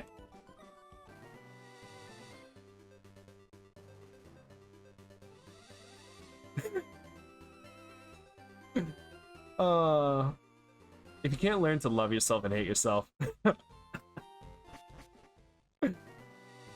uh, that's almost like Gravity Falls level of just like cringeworthy humor. It's just like, oh, my ex-wife still misses me, but her aim's getting better. Her aim's getting better. Oh, I love Alex Hirsch's humor. It's just so good.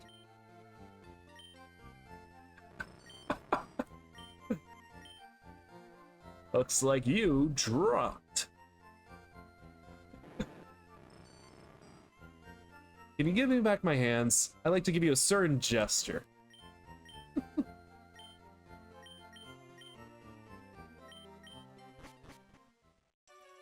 What was the other bit that I'm trying to remember? It's just like, anything is legal as long as the cops aren't around.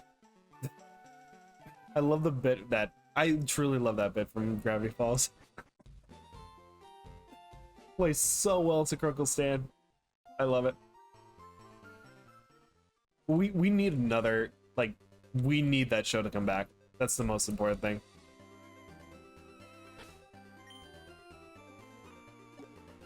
Like, out of anything, I would just love that.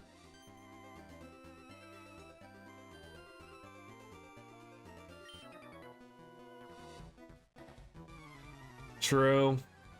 Yeah. No, I do agree. Like, I'm glad it went out the way it did. But at the same time, I miss Alex's humor to a certain point where it's just like, you don't see it that unhinged in a long while. Oh, I believe that. Do I love death? I like taking chances.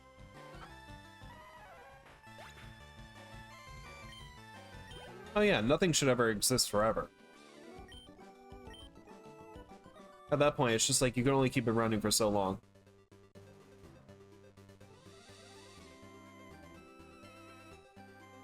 Yeah, it sounds about right.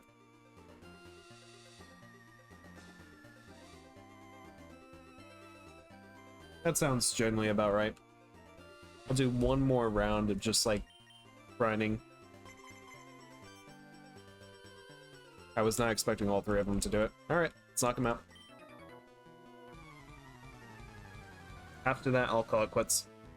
Because I still gotta get up in the morning.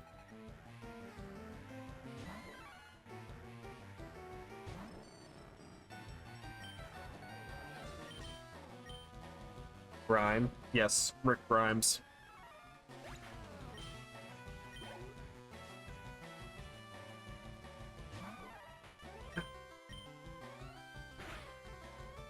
Oh, that brings back, like, memories of watching The Walking Dead. I do watch Cyanide and Happiness. Still a great show. I'm still amazed that they still keep pumping out stuff like it's no tomorrow.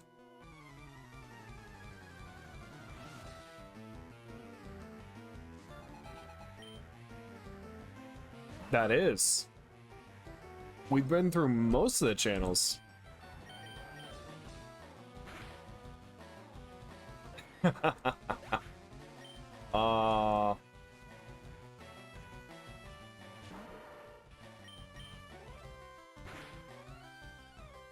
I mean, it kind of makes sense to the fact that it's just like Ecoraptor has such a big name to the point where it's just like eventually he was getting put in something.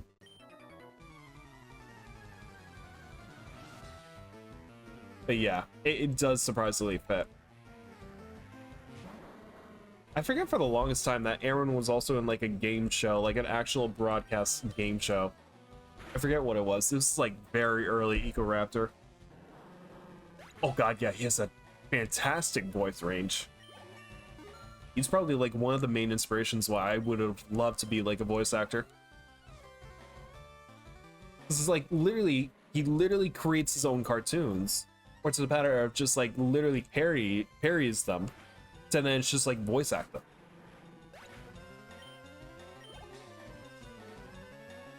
But no, he has amazing voice range.